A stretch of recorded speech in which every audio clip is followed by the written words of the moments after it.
Oh dear.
Shut up.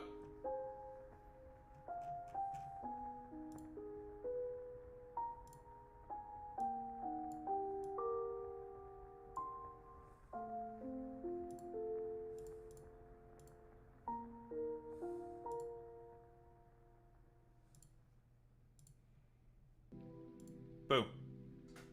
It's me. I had to do a bunch of work with this damn monitor, so I need to fix the webcams.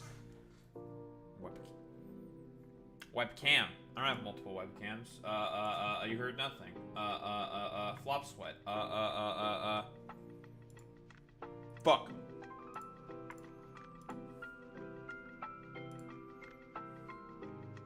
Alright, so now open the game.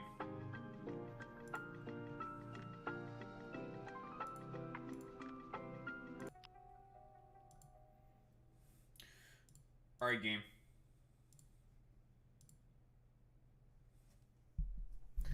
Alright, video game. When you, when OBS decides to make you pop up, you can do it. I believe in you. I believe in you. You can do it. Come on.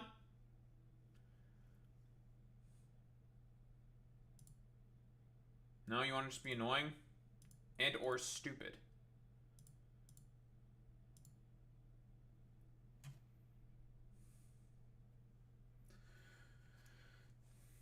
And or stupid.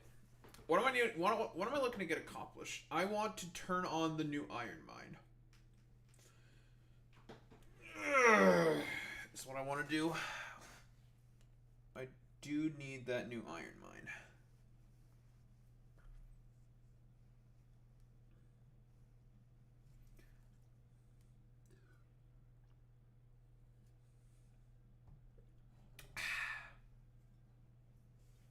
Water. I love water, folks. I love having a sip of water. It's delicious. Delicious, nutritious, McBicious.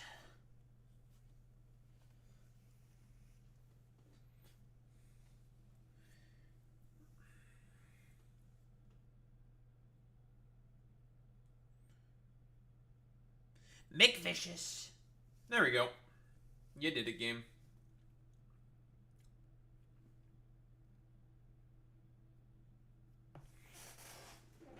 Saint Vicious. One hell of a saint, folks. Let me tell you. Let me tell you, folks.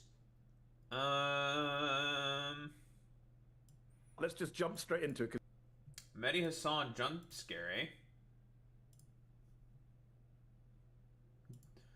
Some might say the best kind of jump scare is Mehdi Hasan jump scare. Many people are saying that a Mehdi Hasan jump scare is the best kind of jump scare.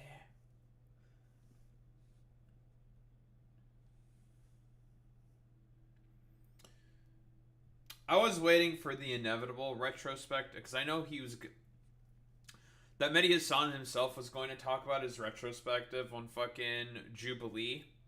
He did it yesterday on the day I was off. And I'm interested in hearing what he has to say. Because, well, I mean, we all know just how fucking insane that Jubilee was. More insane than usual, to be honest.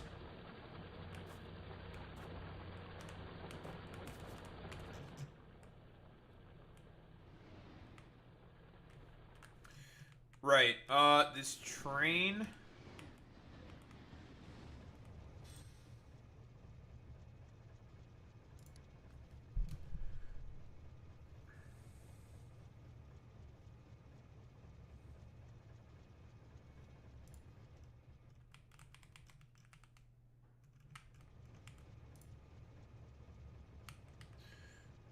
Alright, this one we can kind of fix up, I think.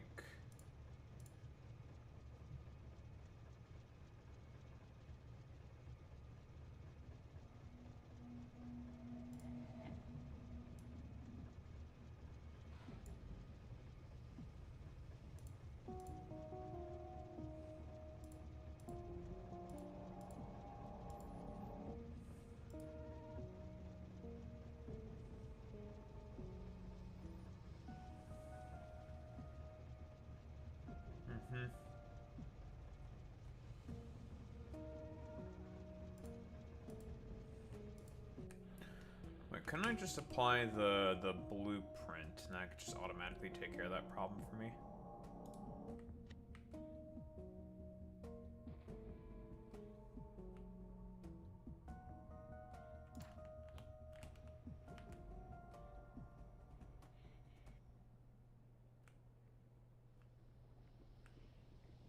Excuse me.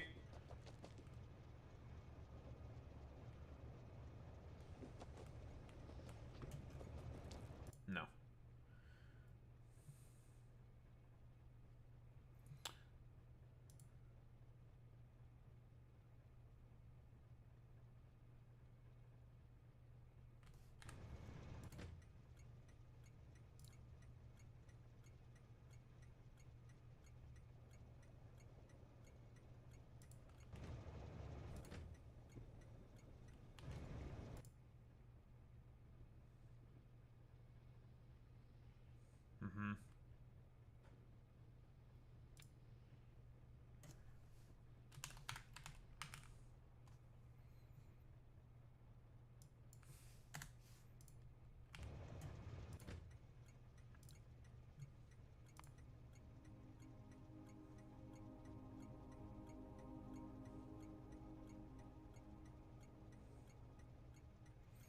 Does that mean I need to use the prioritized?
empty cargo inventory.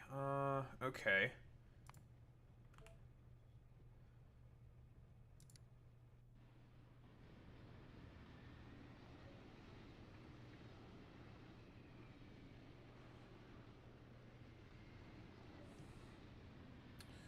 So you go fill yourself up.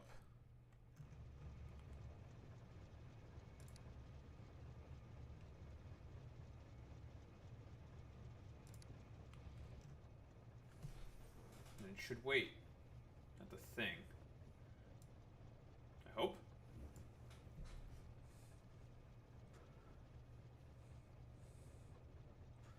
Then I have to add the relax station interrupts eventually.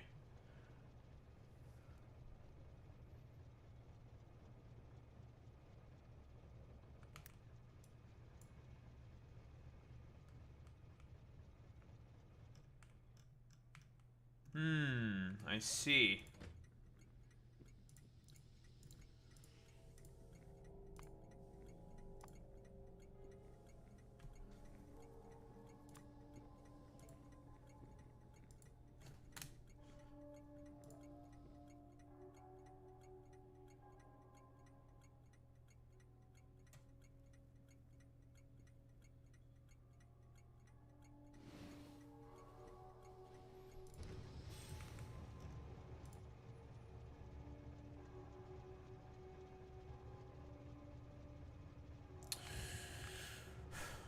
Ah, okay, so depending on the thing. Okay. Yes, using parameterize doesn't make any sense there, blah, blah, blah, blah, blah. Okay, that should work then. Okay. We're learning about stuff. Alright, so that is that train taken care of. The only other thing that I want to make is just the relax stations. Yeah, you're a biggin'. It's a car.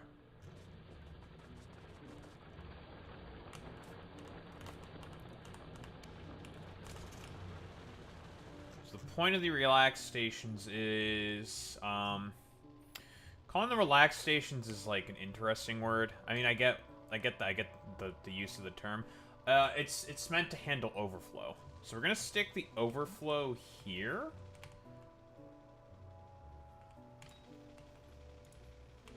There's just too much in the network. Blah, blah, blah, blah, blah. That's the point of the relax stations. Which makes sense, you know? You got too much shit, and you need less shit. Makes sense to me.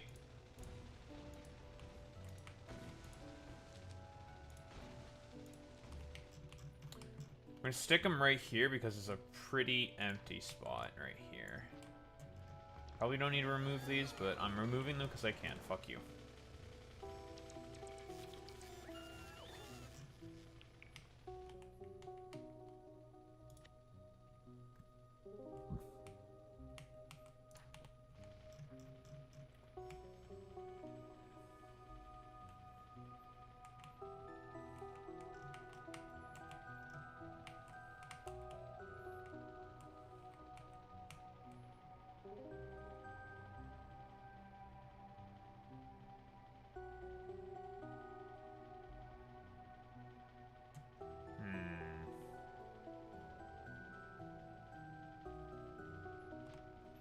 Okay, here's what we're gonna do. I'm gonna remove all these first. Stick them in and then fix that. That's what I want to do.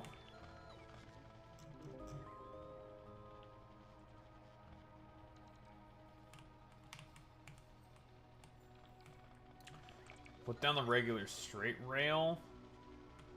And then have it fit inappropriately is what I want to do.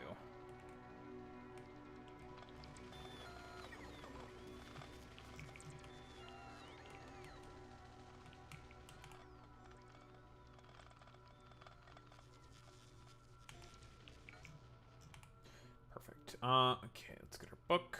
Book. You without the rail signals.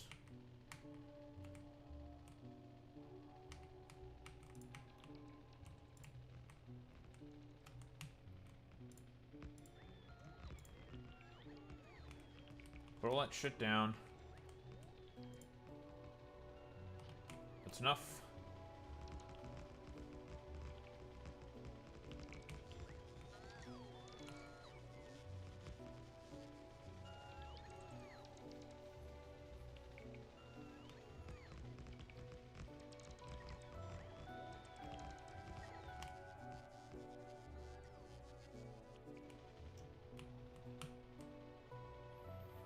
Then we'll want to set the interrupt for the relax station. And then we're going to put a four-way here, even though, from what I understand from the video that Avadi Strategy made, not exactly ideal to have four ways. You don't really want four-way intersections, because those can cause a lot of traffic jams. But I don't think I really have much of a choice,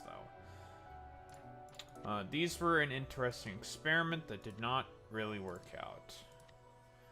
I'm going to get rid of these lane balancers. If I have to go get more lane balancers, I get more lane balancers. I don't really give a shit about that.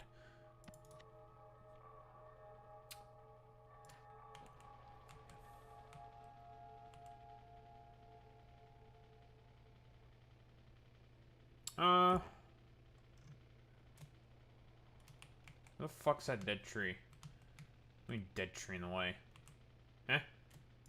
Fucking fit this bitch in. Fuck you. Where is it?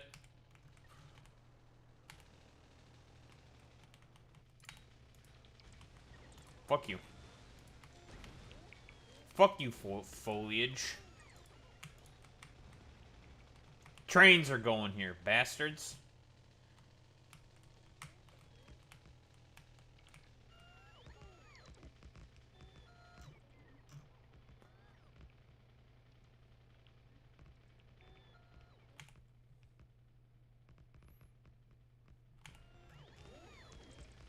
Yeah, we need to go get more rail. That's fine.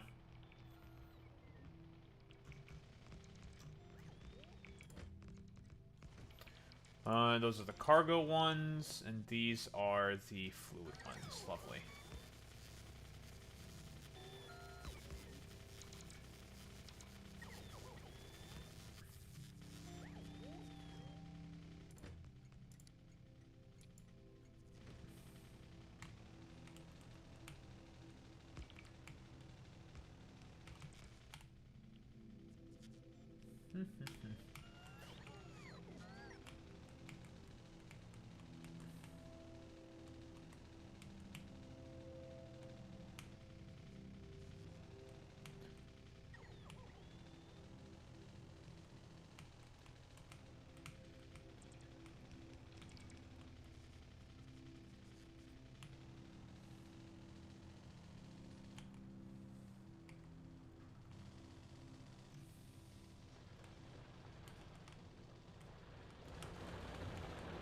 I do not want you ever backing up on stuff, so grab something we can research that's going to eat up through a bunch of iron.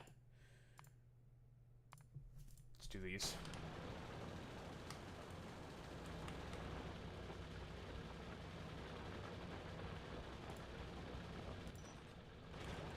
So I want to get rid of the snap patch.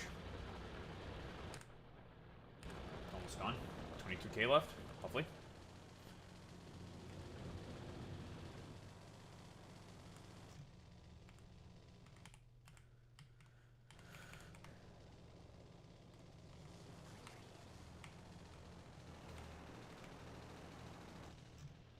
Where can one stick down a bunch of rocks?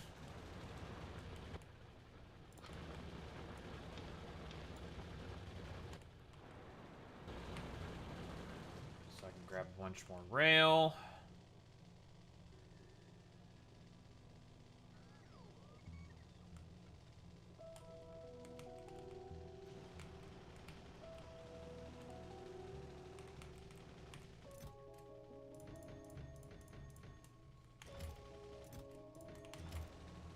Give me all the rail.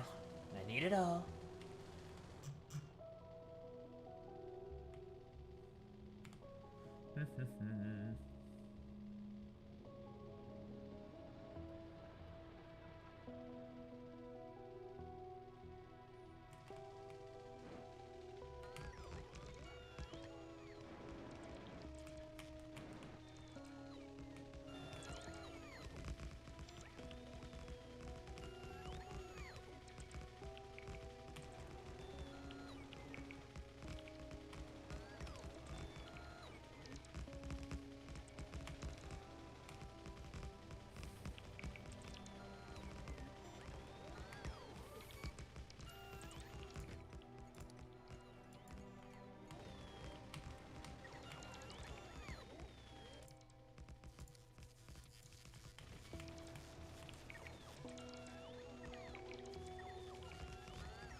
Lovely.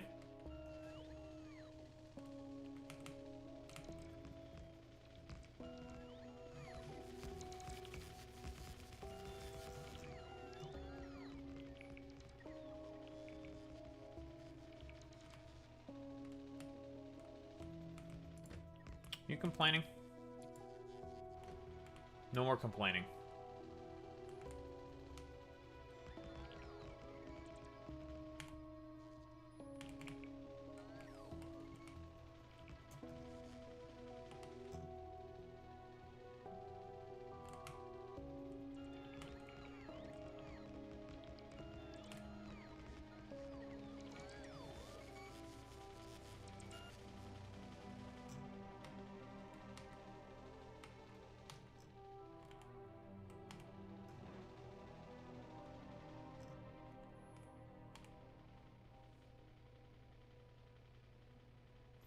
Alright, this should be all okay then.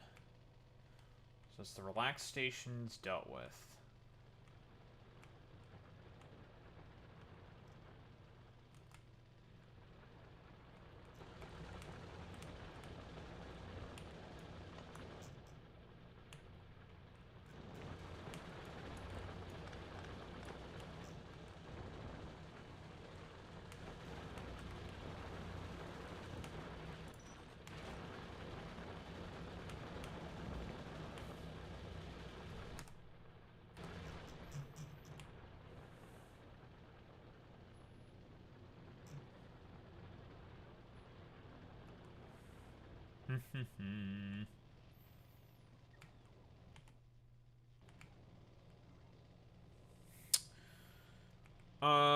Okay, so another thing that I wanted to fix was also this. If I want to have more room for iron, I'm going to move down the smelting column for the stone brick. Probably to like over here or something. How are you going to integrate it? Simple, ya fool.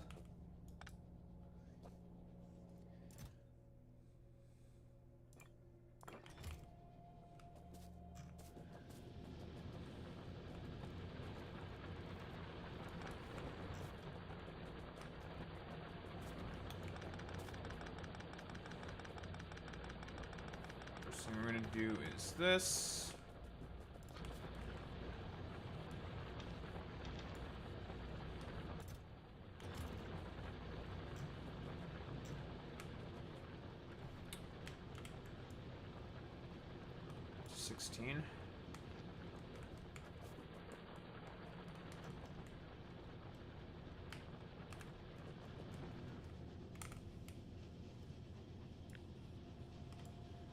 Do one quick copy paste.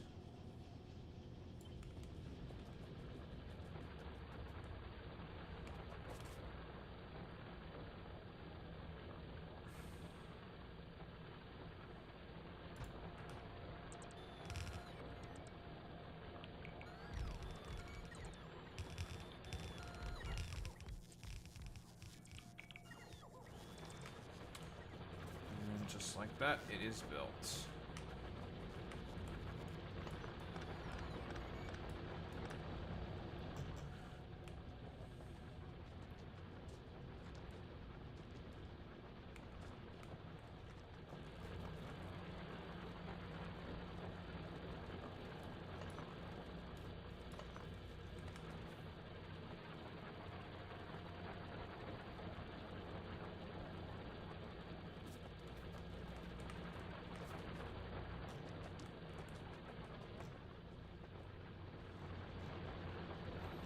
Star patches starting to run out.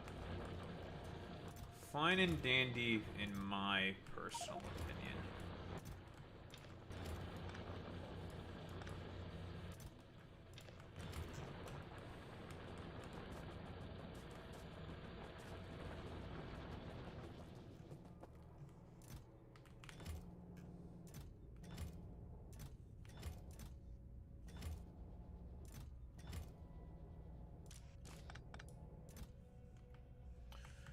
Let me stick you in there.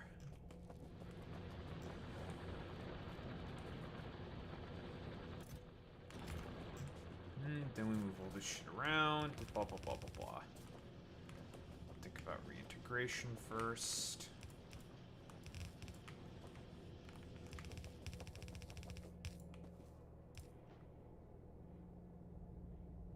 Perfect. That'll work.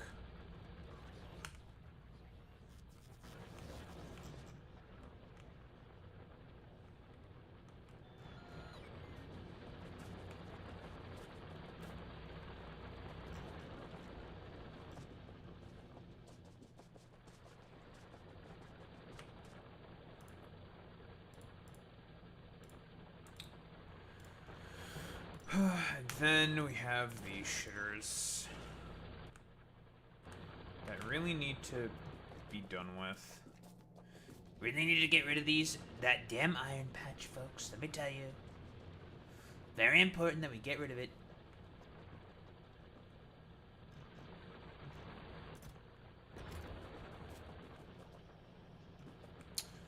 And then the stone. The stone...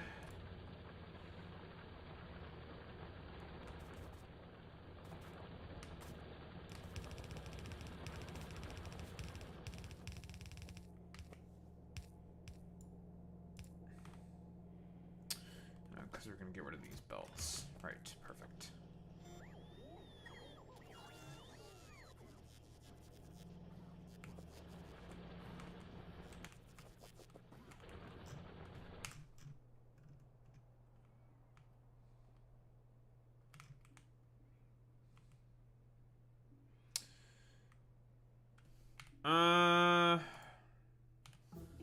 Still okay in terms of pollution. It's not, no one's nibbling on that shit yet.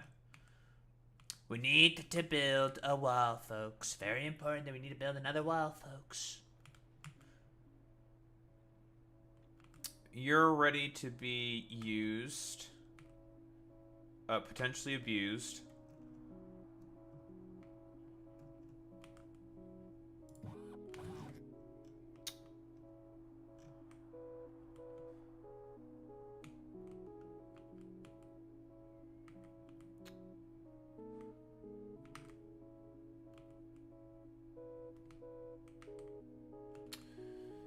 So I want to put a wall here-ish. What's up, Eptius?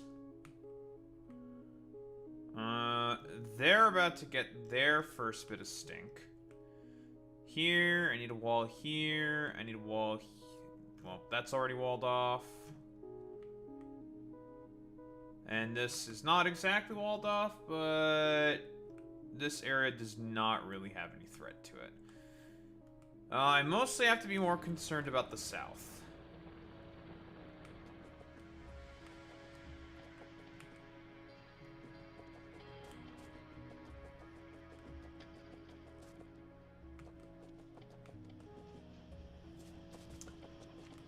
Extremely. We have to be extremely concerned about the south because I hate, white people. What? I'm expressing concerns over the whites. Bruh. Listen, everyone always talks about white people, and I never really understood why they always talk about white people. I don't get it, you know? Like, why are they always so concerned about what whites think?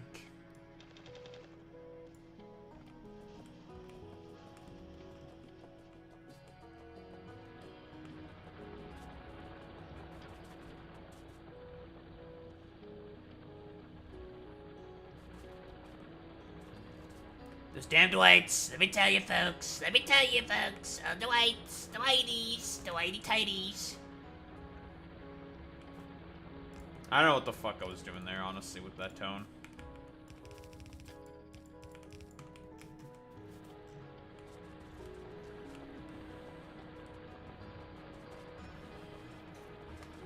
You know, I saw on Twitter some big VTuber accounts say, like, we want to hear your best voice impressions.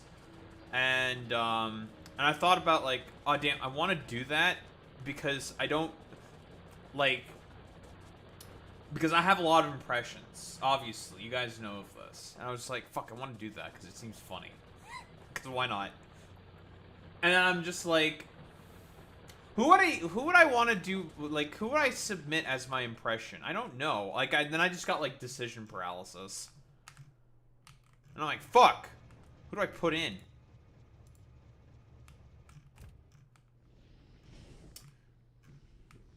Where's that fucking other train? Yeah, I can't believe I'm becoming a VTuber. Listen, I've talked about this before, but, you know, I'm not against it. I'm not against it. Becomes PNG tuber. Ah, fuck, I'm becoming an anime boy. Ah, she-ball. It's over for me. Romanian weekly news! Yay! What's up? What's the Romanian weekly news?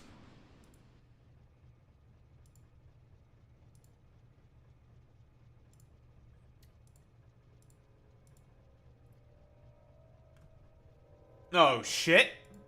South Asians. Holy. Holy.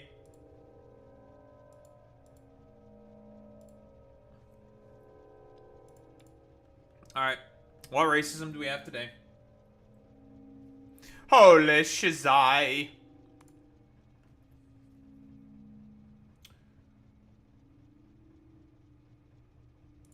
I'm just gonna fill out the final condition I need for this relax station.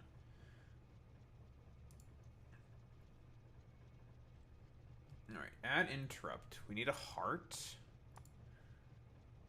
Heart. Relax. And then we want a fluid wagon.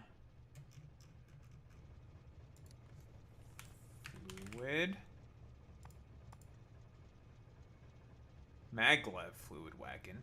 Maglev trains seem like a lot of fun.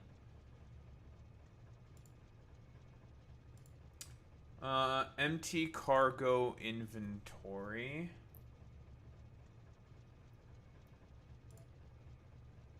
Okay, so add interrupt condition.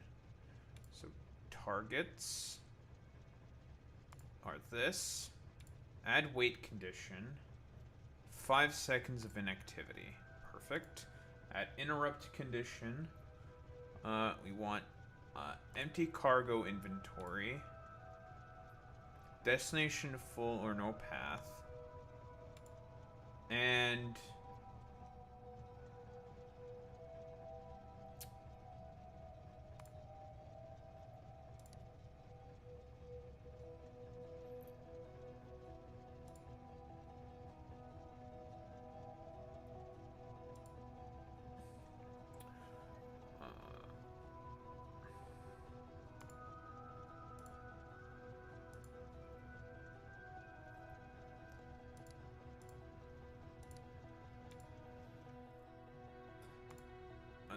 station is not full. Perfect. Okay. Relax is not full. Blah, blah, blah, blah, blah. Save interrupt.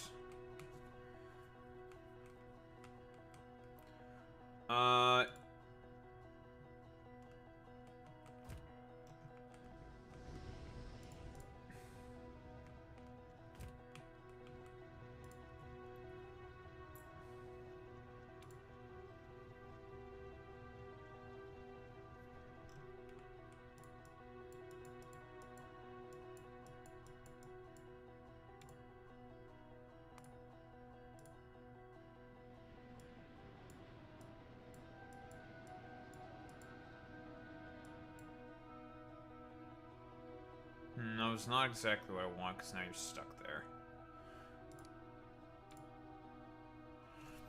So, I'm gonna call it outpost unload.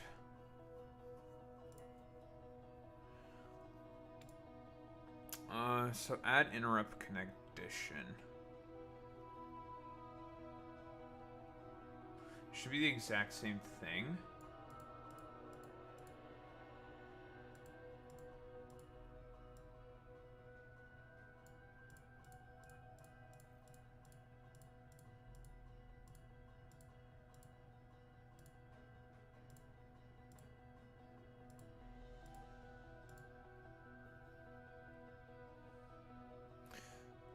has cargo inventory. Okay.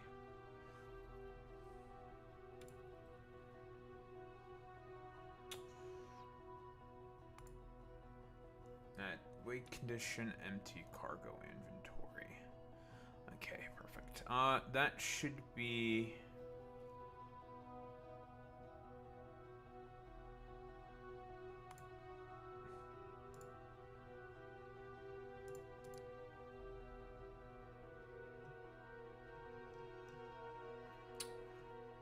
This might be a problem. Okay, drive remotely.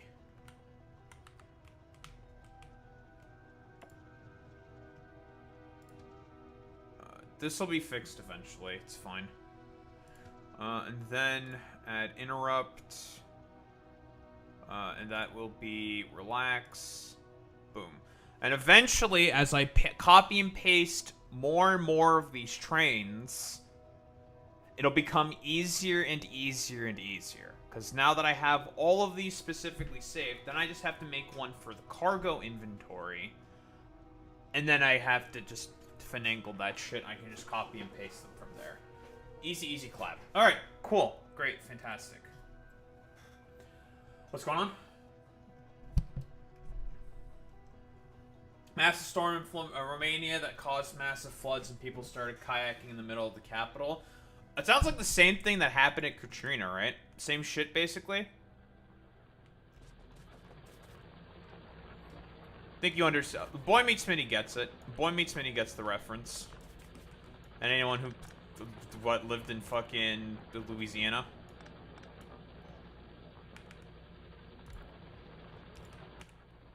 Someone got it. Listen, someone gets the reference.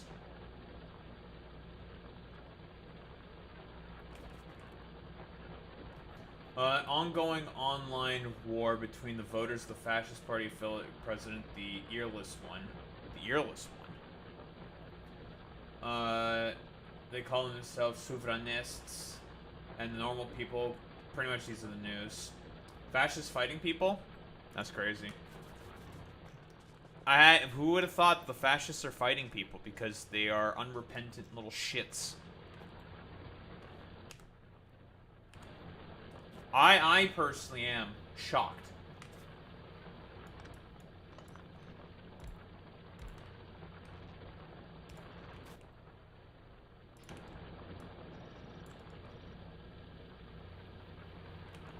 Whoa, the fascists hate humanity? No. Inconceivable. Alright, that'll make that mine out faster. Just what I want. You gotta be mined out. We're gonna mine you out, folks. Let me tell you, we're gonna mine you out.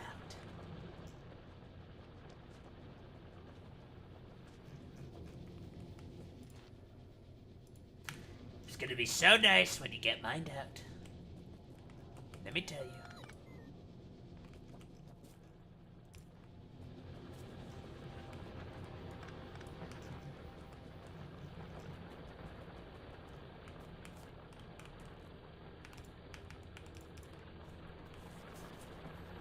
Who's ready to mine them out?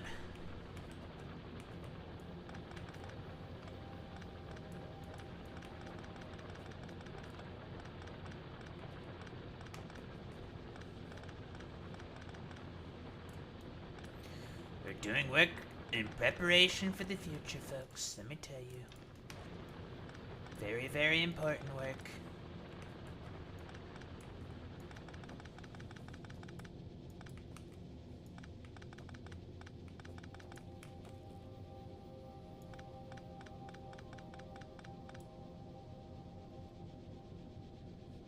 India, the Huntuva fascists are mad because scientists dug out a bunch of inscriptions. Tamils and other derivative peoples were illiterate before Sanskrit came along, when in fact they had very high literacy rates thousands of years ago. Listen, fascists will never let you know about this one simple trick, as that is they have no idea about like history very often, because it often gets perverted and misconstrued. for the express purposes of just putting out a bunch of like stupid dipshit fucking propaganda. Why is there fucking... Why the hell was there fucking goddamn iron on there? What the heck is going on there? Are you telling me that fascists are lying, Boy Meets Mini? What an inconceivable thing.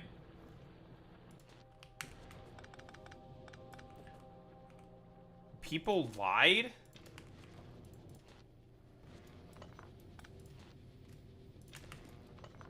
I can't believe that people lied.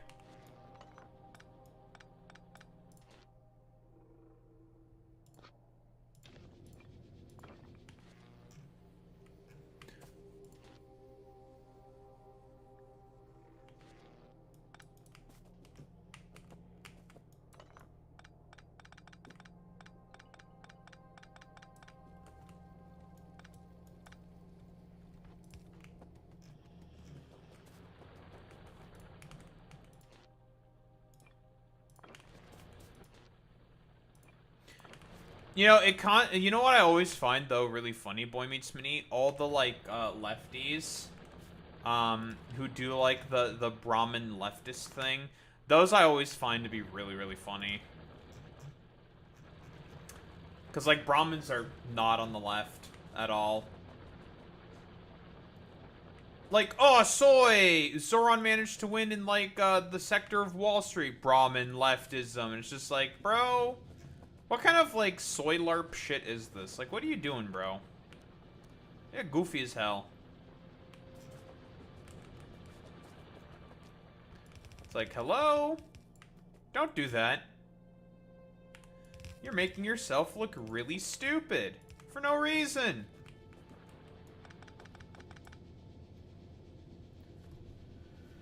They did a friendship act? I thought Romanians hated Polish people. As like a kind of like, what, sort of, we do? Yeah. Because I was about to say, it's like, East Europeans getting along with each other? Nah. Nah, you're full of it. You're full of it. Yeah, you're lying to me. People in East Europe being friendly with one another? What the?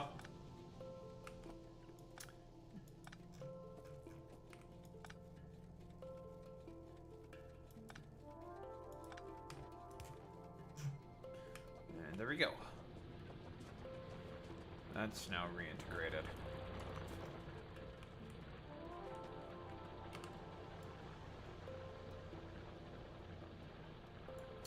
Do I have a...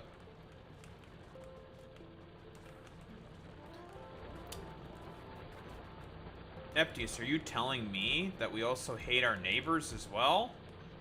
Because we're just a bunch of, goofy goobers in Romania? Pff, I had no idea. Say it ain't so.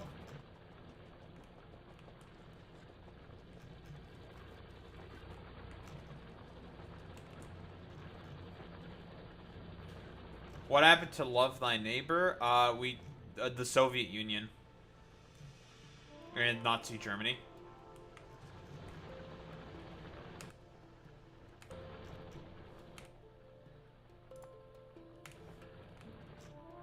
Yeah. Soviet Union and Nazi Germany.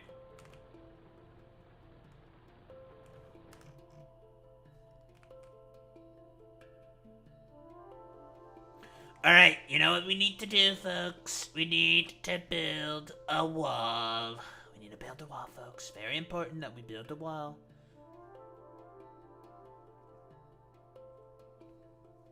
And Austro-Hungary also did not help with that as well. The Austro-Hungarian Empire. They did not help in that respect either. We're gonna build a wall, folks, and we're gonna make the bugs pay for it. Which means we need to build a train line. We need to build a train line to these outposts.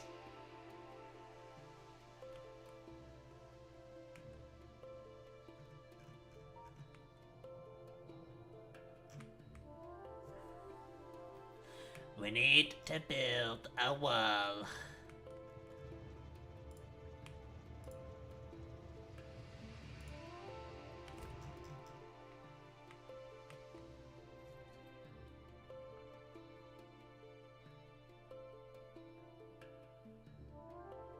That's pretty funny.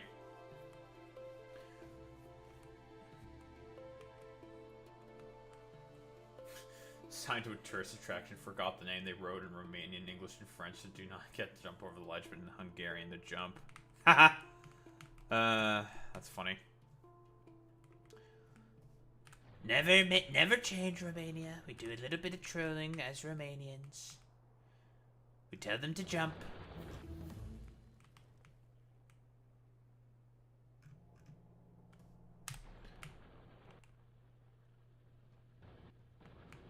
Alright, everyone, it's time to build a wall. Alright, we got 2 levels of mining productivity there. Lovely. That is true. I can agree with that, yeah. In terms of hating, we are pretty good at hating.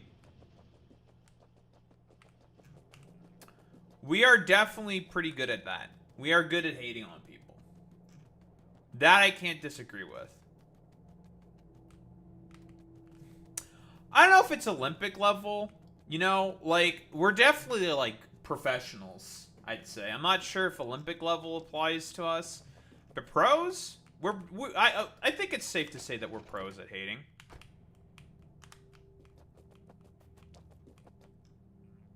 Yeah, it's kind of hard to beat Israel. You know, Israel sucks.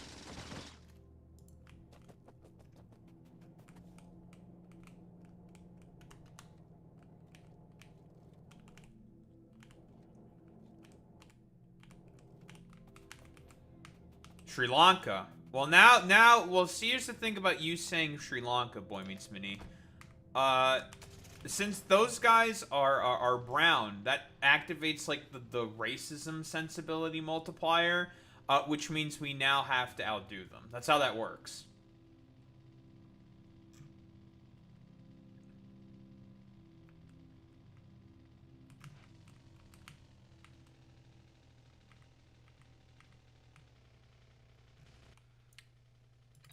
Oh, that one surprised me, I'll be honest. But listen, we need to build the wall.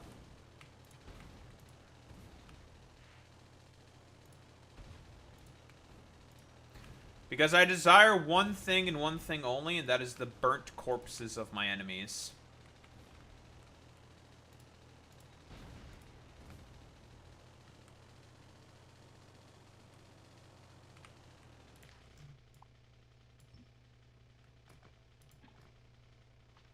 Don't go after the fish. Leave the fish alone.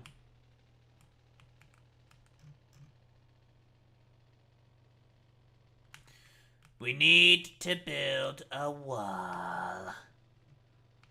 But where am I going to build the wall, folks? Where am I going to place it? It's very important. We have to think about this stuff.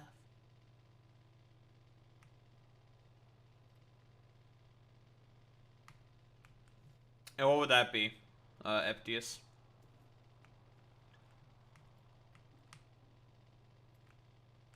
We need to build a wall.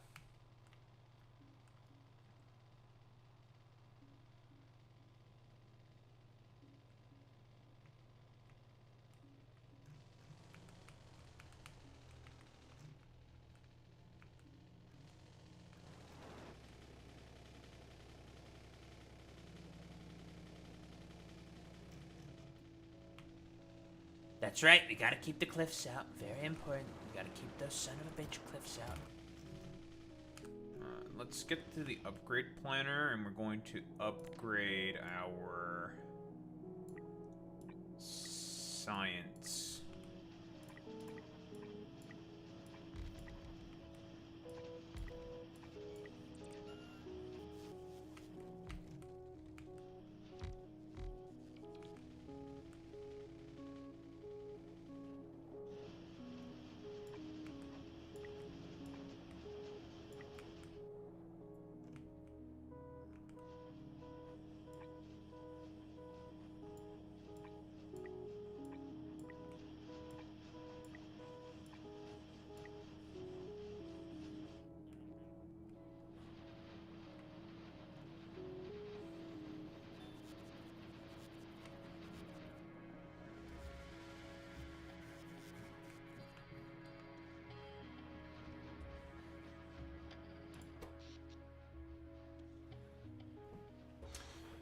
Oh boy.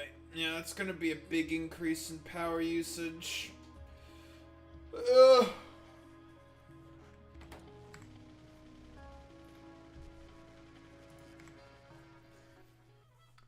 Family of living Ukrainian living in my apartment block, and some racist guy, after hearing this and the fact that they earn more money than him after working all his life, started blasting grenades and guns sounds to make them feel like at home. Jesus. And glued a poster on his door with the message, knock if you are Romanian, go home if you are Ukrainian. Yeah, that sounds like, that sounds pretty standard.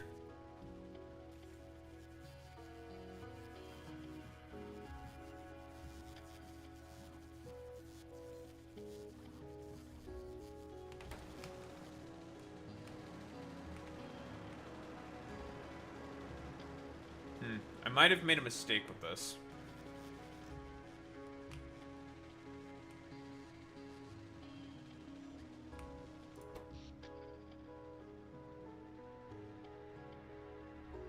You idiots aren't even in use right now.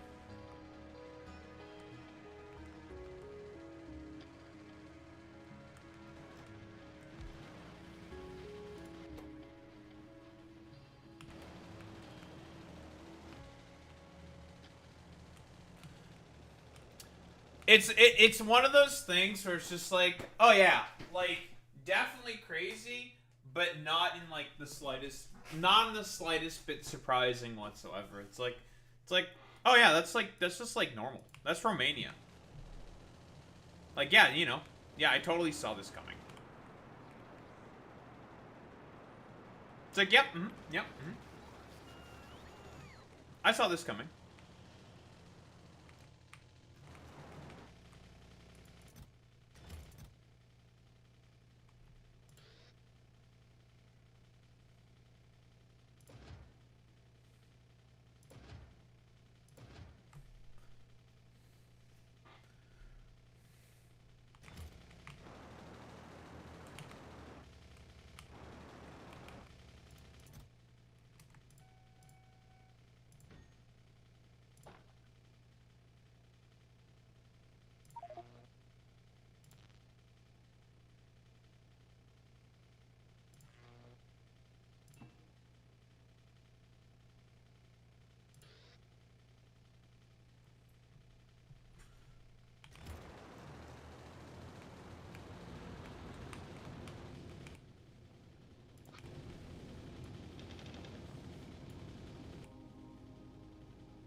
Looks like I have enough accumulator charge.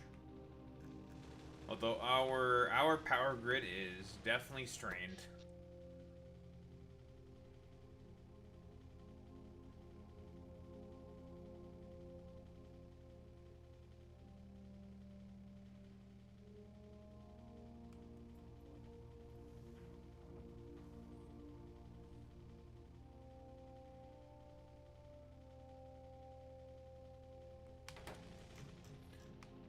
We're having some problems with the power grid, folks. Let me tell you.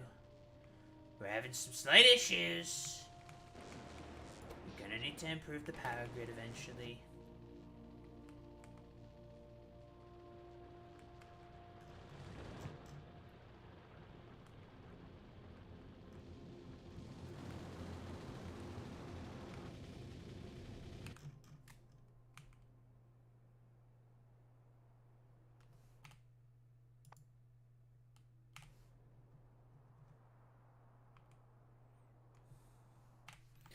Alright, it's time to build the wall.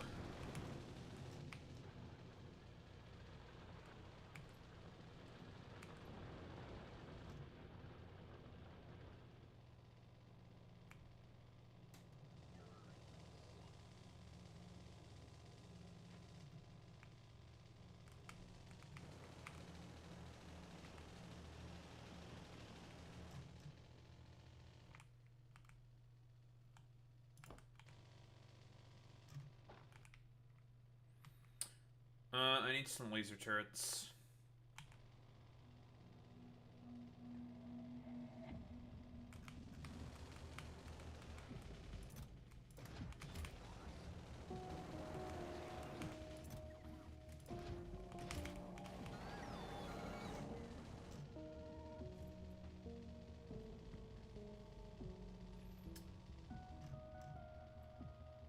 Okay, one part of the southern wall.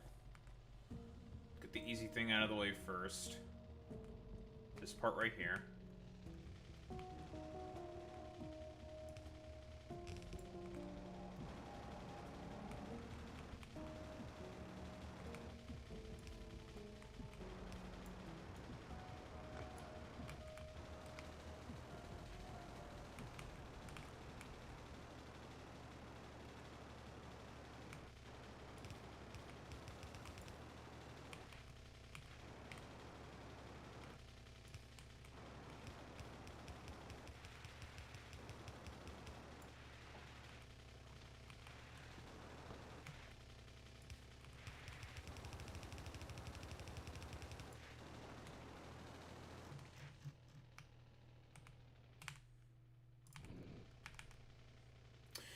We're building a big, beautiful wall, and Romania's gonna pay for it, folks. Let me tell you.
Oh, I mean, that's just, honestly, boy meets that's pretty fucking standard. That's just Romania right there. Romania is pretty bad.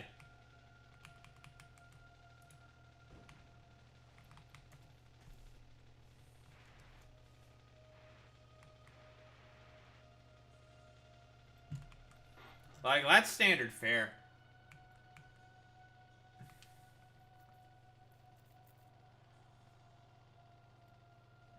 You know what it's time for, folks? It's time to expand the train network even more, folks. We're gonna expand it even more.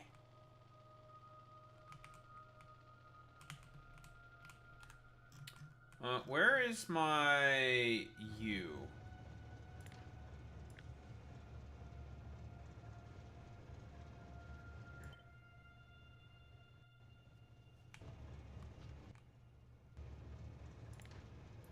I want to blueprint the train.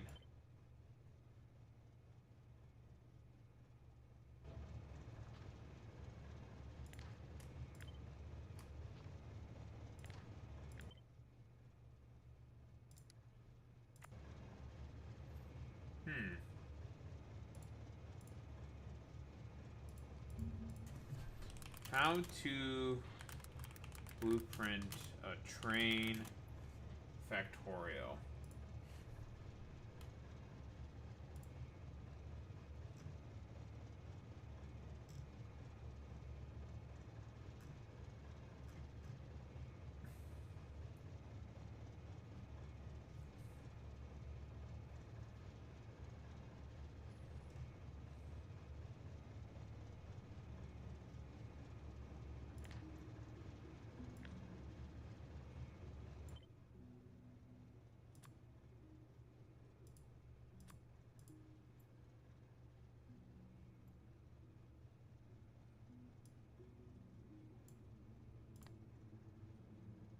Oh, thank you.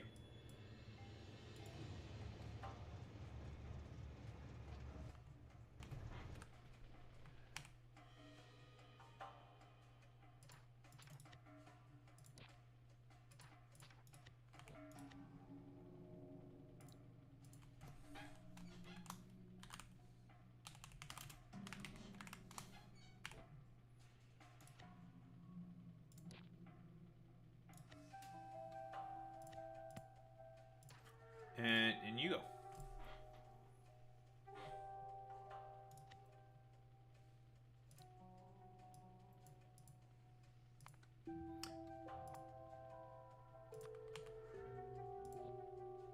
Lovely. We stay well organized, folks. Let me tell you, very important. You have to always stay well organized when you're playing Factorio. Never forget that. We all know, folks. Alright, it's time to expand the train network.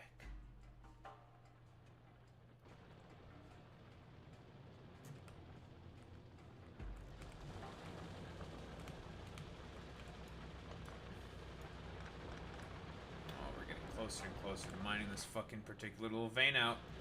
12k left, huh? Oh, you're about to get mined out as well.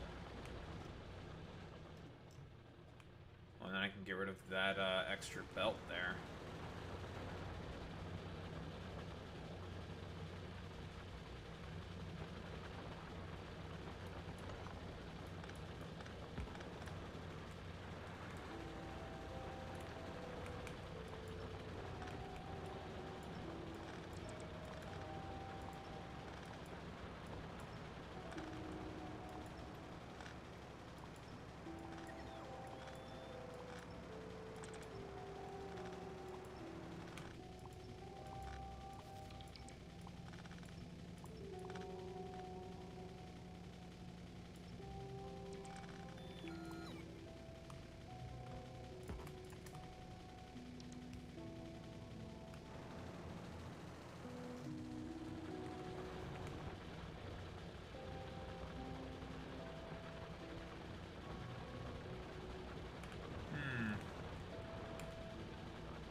Oh, we're not out of iron.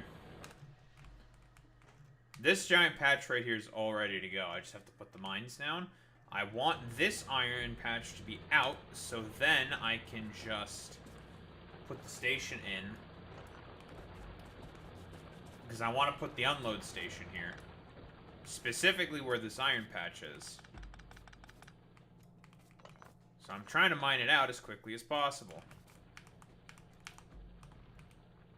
So here's what we can do. We're gonna do a little bit of movie magic, okay? We're gonna mine this out now double as quick. By doing a little bit of movie magic, folks. This'll mine out pretty quick.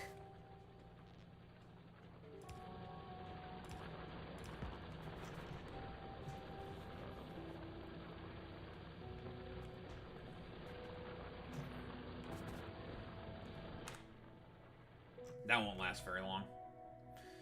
Which is what we want. We don't want that to last very long.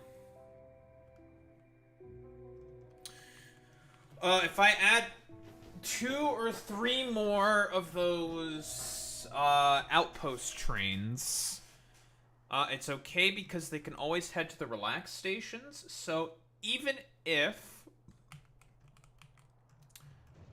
it all becomes clogged up, it's not that big of a deal because they can just head to the relax station. Lovely. Okay.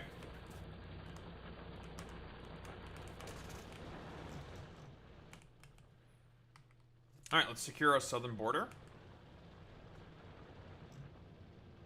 Making sure to occasionally check on this when it's out of iron and stuff. And having it start over again. But now that I'm here, let me empty out some of this useless fucking cargo.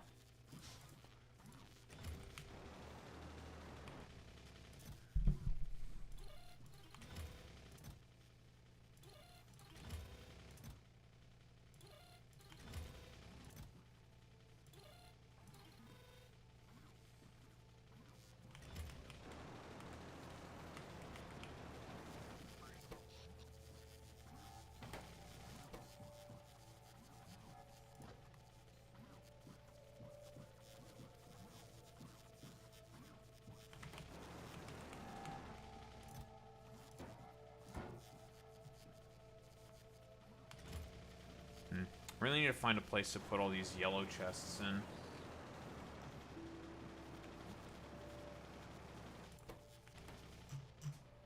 That's another thing I'm going to also have to add in is an unloading station for concrete, so then it can make reinforced concrete. Because we also need reinforced concrete.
I'm an environmentalist.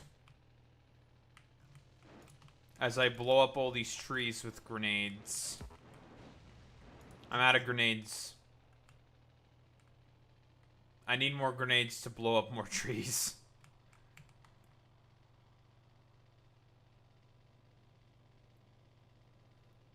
What can I say, folks? I'm really good with the environment. Many people there say that I'm just like the best with the environment.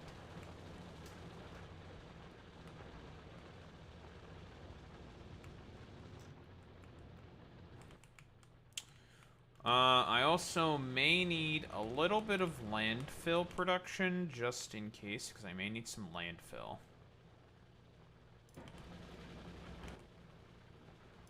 Just one machine. It'll also eat through some of the stone.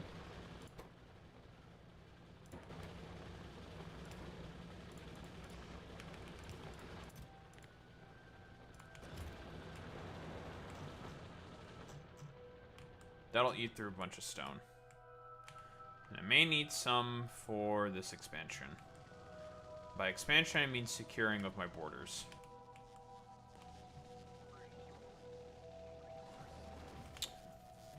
Okay, so now what exactly do I need now? I'm going to drop off these repair packs, and I'm going to get some bots as well, probably, just to fill in for the outposts.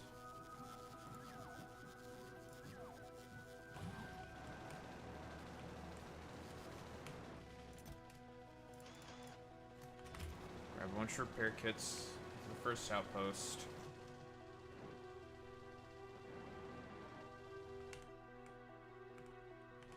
Do the same thing at the next outpost.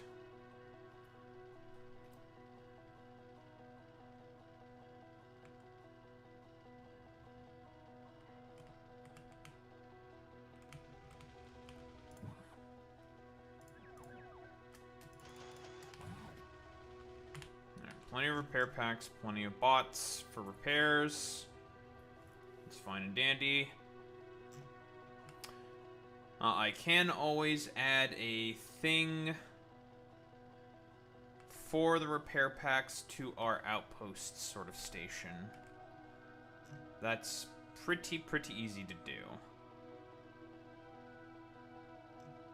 I'll have to slightly change the parameters for the interrupts and everything, but that's not too difficult. Okay, so this is the big area we are going to try to wall off. Just like how we have small walls, we need to have a big wall.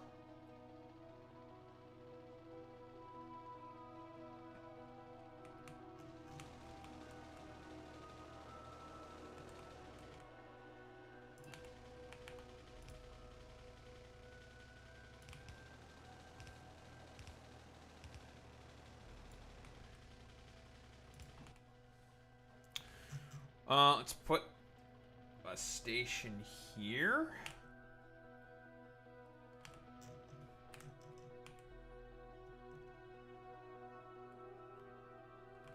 Or to be honest, we can just put one station. I'm gonna probably put it here, and then just have it pipe through to the wall. We don't need to make localized state. That's unnecessary, I think.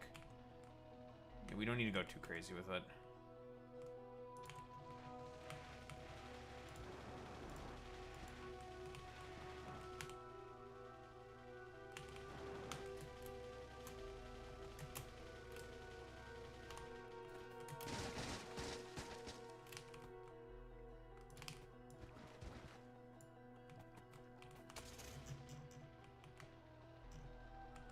And fill in these water plots. And you get some more grenades. The question is where do I put the wall for this area? I could try to make like a nice little curve.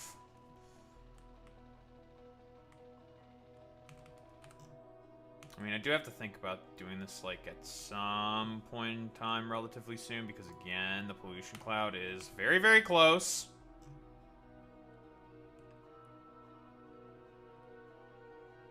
Like here, we don't have to be concerned about as much. Here, we do have to be fucking concerned.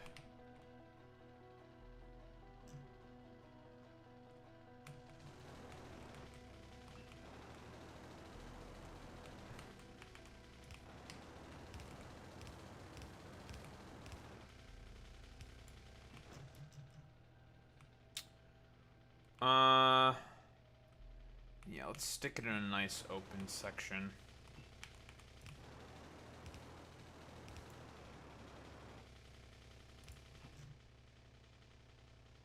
Put the storage tanks here. Put the loop back somewhere around here. Loop it all back around. Blah, blah, blah, blah, blah. Alright. That works.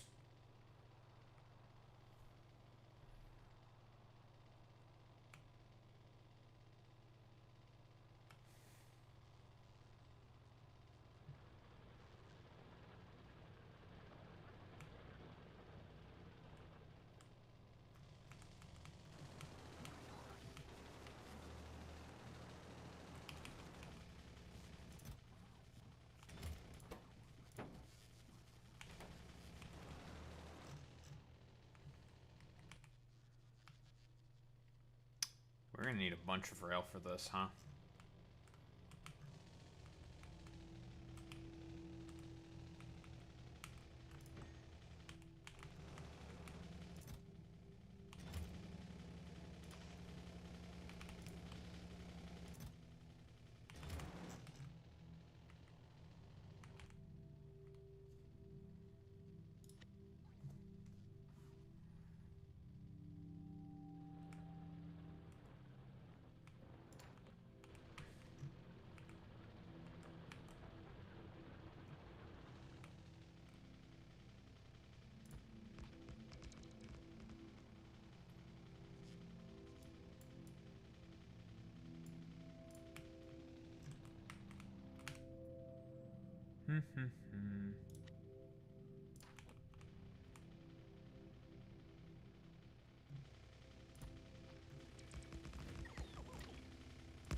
We already have a damn cliff in the way. Then there's a cliff here. Then we hit this. I'm already becoming... God, I'm gonna become cliffist again. I'm gonna become racist against cliffs.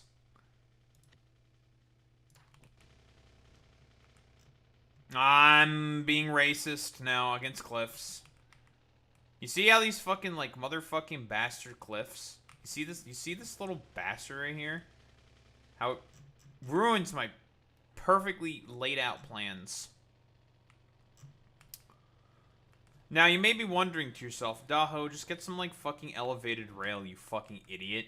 And it's just like, well, that's not the point. Because elevated rail would just fix that problem. But then I'd have to get reinforced concrete, and it's just kind of a pain in the ass. You see this recipe? Like, what the heck? It's a lot of iron.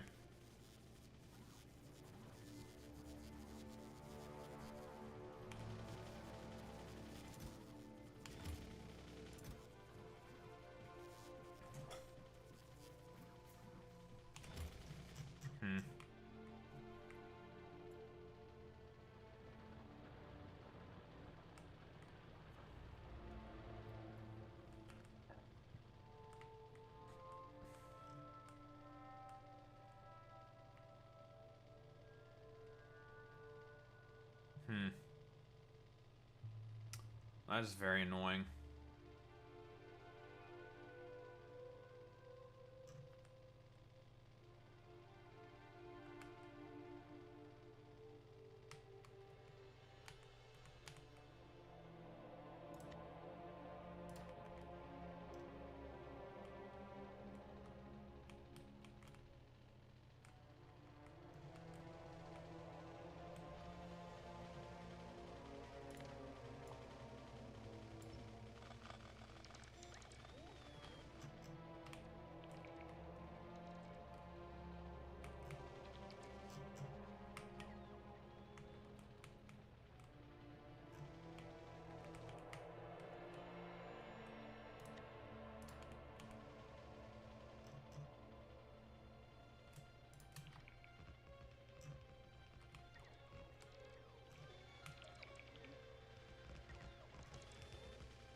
Let's just go a little simple with it.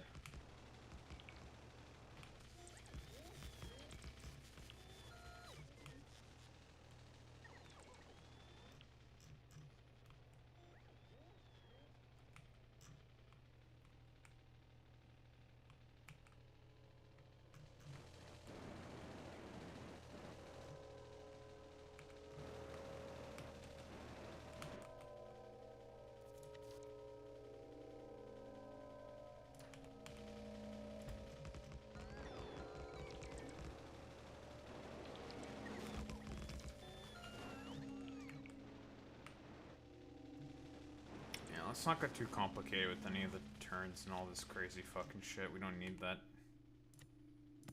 Not at the moment.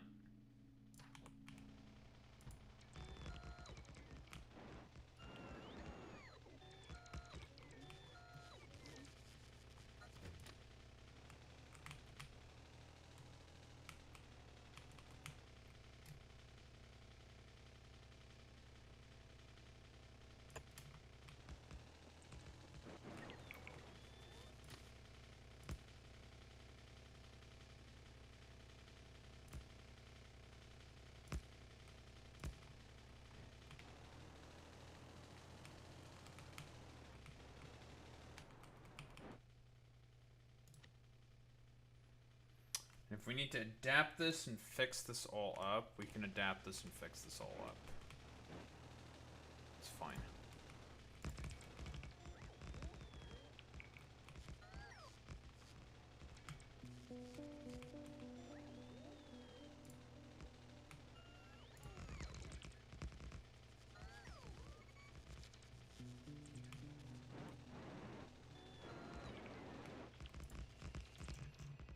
It's also convenient because it gets me access to the uranium mine here, which we're eventually going to tap into.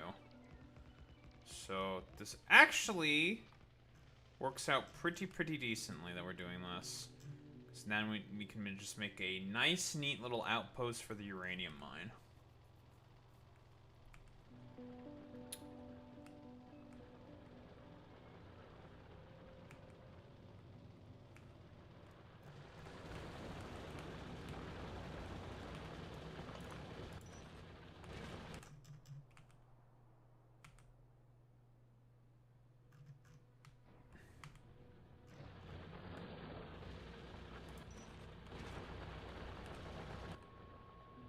$6.5K. Lovely. I'm gonna establish the defenses first and then take care of that. Just gonna grab some grenades.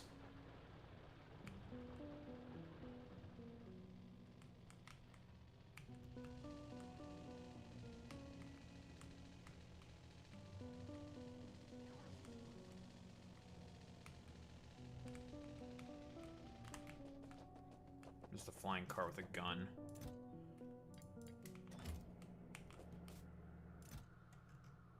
What the fuck is this shit?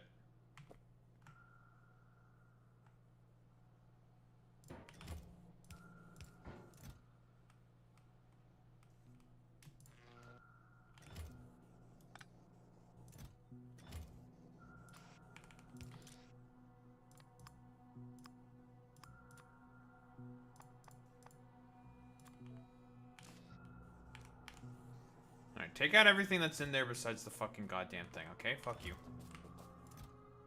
Give me those. And those.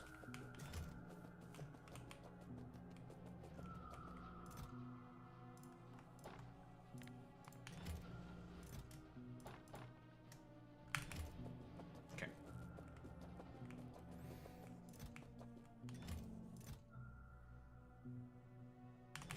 I'll clean that up later.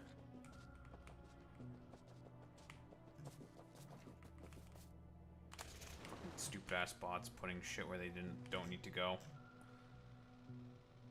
But I don't have time to clean that up right now.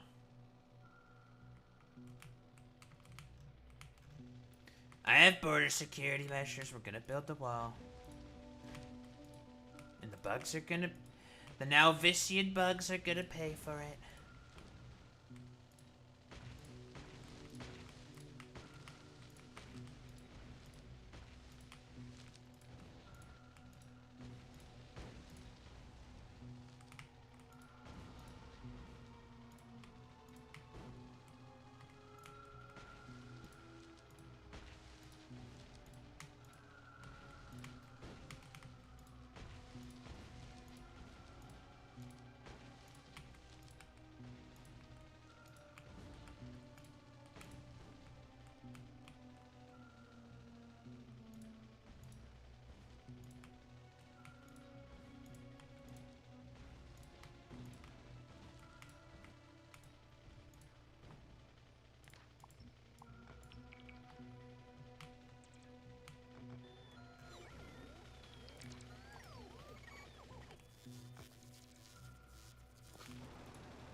Alright, so I intended the unload station to be like around here somewhere.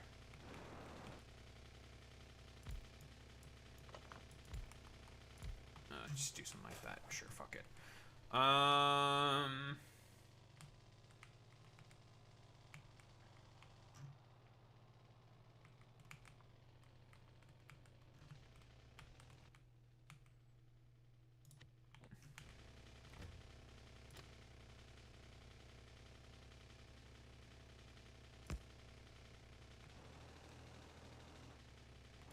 Avoid the cliffs.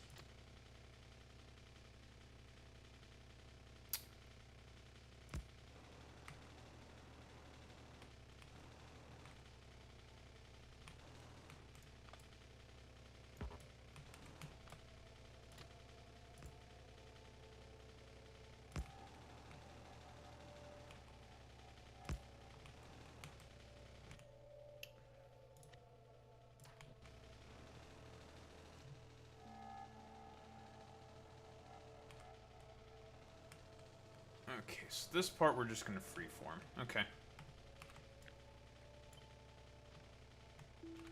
This bit we're just gonna freeform. That's okay.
Hmm.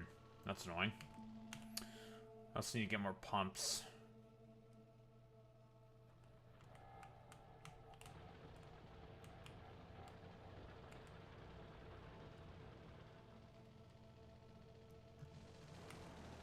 By more pumps, I mean a pump, and I do need a pump.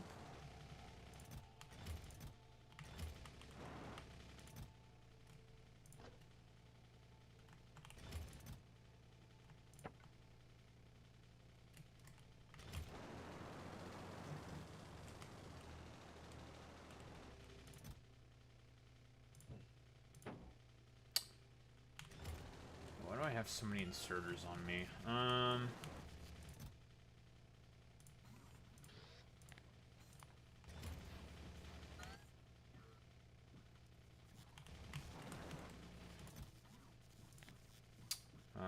Well, that's a mistake.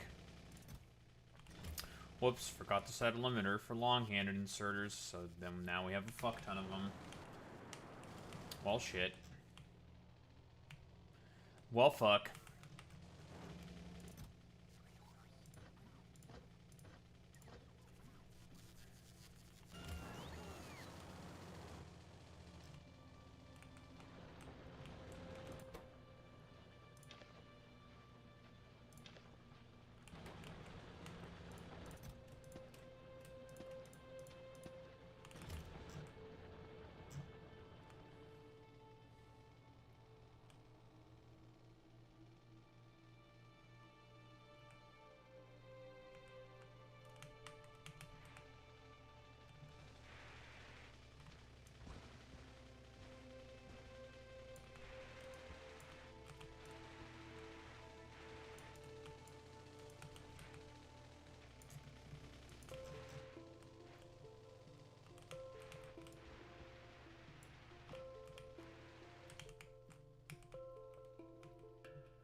That's a fucking rock? Get the fuck out of here. Fucking rocks.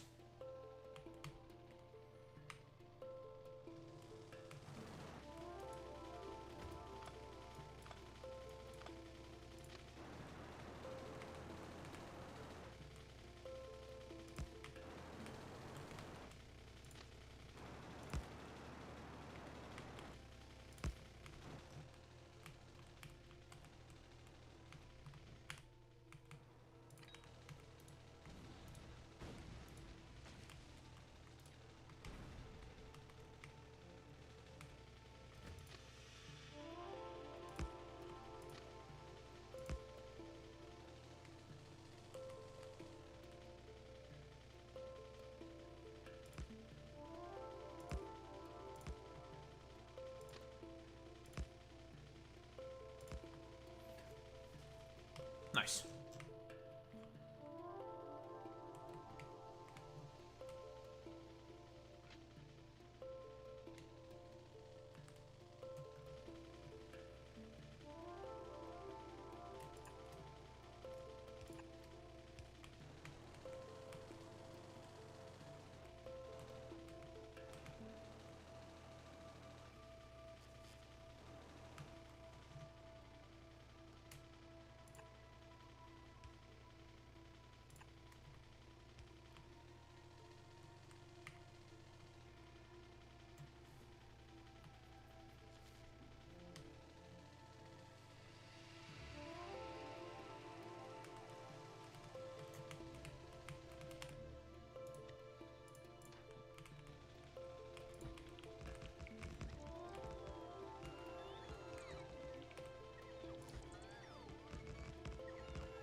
Forgot to get a pump.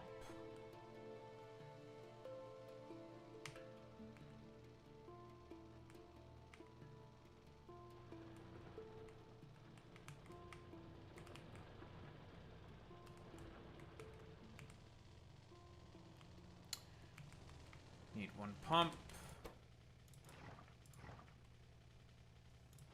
By one pump, I actually mean 2 pumps. I lied.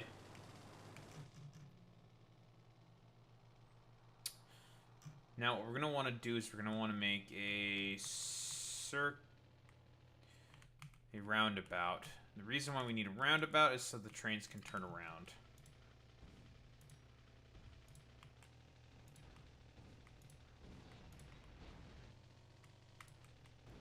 Because this bit's just going to be a tiny little alcove.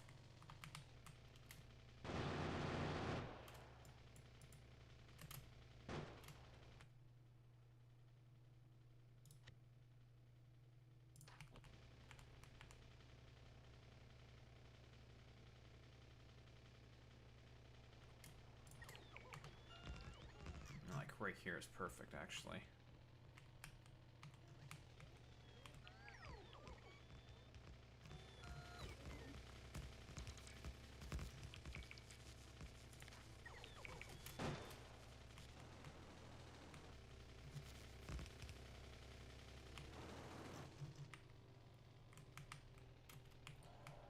That fits in perfectly.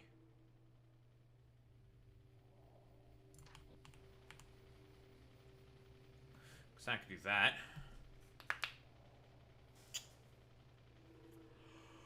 Could do that. Do I need to do this?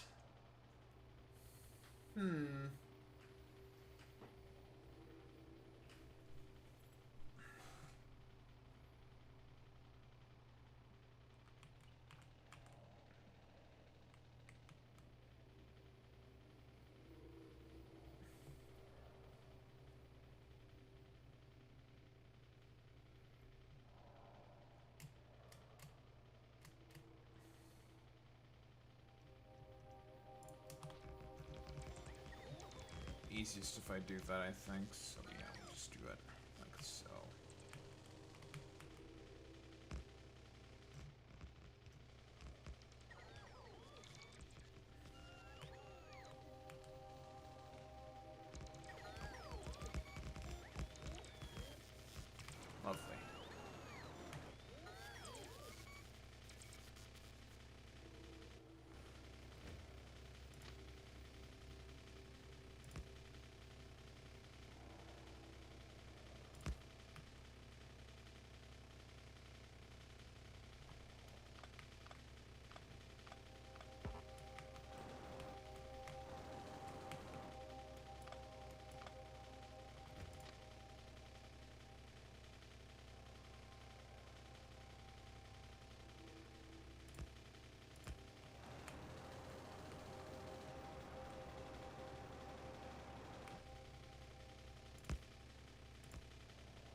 Whoa, editing.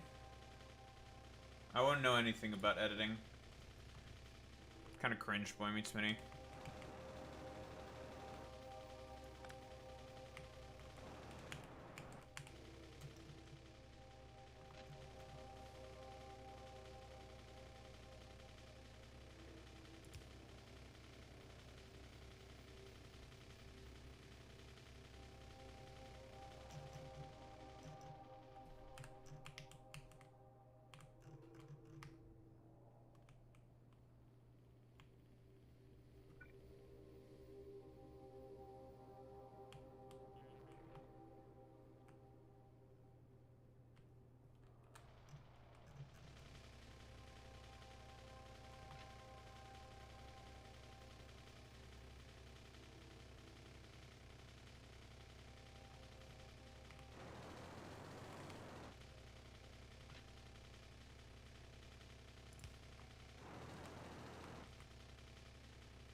No, that would not be good if I did that.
Okay.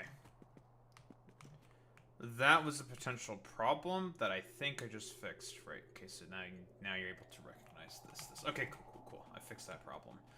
And then we just need to make something for input over here. Just in case. Okay, good.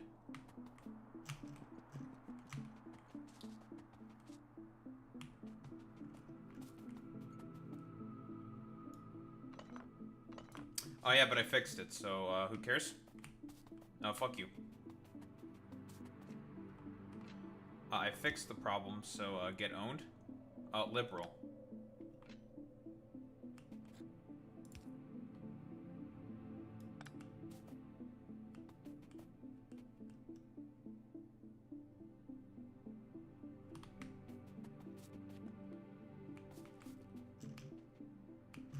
I think that's fine. Okay, so 1. The stop is a little tight, is the only problem.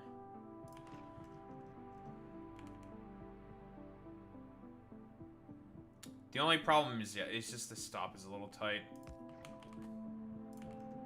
That's the main problem with it. But it'll get the job done.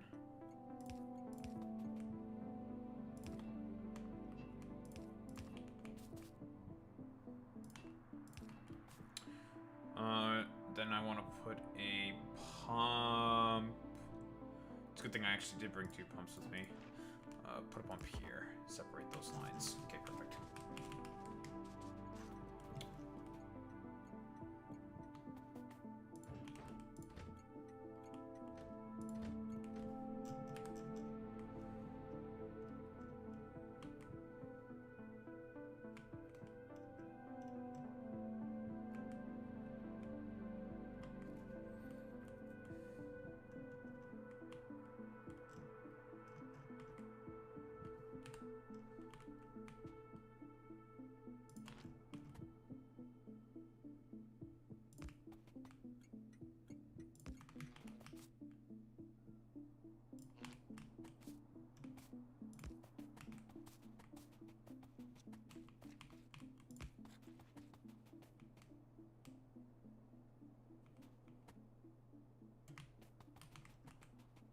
pollution cloud is rather close to them.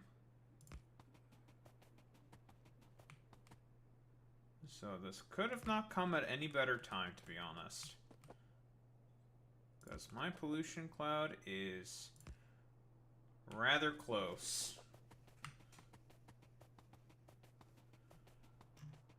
Although I'm only going to have the southern part. I need to have the other part of the wall also powered on.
Okay. So far, so good. This is a test. Did Daho do a good job, or did he do a terrible job? Find out next time.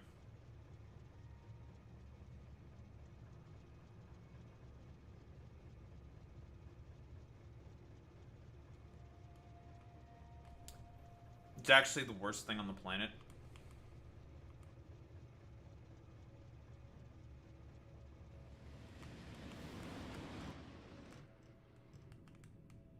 Yes, it does. It's going to the appropriate station.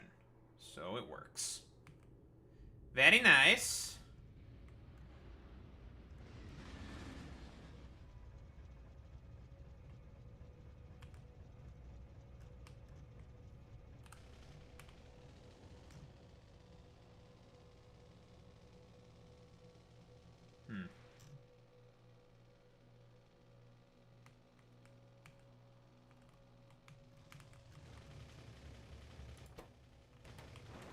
You are not able to unload properly, though.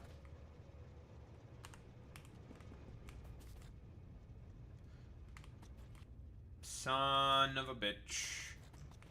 The track was off by, like, 1.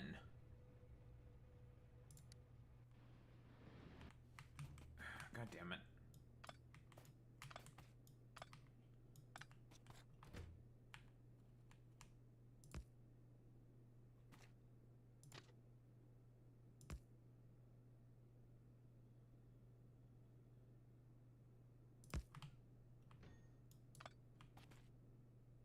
Okay.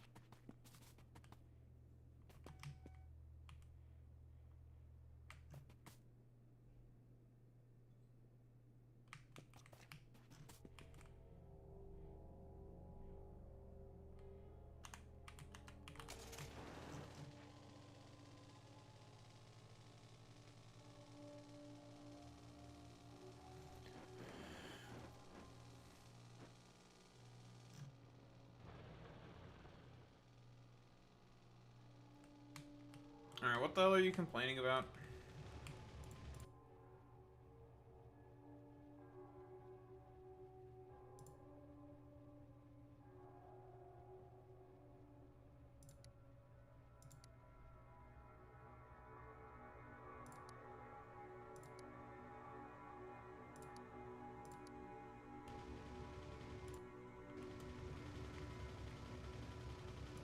How are you unable to find the destination? Are you being stupid?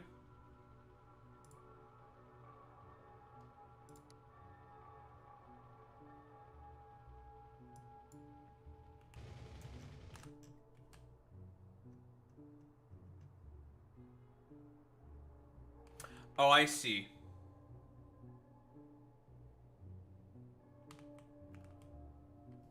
Yeah, you are unable to fucking find it. God damn it. Should not have sent you here. Nope, it's correct.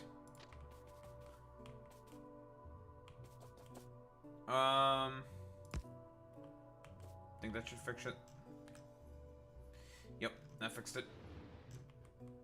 Because now it'll go around like that. Alright, perfect.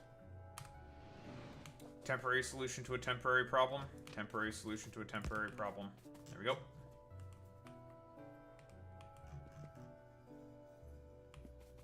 And we get around the cliff. Lovely. Okay, fix the problem. Problem fixed.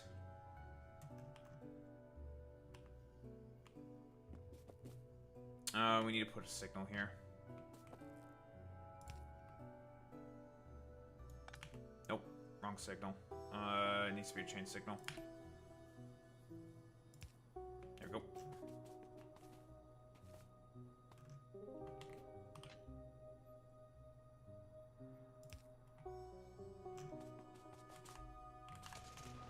Alright, fixed.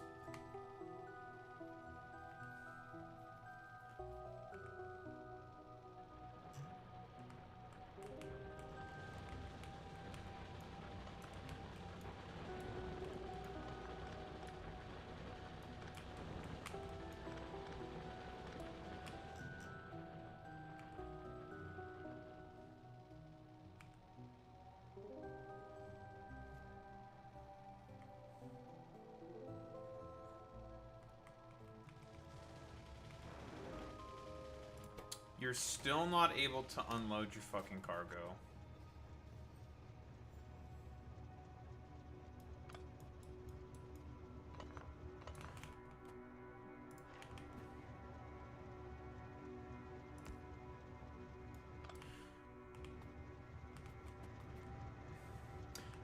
Have I ever mentioned how much I do not like how finicky this shit is sometimes?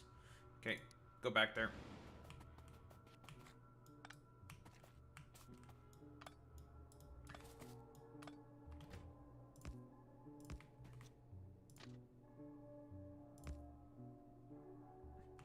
Pumps with unloading from trains can be some of the worst shit on the planet sometimes.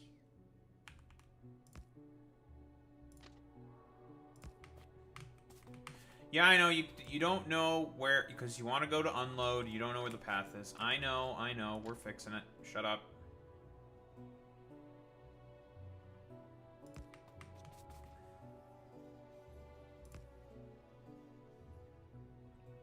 I do not like how tight this is. Squeeze out a little extra space over here.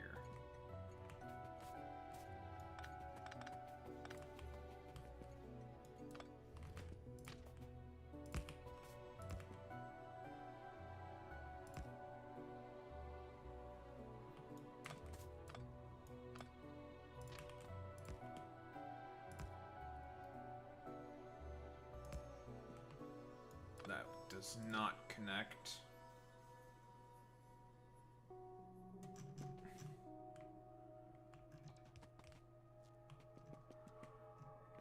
That does not connect.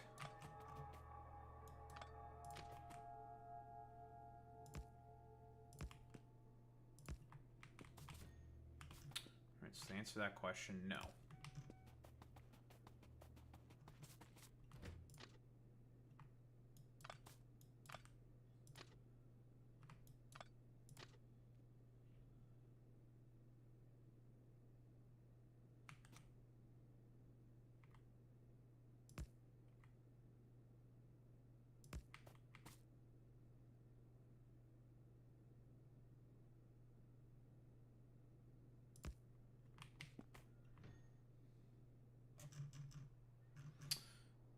Ick.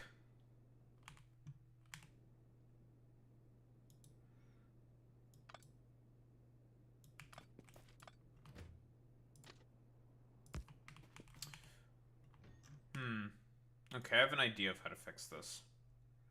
I'm going to make a copy of this design. But it's moved up by 2.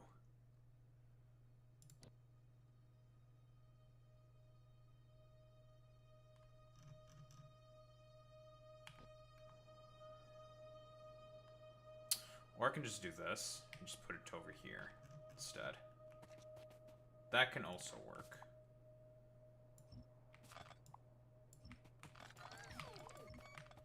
I'll just fucking do that instead.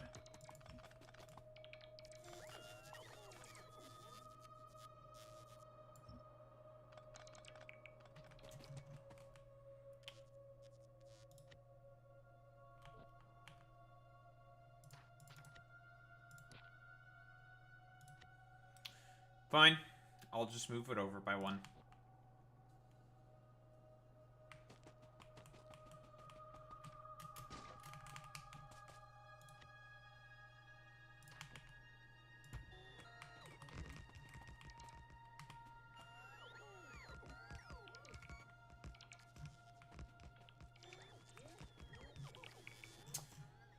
Many people are saying that Factorio is like software development, folks. Where it's just sometimes a fucking pain in the ass for no reason.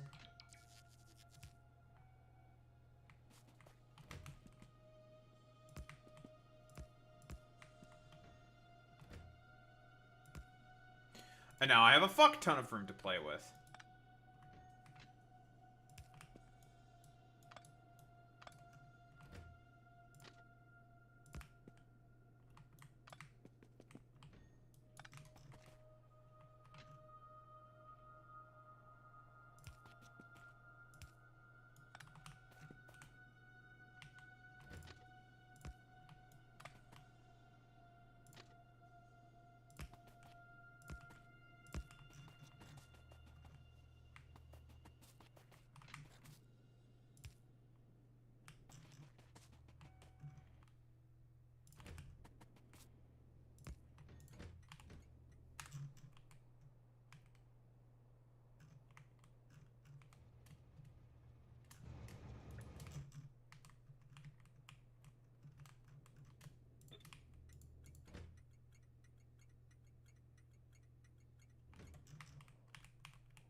Finally. Now this thing won't be fucking annoying and complain.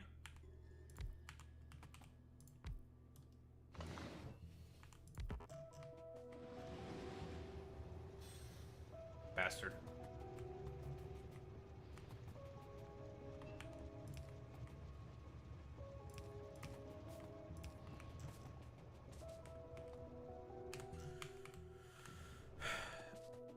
And just like that, we now have that thing powered. Lovely. Okay. So that southern portion of the wall is complete, and now we have extra room for other fucking... if we need repair packs as well. There's room for that. Cool.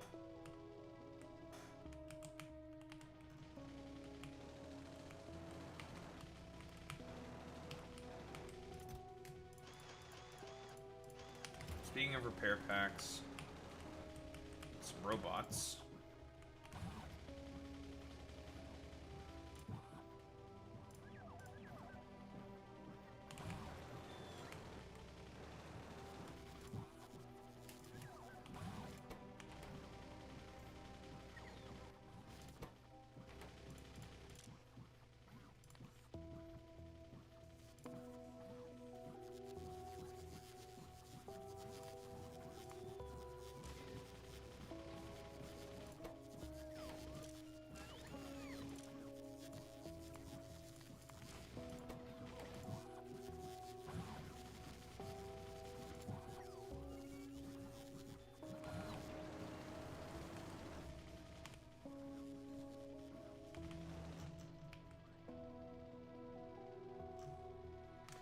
That's right, folks. We've made the southern border wall.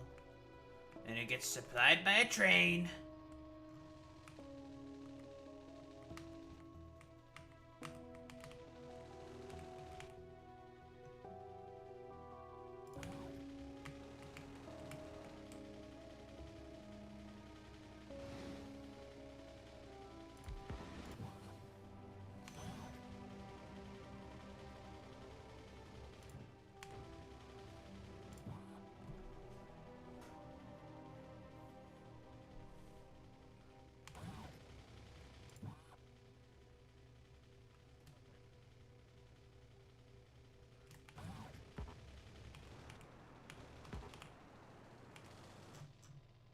Didn't grab any roboports with me.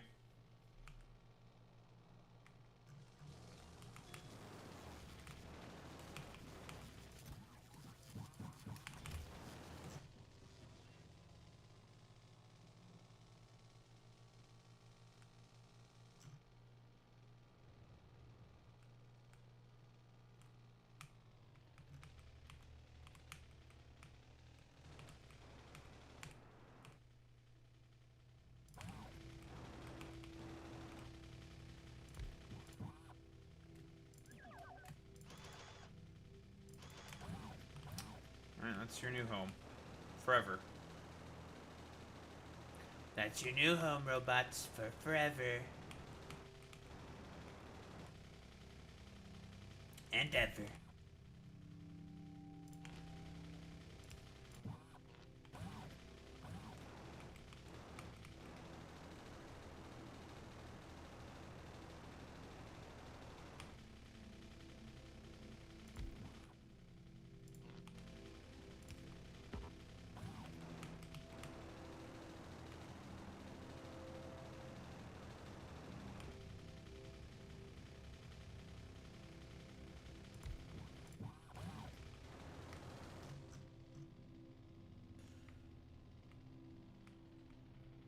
Okay, now for this other wall.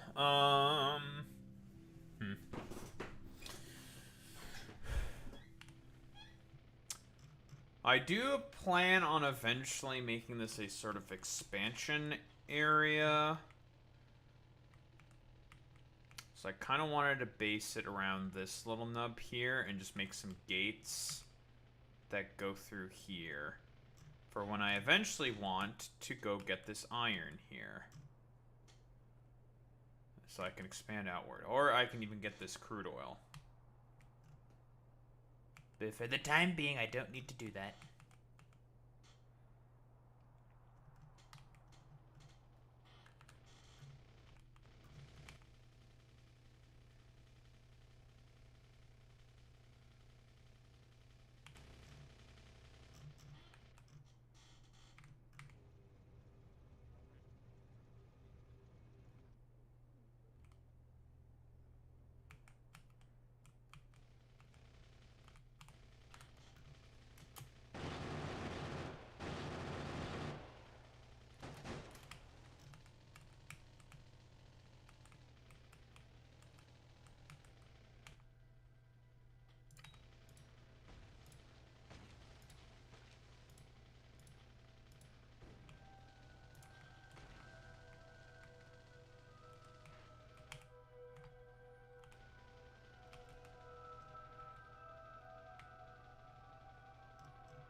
Can I find a blueprint for a nice curved wall section? Curved wall section blueprint. Factorio.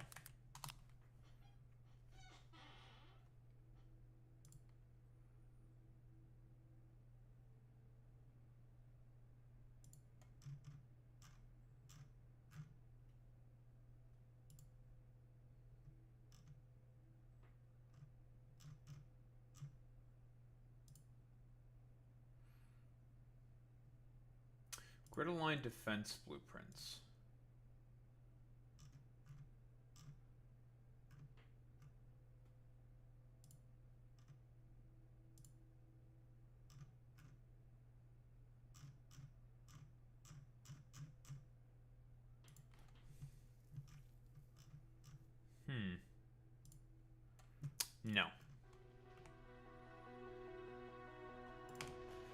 It looks like I'll have to make it myself.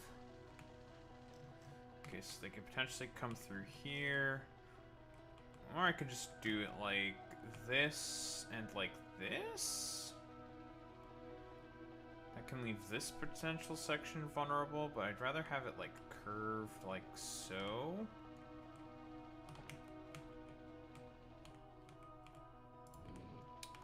Well, since we're placing this around the flamethrower, so why don't we just place the flamethrowers and then figure it out from there.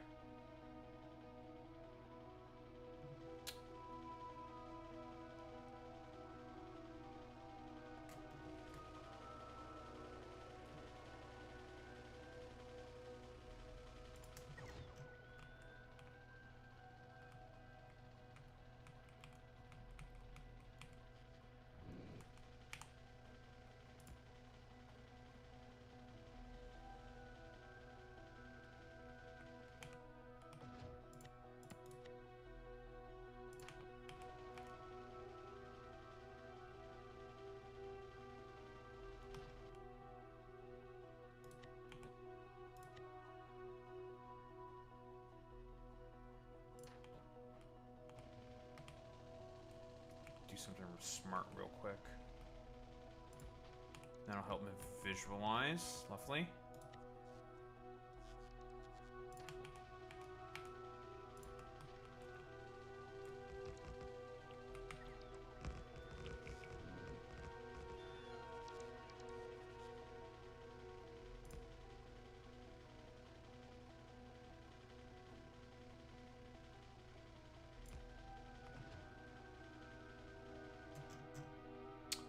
A little overkill, but it's not the end of the world.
Oh, there's a nest right there.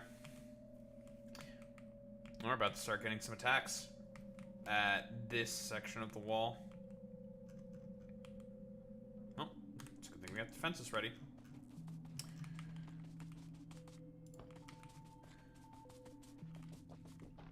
Okay.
Those bits are covered as well. Okay, lovely.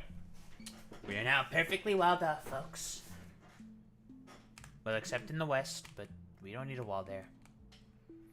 Don't need one wall there yet, but we're perfectly walled off. Nope. Walls do not have any upgrades. These are the only walls you can get. One's made out of brick. That's it. No upgrades for walls. Nope. Nope. There are none.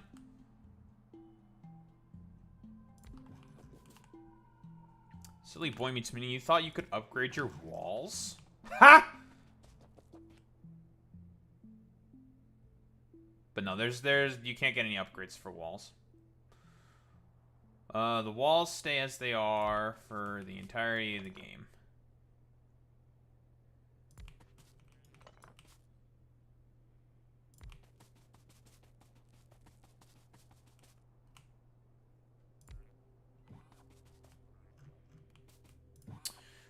You can build dragon's teeth with the walls.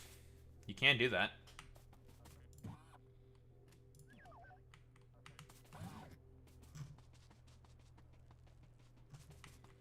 I've done that before. It's fine to do that sometimes. Like, if the bugs are, like, particularly aggressive, yeah, then it's fine to use, like, dragon's teeth and stuff like that. They have not been.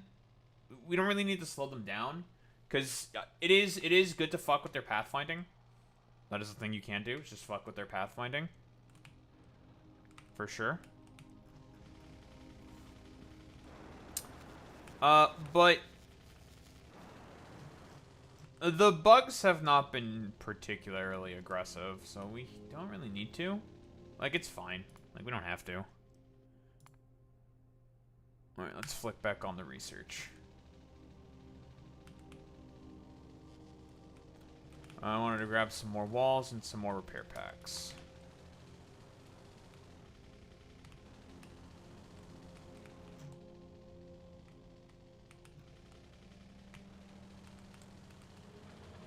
Speaking of which, there's a mess that I do need to clean up, and it's this mess.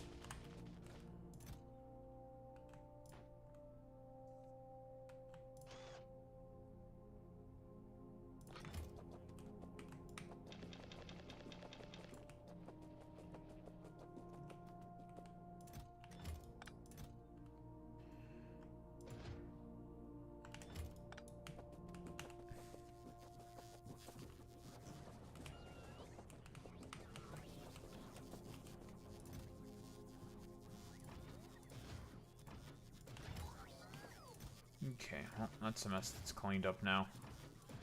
And I have so many extra fucking turrets that I don't know what to do with. Lovely. So many extra rail signals and stuff that I don't know what to do with.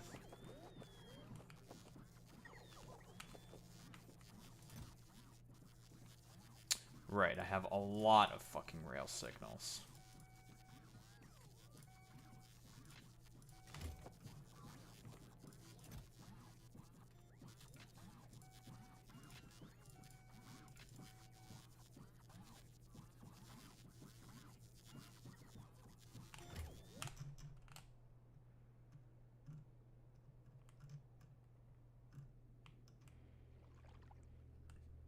I see that the laser defenses are already doing their thing. We got some charred corpses.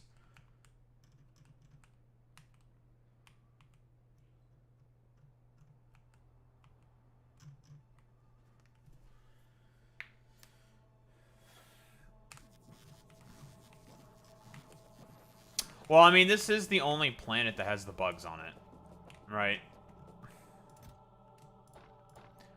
There's still a Factorio documentary, right, that I once saw that basically made the argument that the bugs are actually addicted to the to pollution, like it's vape juice, and it was quite a compelling argument, I have to say.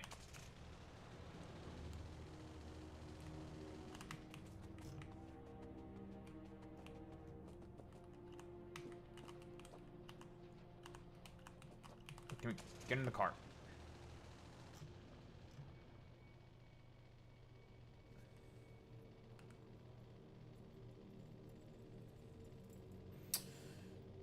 But now these outposts are all self-supplying because they each have their own supply train and stuff like that.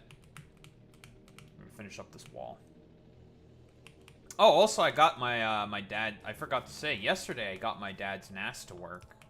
So, yeah, it was pretty easy. Now, I was, like, sitting on it for, like, 3 months, right? Mostly because I was just like, well, I wanted to have it prepared for him when he got home. Because he hasn't been home for a long time. But it was pretty easy, right? It's just, like, find the appropriate product, get the patch in the OS, patch in the other thing, some other stuff, and then done. It's pretty simple. Pretty easy. Not too crazy. I've done before. So I will soon have access to an extra,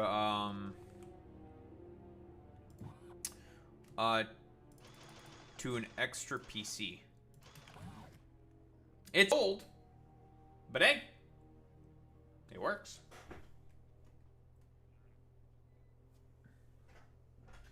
It's old, but she works.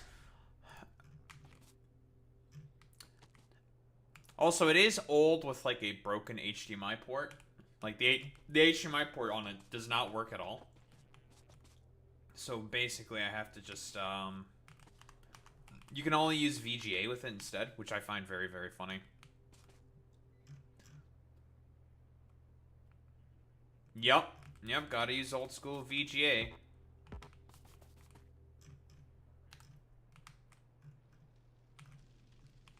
Hey, look, it's some dead people.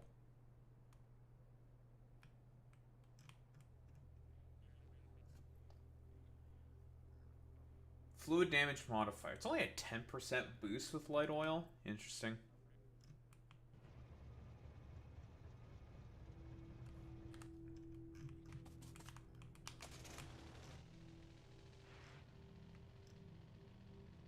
I don't know. Let's see if we can see any of their preparing attack waves. So, here's the nest. Hello. Hey, idiots. Come get me.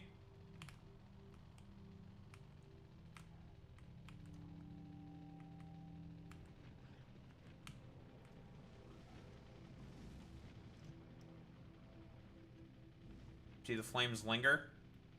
And then they run over the flames, typically, and then they just die. Because, the flames do a lot of damage. Like, a fuck ton of damage. So, yeah, we can just, like, leave this alone. They can just, like, constantly get murdered and die and stuff like that. Like, I don't give a shit. See? Death. We can probably put Dragon's Teeth here. Because...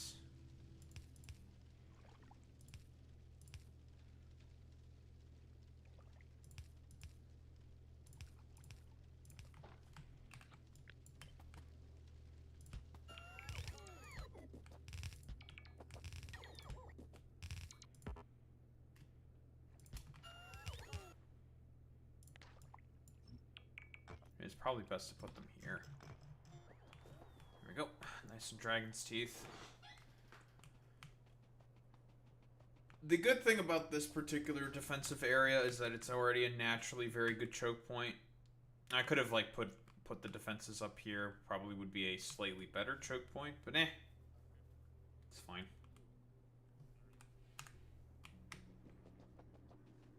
But yeah, that's probably gonna hold. Yeah, not that we know of, right? They could swim. There could be swimming bugs. We don't know. You don't know if there's swimming bugs.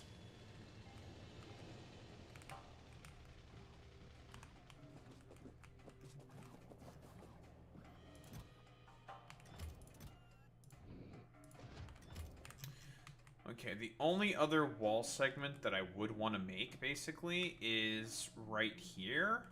And the reason for that is because of, like I said before, we're going to... These bug nests, we're leaving them alive. They get to live. And you may be wondering, Daho, why would you let any of them live? Well, astute individual. Because we're going to do unethical things. That's why. We need them alive so we can do unethical stuff. If you know, you know.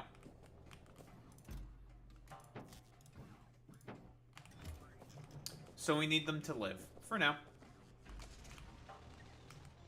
I'll put down some radars. And then those outposts are pretty much complete.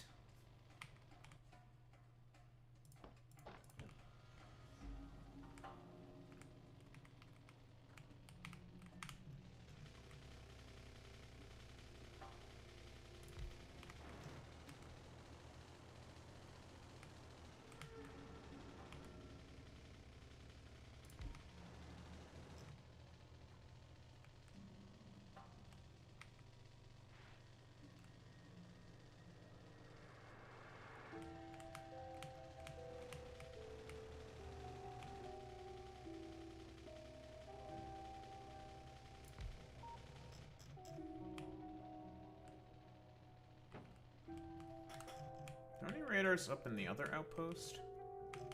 Yeah, I did put radars there. Cool.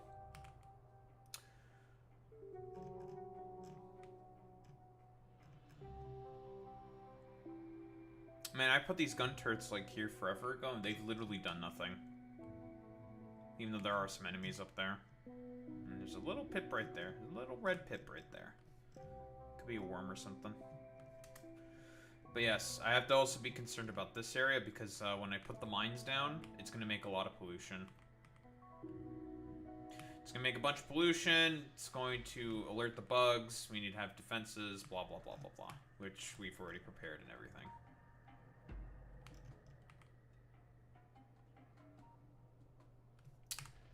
That Roboport does not reach those, so I've got to fix that.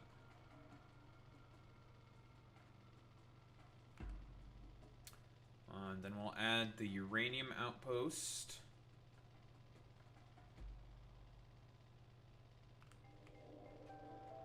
Need to have it for sulfuric acid loading and whatnot.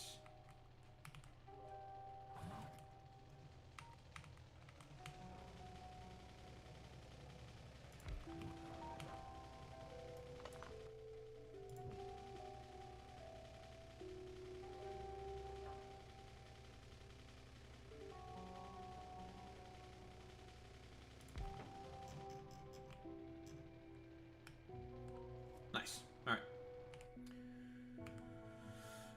But when we make that outpost, that's what we're going to have all of those efficiency modules for. Because efficiency modules significantly cut down on the pollution, which will significantly cut down on the amount of pollution that that thing is spewing out, blah, blah, blah, blah, blah, blah, blah.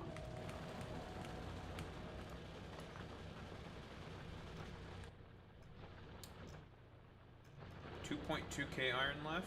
Lovely.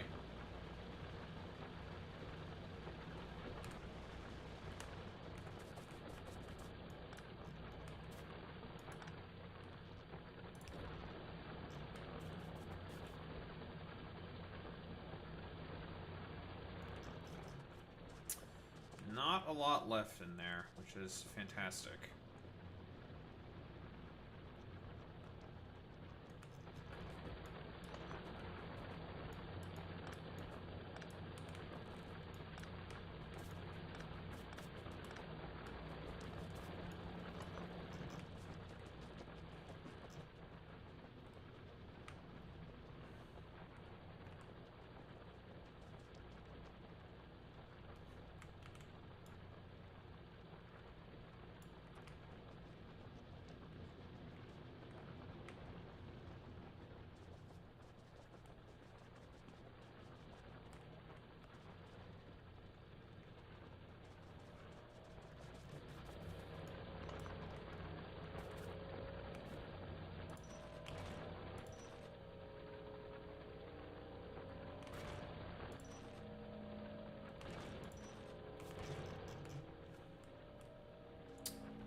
Oh, there's another thing that I do want to check. I want to check to see if these things are already programmed.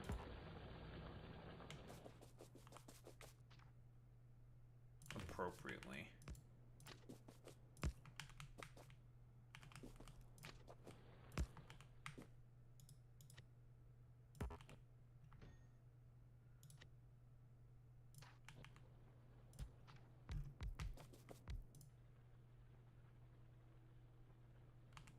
Yes, you are already prepared and everything. Lovely. Okay, so those are just going to be pretty much copy and paste.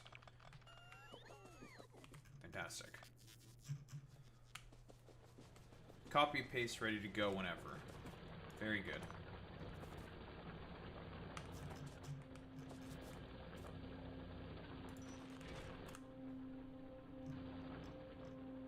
Oh, you're gonna mine out soon, you little bastard.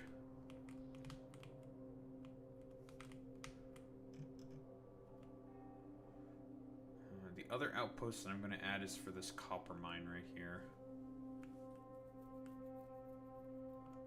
And then I want to embed this concrete probably around here somewhere, and then be able to make reinforced concrete, blah, blah, blah, blah, blah, because I need it for the elevated rails and stuff.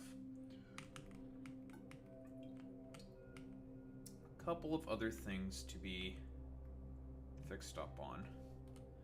Are you not absorbing any more pollution? Oh, this little guy's not absorbing any more pollution. I mean, this little guy is stuck here. Look at this guy. He's blue. Dabba-dee, dabba-die. Also, another benefit of this is if the bugs send out any expansion parties into this area, for example, to try to, I don't know, sniff my pollution to get drugs, they'll get murdered. So this is good. Good that we have this now, and this is also ready for expansion in the future, basically. So I'd basically put a big gate here, and we'd be able to, the train would be able to get out, and then we can have some more mining outposts around here for iron and stuff like that. I mean, once we're done with this, I might tap into this one because it's more safe, easier to get to. The areas in where the world generated all the iron is kind of annoying.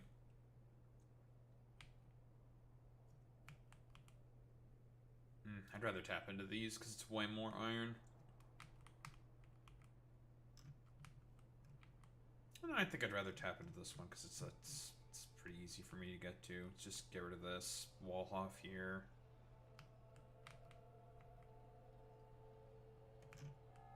Yeah, it's probably easy to do. If I need more iron. I mean, there's also this source of iron, but I'm saving it for the concrete, so.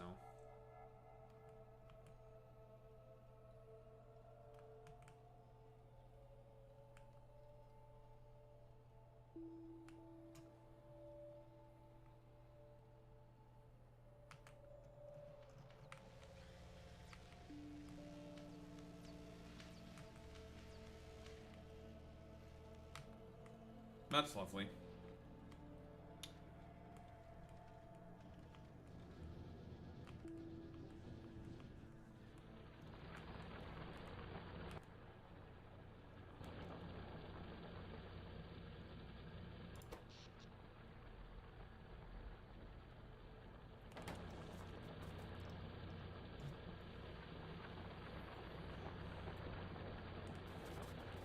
Oh, that doesn't surprise me at all, Boy Meets Mini. Yeah, like, again, like, why the fuck are we A-logging Zoran Mamdani? It seems very strange to be A-logging him. What is the purpose of A-logging him? Like, why? I don't know.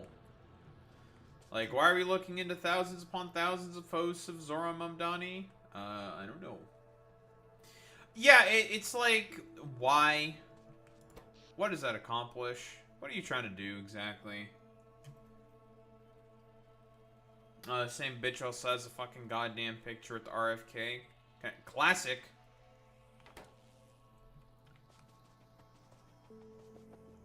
Now Alex is here. Listen, Alex, we built A big, beautiful wall. Look at how big and beautiful my wall is. So much better than what Donald Trump ever made. Wait, that's me. I'm Donald. What the? But we made a big, beautiful wall. and we've got a Southern border wall because that's where the bugs are. You see how close they are? You see how close they are? Very close. You see this little guy? He's blue. And he wants to attack me. He makes noises. I don't like him. So we have weapons to defend ourselves with.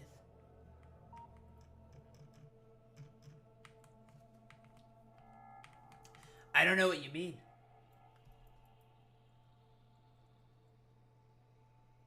that he once wanted to take apartments from the rich and give them to the homeless. Whoa! What a crime! I can't believe that Zoran Mamdani is literal fucking Robin Hood. No! My property values! I have no... Wait, like, is anyone else seeing, just, like, squares? When, Is anyone else seeing squares where, Alex is saying particular messages? Or am I just trolling? I can't see the emojis. What the fuck? What the hell is this? The fuck emoji is that?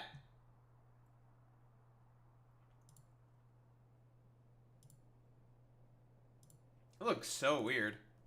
I don't know why, but in the Stream Elements chat, it cannot pick that thing up.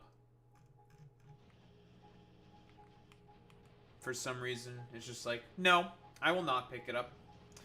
Yeah, it's a little sus, a little weird. Kind of sussy, kind of baka, kind of sussy baka, kind of sussy McBussy McWussy.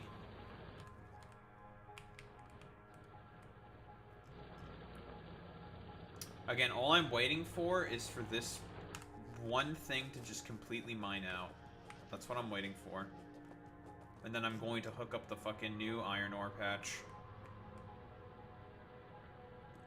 And then probably maybe get another iron ore patch. And then think about going to space.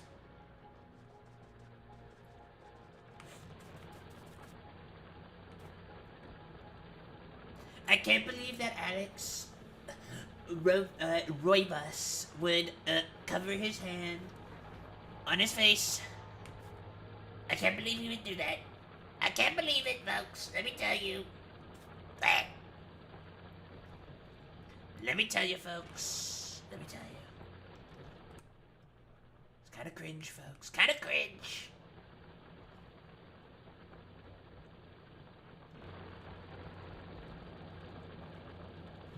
We're posting cringe on main, folks. Let me tell you. Let me tell you, folks.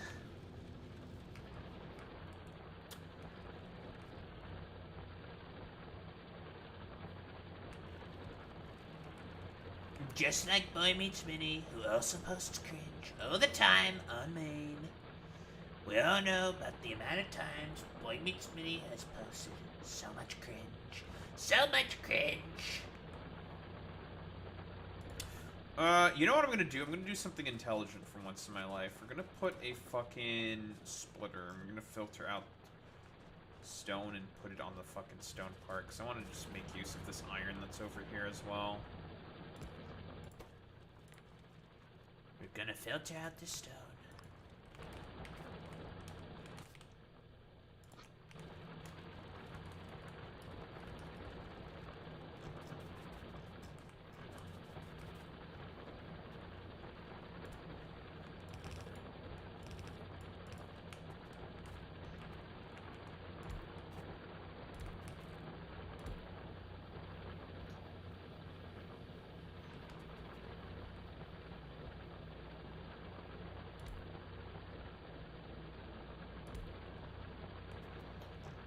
Now the problem with this is that it will get clogged up eventually, but it's not the end of the world.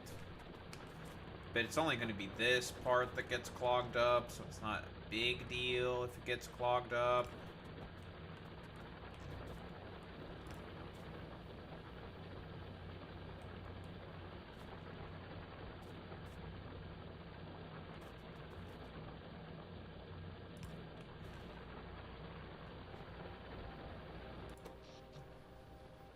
Yes, yes, I'm aware. I have power problems. It was not a good idea for me to upgrade those things to fucking the level 3. I just do not have the power grid to sustain it quite yet. Listen, folks, I don't have a power grid. The power grid's not good enough. Give me these.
I'll let you stay as Assembly Machine 3s.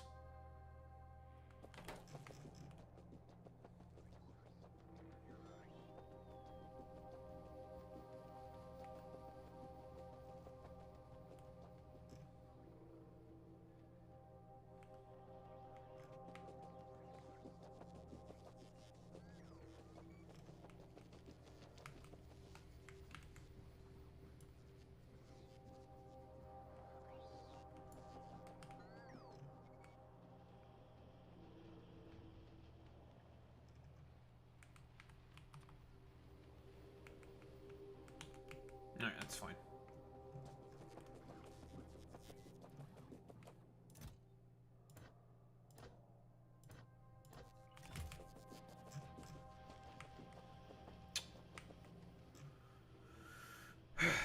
Alright, cool.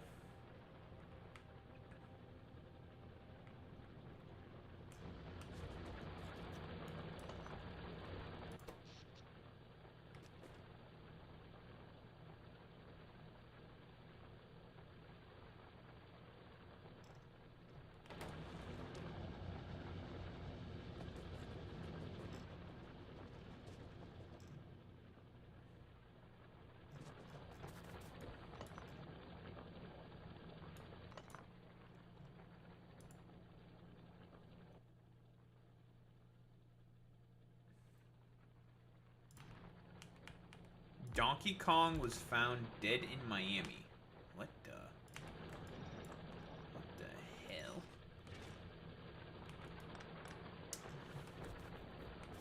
What the hell are you... What are you saying right now? What are the words that are currently coming out of your mouth, AJ?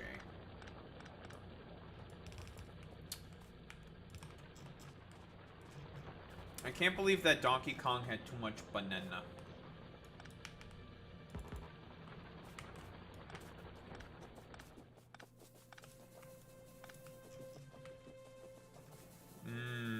Banana. Oh, banana.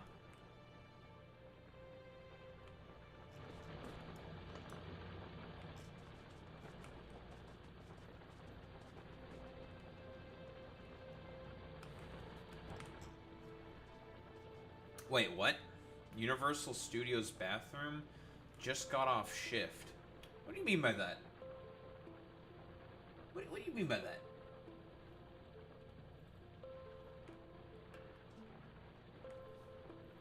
What do you mean by that?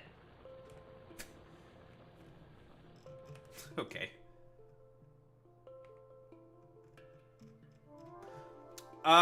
Personally, I don't think any of those words are in the Bible, so I'm gonna have to cancel you now.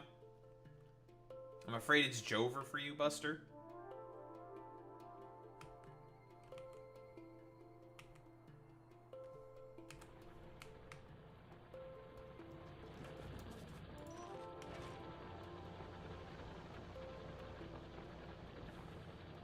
It's so close to being done.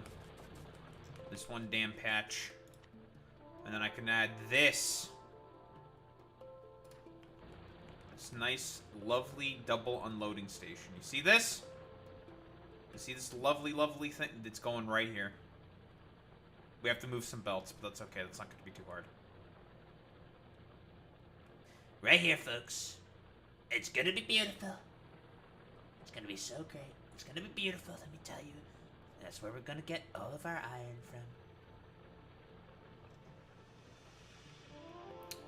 from. I may move it over slightly, because I want to make room for one for copper, one for iron. And let me move it over a bit.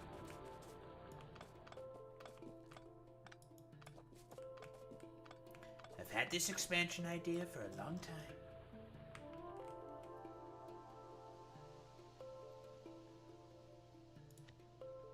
Yeah, I don't know. Listen, personally, I think the person who may have killed our boy Donkey Kong, it may have been Boy Meets Mini. Now, I know what you're gonna think. I know what you're gonna say. Boy Meets Mini, why would you kill Donkey Kong? And it's because Donkey Kong is spewing a bunch of Brahmanite propaganda. I know, you hate to see it, right?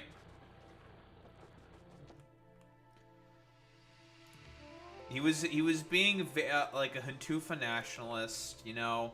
You hate to see it. You hate to see a goat become washed like that, you know. Donkey Kong was a nationalist, unfortunately, for the Hintufa movement. And Boy Meets Mini personally showed up on Donkey Kong's island and slapped him up a bunch of times, like this specifically. You know, that's what he did. Boy Meets Mini. Fake news. Boy Meets Mini went in there and gave him the good old 1-2. Fake news? What do you mean fake news? It's real. I saw it with my own eyes. I don't know what you're talking about, Boy Meets Mini. What do you mean?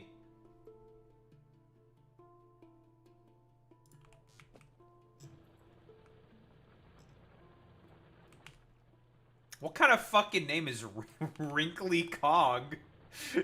Jesus. Imagine your first name being fucking Wrinkly, dude. That's some fucking disrespect right there. I'm not gonna lie. That's extremely fucking disrespectful. You know, what's your name? My name's Wrinkly Kong. What's your main shtick? I'm real wrinkly. I'm real old. I'm wrinkly, I'm old.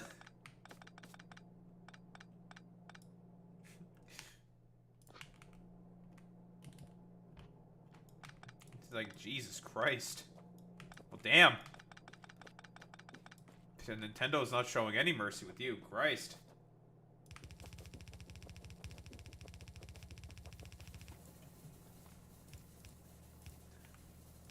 Well, listen, that's because George Lucas did a little bit of trolling, okay? And we love him for that.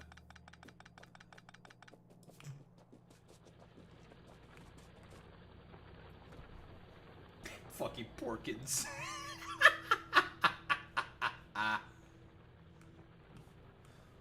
Name's Porkins.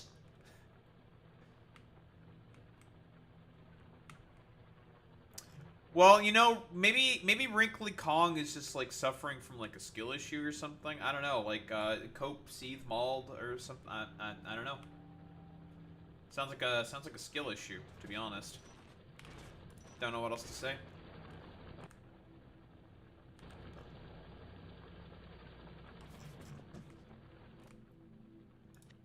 I will wait until this damn ore patch is fully mined out. I will.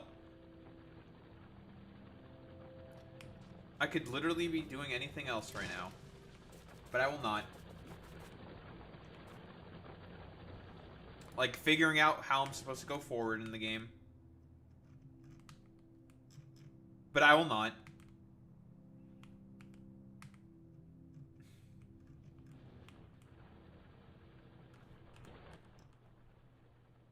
The next thing that needs to get mined out is this thing. could put another unload station. And eventually I will move this over, but we are okay in terms of our copper supplies for now. It's just iron is the problem.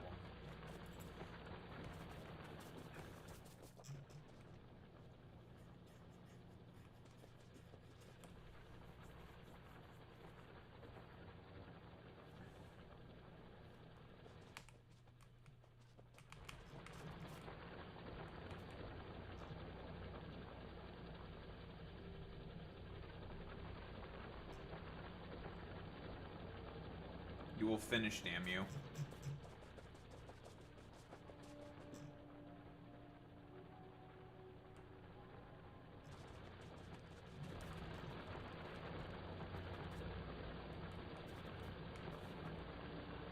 Well, I guess these things are currently working as intended. And as intended, I mean it's basically doing nothing at the moment.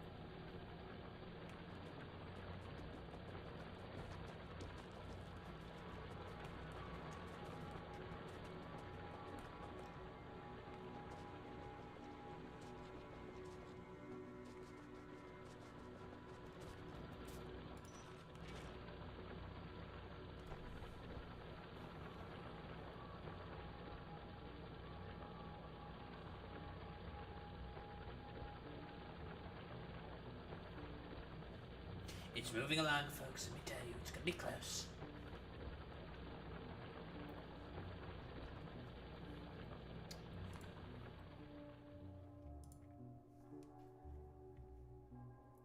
I guess really the only other thing I could do for the time being is getting more of these, is more mining productivity. For the time being. Just sink it all into that.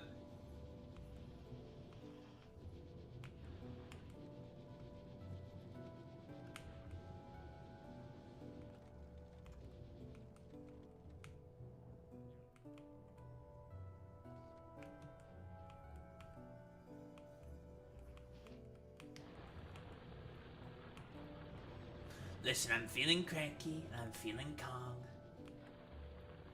I was gonna say something that I don't know if it was a good thing for me to say or not, so I refrained myself from saying it. I stopped myself. I stopped myself from being potentially problematic. You know, it'd be like that sometimes. You love to see it.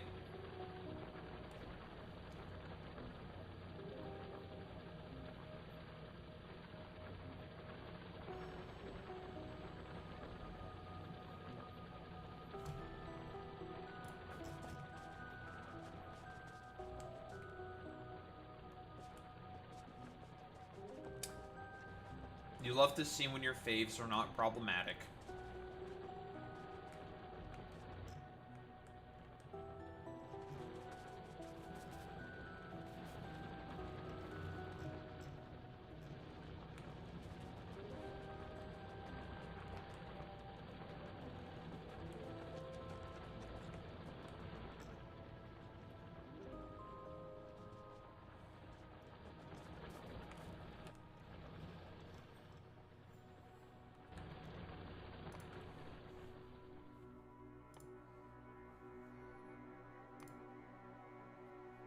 Grab this real quick as well. Braking force.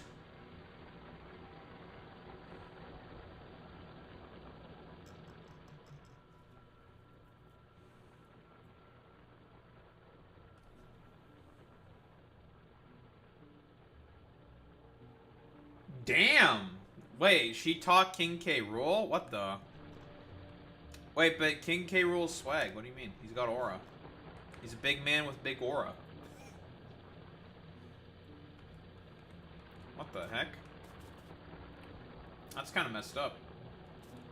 I can't believe that AJ would be problematic like this and say that, nah, you know, that King K. Rool asshole? His ass should have been grass. Now fuck him. It's like, damn! What did my man do to deserve this?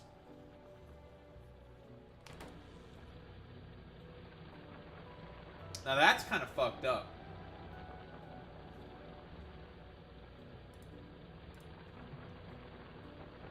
I don't need this blueprint anymore.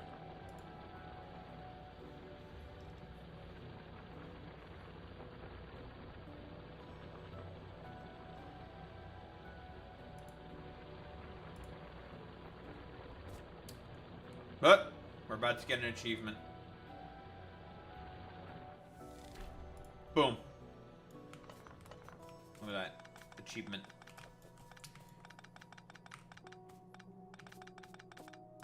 Oh, it's go time.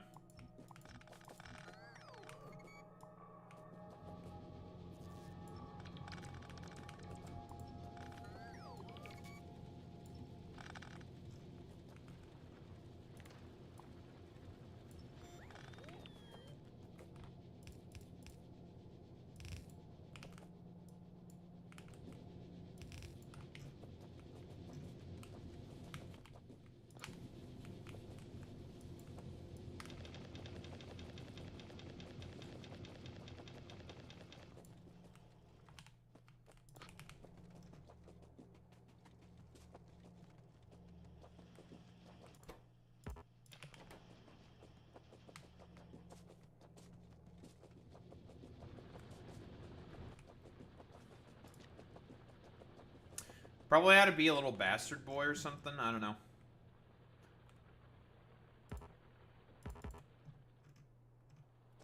Curse you, big electric pole. Fuck you.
You need to be given iron.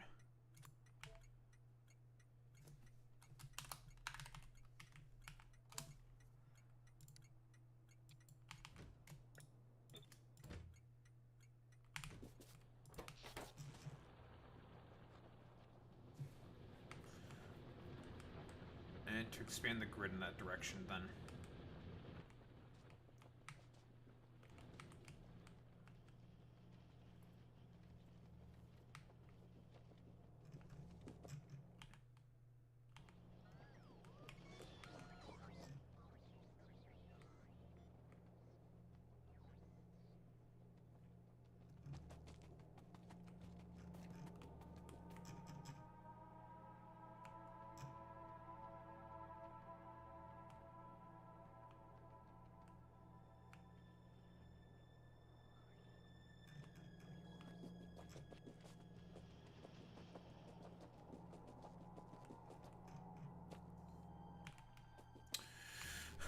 What was I looking to get? Rails. I need some rail.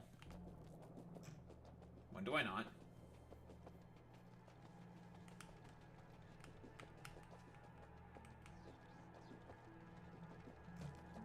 Then how the hell do the Kongs know when they're missing bananas? If none of them know how to do mathematics. I think I'm being scammed. I'm being led astray.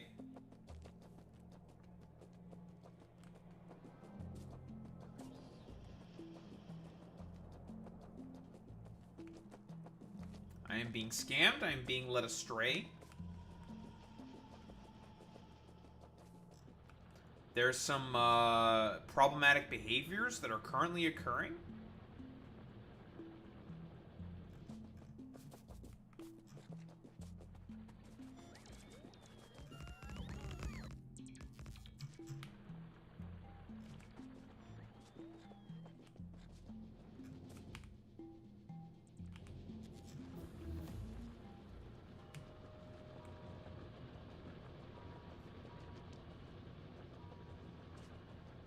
We may even be posting cringe on the timeline.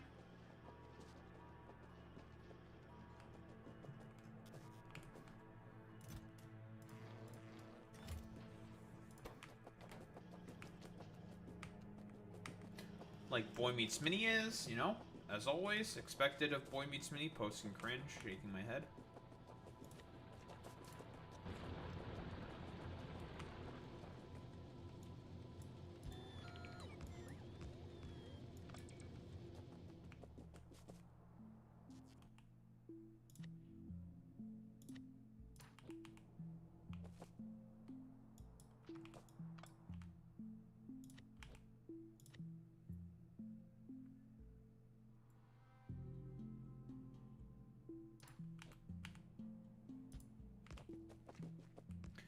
Foris. Staying up until 6 a.m. What the heck? That's crazy. Well, see, since I live in Canada, it's okay for me. This is not bad for me. Nothing could possibly go wrong. But what's up, gamer?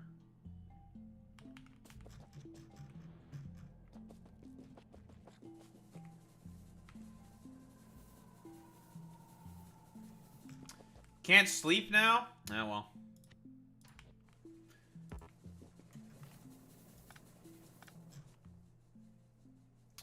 Worse things have happened.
Now, how on earth are we going to unload all our cargo?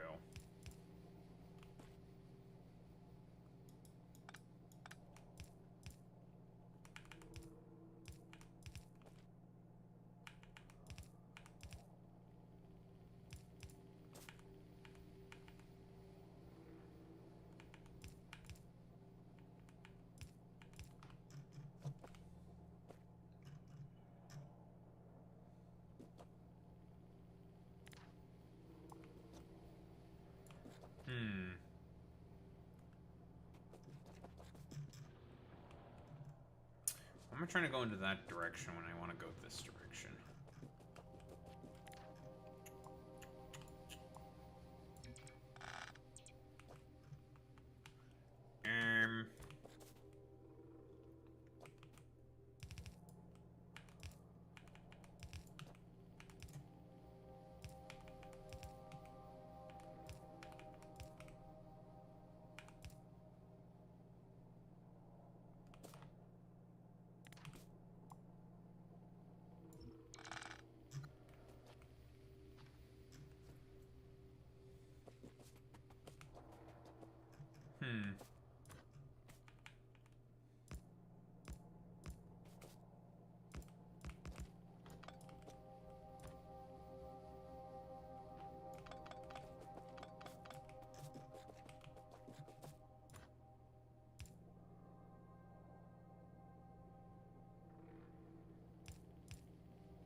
How to unload these damn trains? I think I'll figure that out tomorrow.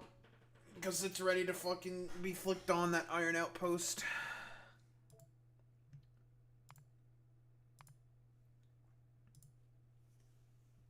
It's been long enough. Should probably yap about things now. Should probably talk about things that are going on in the world. Very important things. Alright. I'm gonna head to the bathroom, fill up my fucking water, do all that good stuff.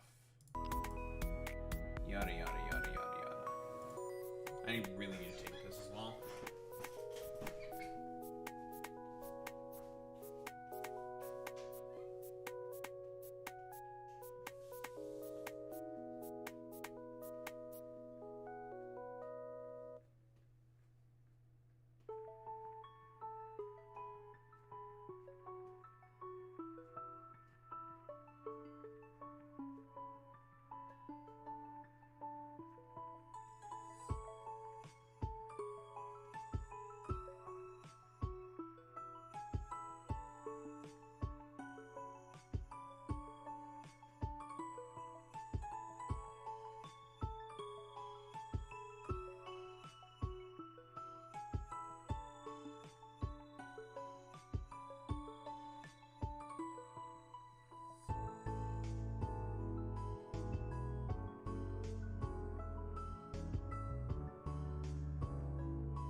You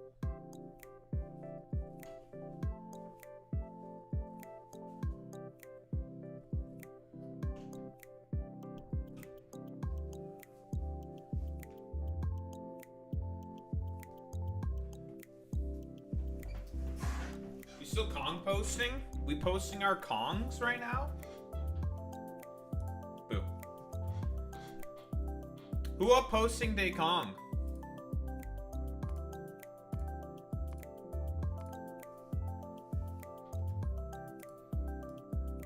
I'm up posting my Kong. Don't ask what that means, because I don't know what that means.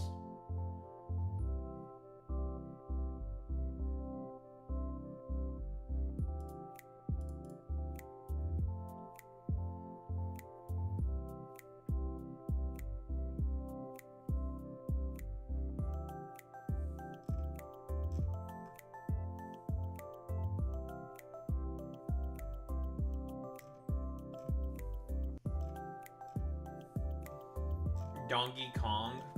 I don't know about that one. Seems kind of cringe.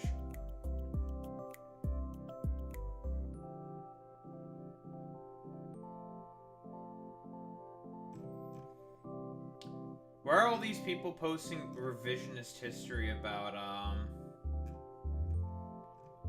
megas? Why are people saying that Mega Beedrill is like Zacian before Zacian? Now, listen. I like Mega Beedrill, but that thing is not Zacian. Zacian has way better defenses, better attack, not better speed.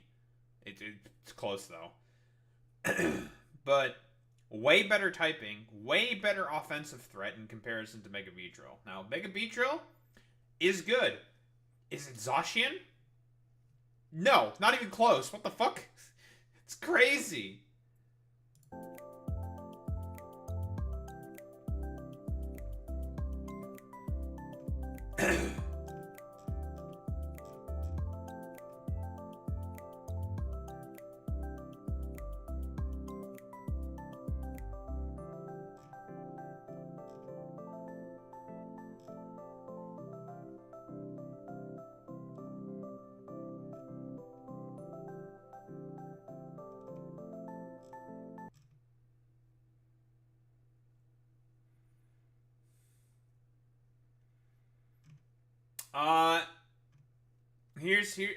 Here's the problem with that, AJ.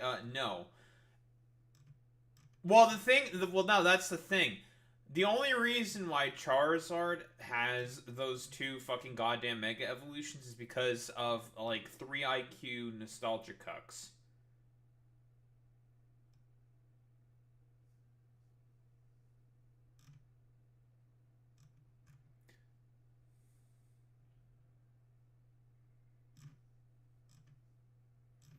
No one ever talks about how Mewtwo also has 2 Mega Evolutions. No one ever complains about that. Mewtwo has 2, but they're both pretty good. People like them.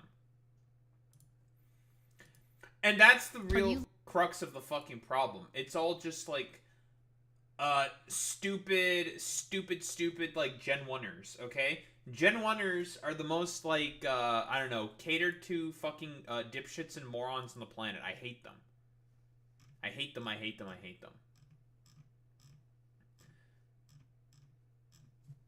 I think, like, out of all the Gen 1 Pokemon that do not have a fucking Mega yet, it's either they have a Mega or they have a regional form. The only one I think that has not gotten anything is are the Nido lines. Nidoking and Nidoking, I think, are the only 2 who have not gotten anything. Like, that's it. They have not changed for, like, I think years, at least a decade. They've gotten nothing. And they still perform pretty decently in specific instances, but they are pretty decent. It turns out if you give them Sheer Force and the, moves that are really good with Sheer Force, you're really strong.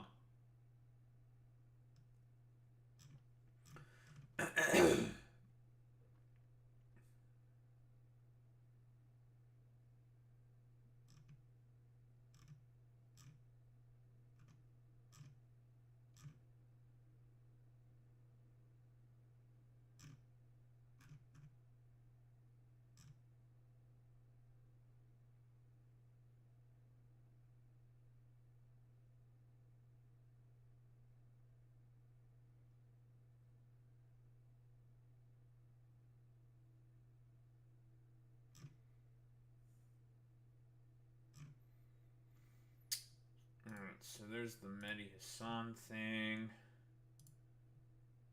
Make fun of the mold man. Very important. Always make fun of the mold man. Listen, being a Gen 2er is almost as bad as being a Gen 1er because people who are Gen 2ers don't actually give a fuck about gold, silver, or crystal, or they may give a fuck about crystal. It's never about gold or silver. It's because of heart gold and soul silver, okay? So they're also fucking completely cucked. Yeah, and there is going to be a Skarmory Mega Evolution. Now, see, now that's a take I have not heard, is we need a new Pokemon Ranger with mouse controls. Now, that's interesting, okay? Now we have an actual interesting take. Oh, you never played it? Then you're not a Gen 2er. You're actually just not a Gen 2er. You're just trolling. But then again, you're just saying Pepe every single time. But that's because you're just a goofball, goofy goober McGoober head.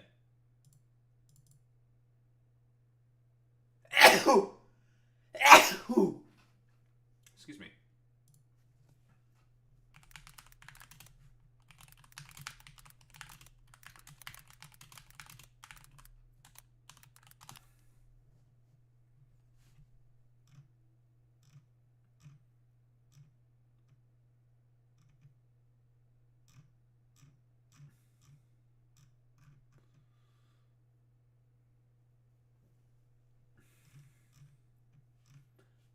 Then that's just a bad take.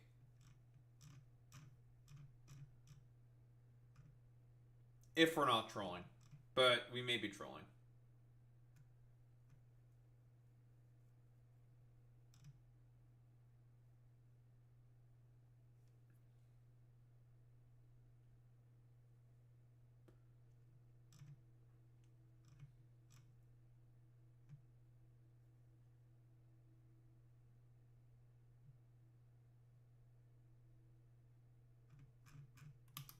I like drawing circles. That's true. I don't want the Mike from PA post about this. I hate Mike from PA.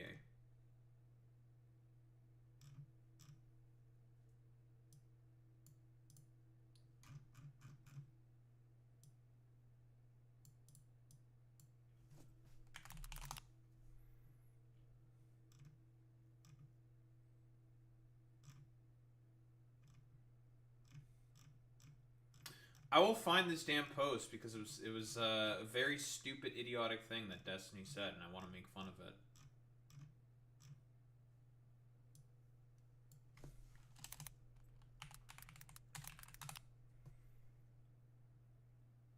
Bro, just fucking draw circles around it. Smile.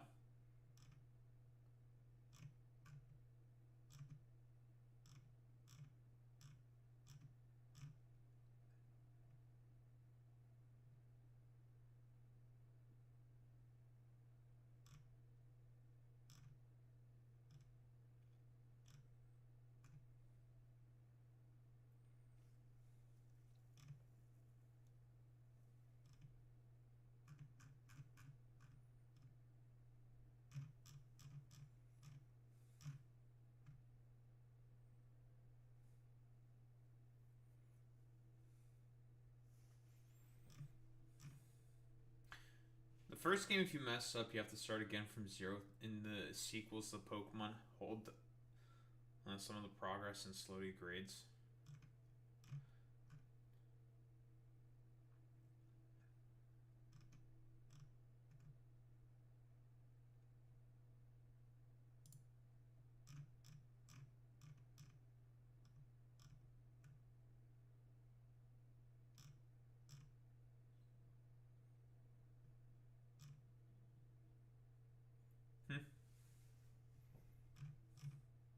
Oh, you're still talking about Pokemon Ranger.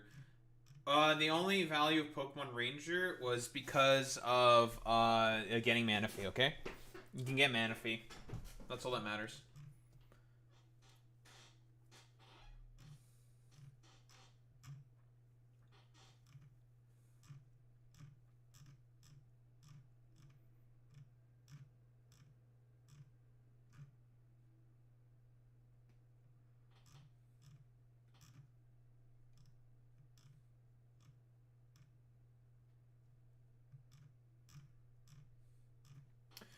Imagine needing an Aria dose. Couldn't be me.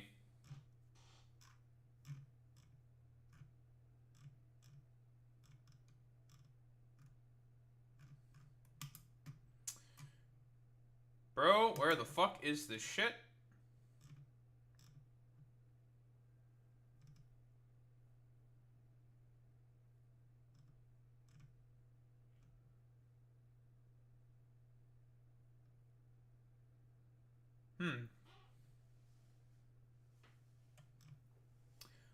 Pisco is not working with Destiny going forward. Uh-oh. Destiny's fucking lawyer friend is also calling it quits.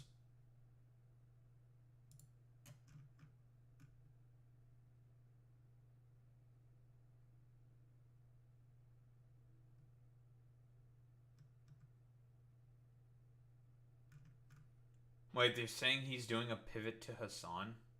The fuck does that even mean? These people are fucking schizophrenics.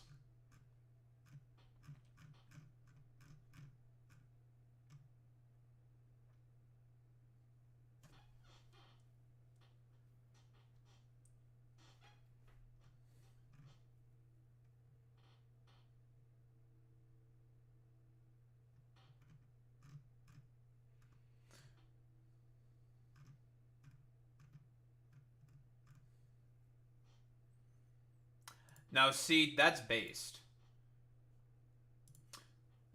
Fuck, I have to get the thing from Mike from PA. God damn it, I hate Mike from PA.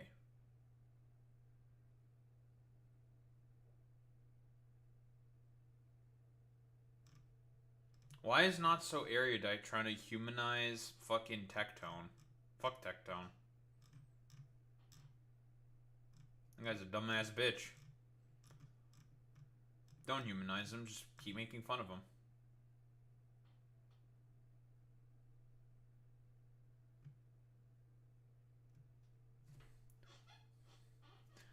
Andrew Pavlov is gonna go to jail? Let's go.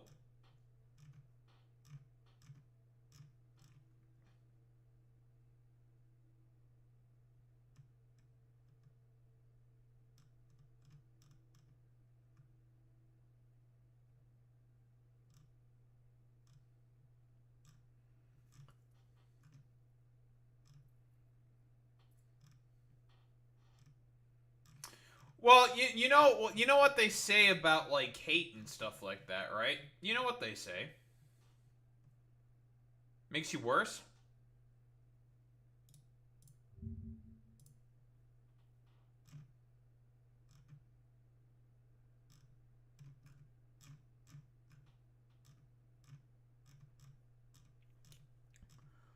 Like, I don't know. I guess this is the broader sort of consequences of, like, I don't know, having a conniption about stupid, sexy Hasan or something. Alright, I found what I needed to look for. Yes! I found it. No more looking at Mike from PA's profile, because I hate him.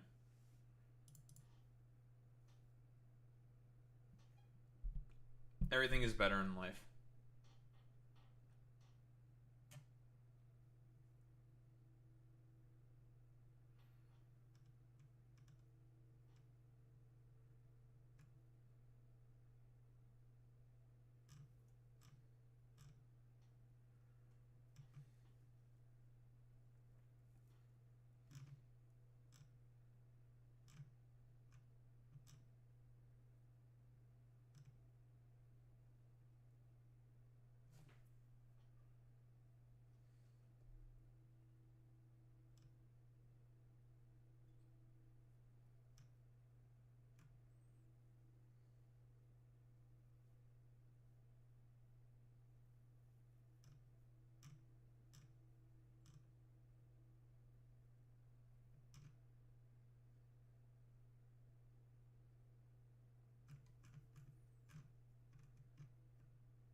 I hate...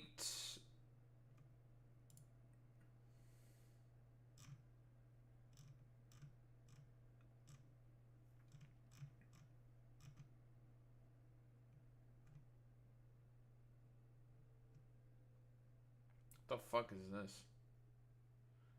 Newsweek is committed unfair left lean. What the hell is this?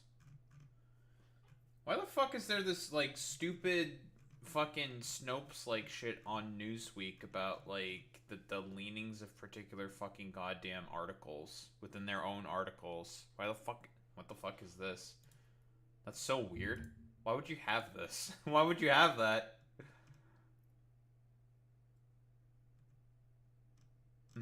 That's so weird.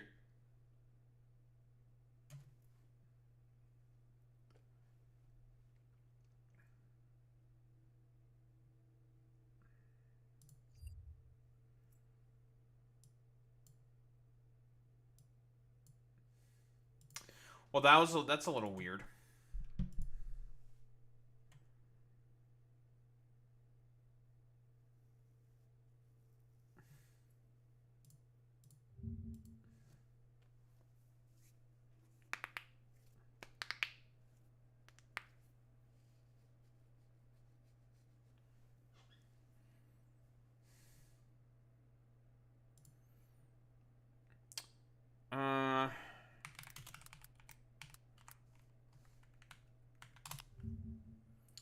It's not what I wanted to happen.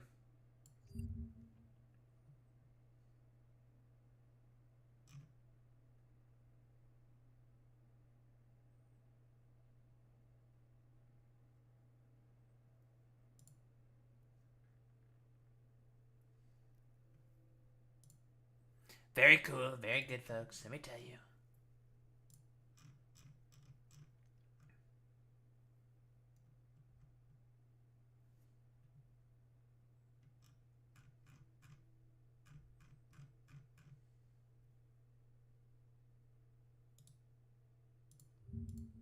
Plant.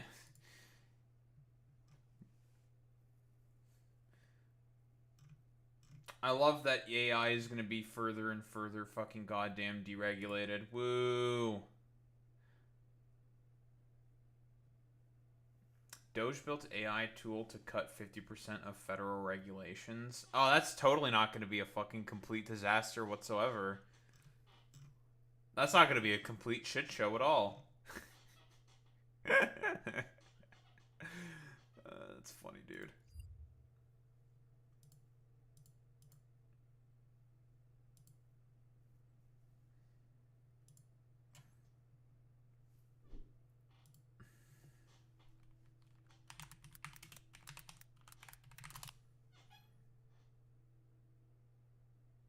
I don't want that. Thank you.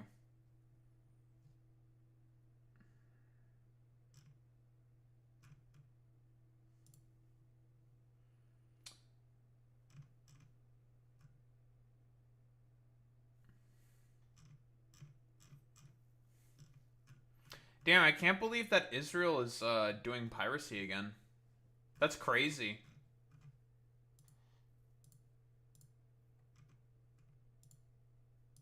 The fuck is up with that? That embed doesn't look like it's working properly. Well, that's a little weird. That was a little weird.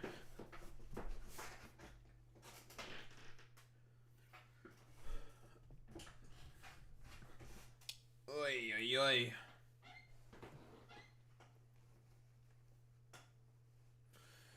Yeah, that's good.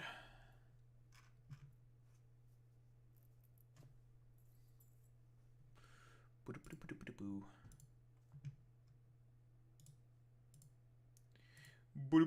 Boo.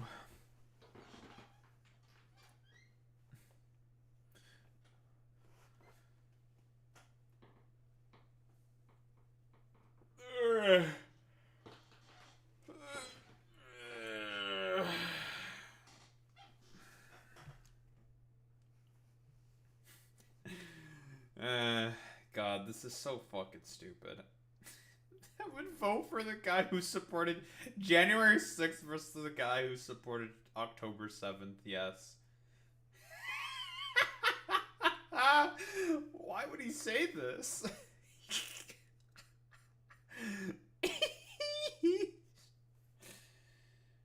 Oh my lord, dude. God, the power of spite is it's just like, it's one of those things, it's just on another level. It really, really is just incredible how spiteful this motherfucker is, dude.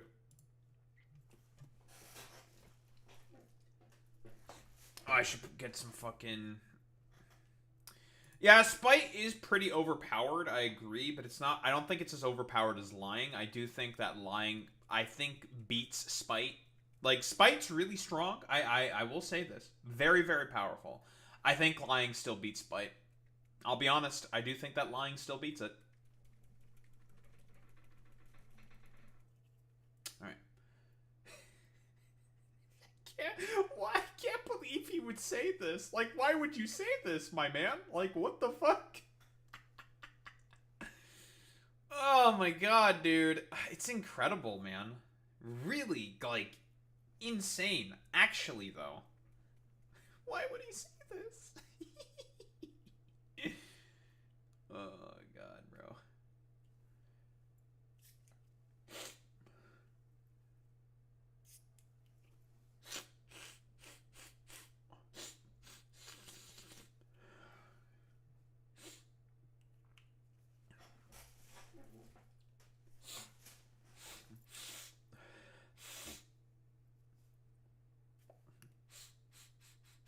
Alright.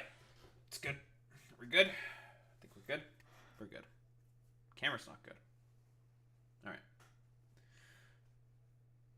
Well, I think Destiny here is sort of proving why he earns the moniker of the Horseman of Spite.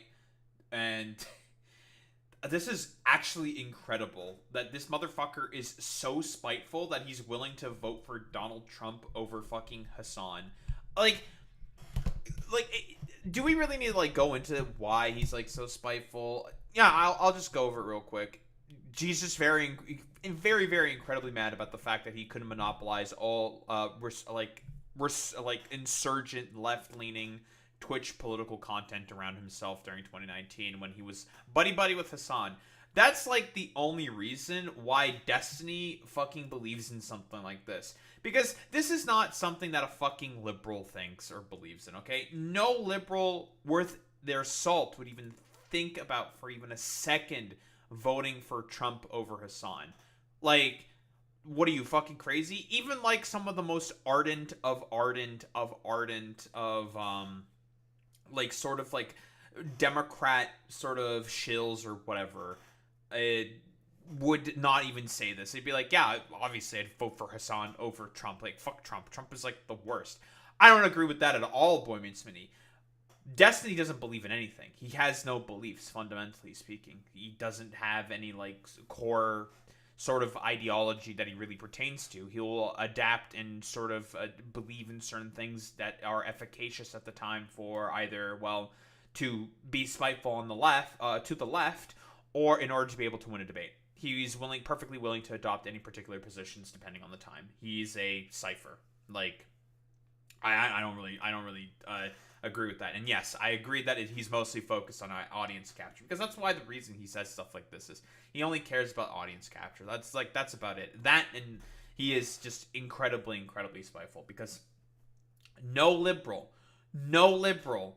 half their fucking salt would ever fucking think this, okay? And, like, come on, Destiny, like, Democrat approval rating of Israel. Like, buddy, it's at 12%. Why would you say that? Like, it's just, I'm just gonna pull this up here real quick just to show, like, just how fucking completely insane this fucking take is. Like, he's just not a liberal. He's just a fucking stupid, spiteful fucking conservative. That's what Destiny really is, to be honest.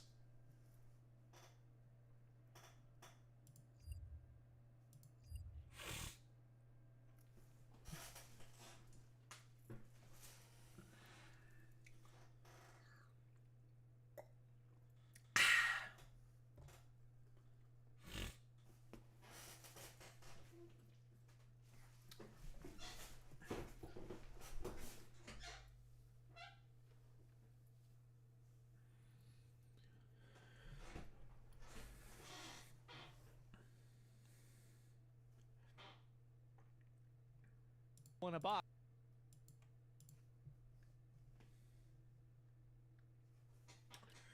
Alright, what's this? Asmongold thinks Trump has been watching his streams after announcing the return of mental asylums. Why is Trump bringing back fucking mental asylums? Is he doing this to try to, like, house migrants because he believes that migrants are coming in from fucking mental institutions or something, even though, like, asylum is a process for refugees and other people in danger of their country to in their country as like a sort of legal process to say like, yeah, I'm trying to claim asylum so I can stay in this country because I have reason to believe that if I stay in whatever country I was in before, that, you know, I probably would be in danger if I was still living there. So like what the fuck is this? In a box, bro. Put them in a box. And I guarantee you, guys, I promise you that the good days, the golden age is almost here. All we need to do is put 2% of the population in institutions and jail, and everything is going to go, every problem in society will go away. Bro. Guys, if we put them in a bunch of camps, you know, then our problems are gonna be totally okay, guys. Like, seriously. Like, are we doing, like, bro, are we just, like, fucking Hitler posting right now, Asmongold? Like, what the fuck is this? Like, does he think, like, all mentally ill people need to be put in a fucking box somewhere? It's like, okay, Asmongold, problems here. You'd be one of the people that's going in the fucking box, okay? I'm sorry to say. You and a bunch of your fucking goddamn supporters. Guess what? They're all going in the fucking box. I don't think you want to be saying this, my dude. Like, 95% of the problems will go away. Yeah, 100% of blue sky. Yeah, 90, but more like 5%. Well, 2% would be the minimum, right? And you would obviously... Interesting that he says blue sky there. He thinks that everyone who's a liberal is mentally fucking ill. 100% of blue sky. Yeah, that's 2% of the population? Really? I don't think so, right? Like... Yeah, sure, blue sky is filled with, like, a really stupid, annoying fucking liberals. Yeah, sure, but 2% of the population, they're all, like, mentally ill? Like, I don't think so.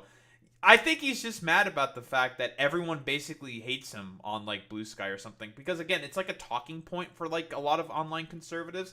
That if you have, like, a blue sky account, that means you're, like, I don't know, like a degenerate or some shit. I don't know. It's fucking silly.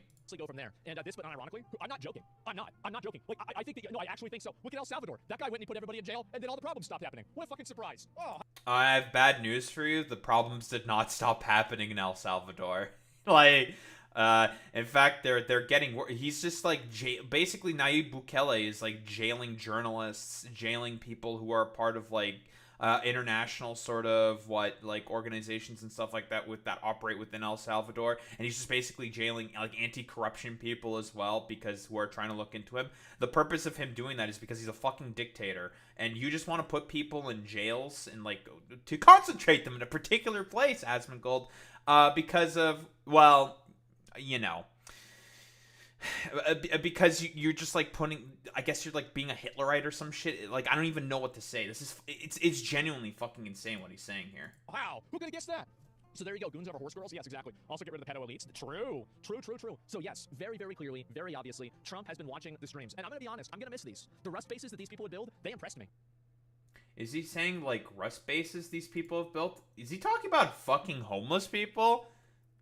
Because, like, Donald Trump is trying to, like, throw a bunch of homeless people right now in fucking jail? Jesus Christ, dude. Like, yeah, I don't know. Like, I guess Asmongold's just gone full Hitler or something? Like, what else are you even supposed to say here? It's just like, yeah, put all the mentally ill people into the camps, put them in the box, and throw the key away. Which is just, I don't know, fucking kind of insane that he's deciding to be, like, as open about this as he is. Which is, pretty wild to say at the very least. Let's be quite honest here. It's fucking insane.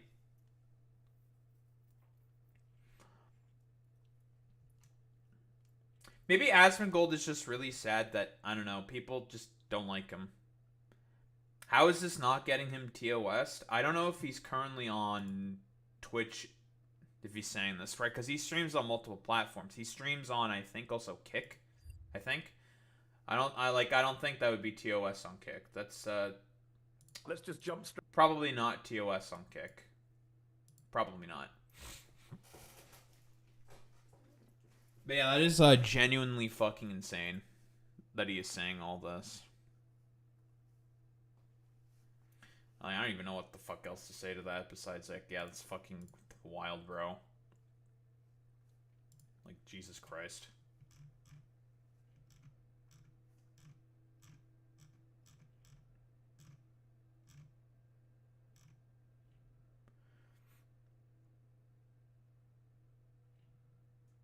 I don't think Trainwrecks really does all that much in order to run Kick that much anymore, to be honest. And no, Trainwrecks probably would care if enough of a stink was like raised up about it, because he probably I don't know, he probably doesn't really if like pay really much attention to everyone, like you know, to like some of the shit that fucking people say on his fucking platform, right? Like, yeah, if it hurts the bottom line, then he'll care. Because again, Trainwrecks cares about only one thing and one thing only, and just, well, it's making money.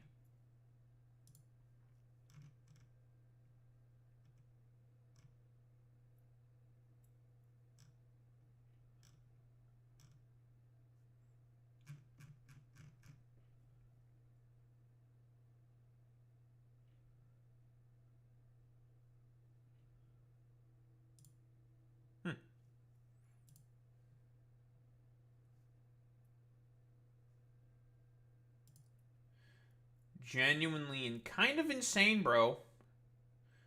Insane in the membrane, you could say.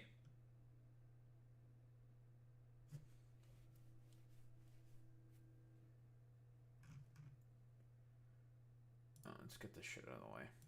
Alright. Our boy Mehdi Hasan having a retrospective, I suppose, on Jubilee, which was something I always kind of wanted to hear about from, I suppose, for lack of a better term, the horse's mouth. The Mehdi Hasan's not a horse. You whatever. I'm just saying the saying. Fuck you.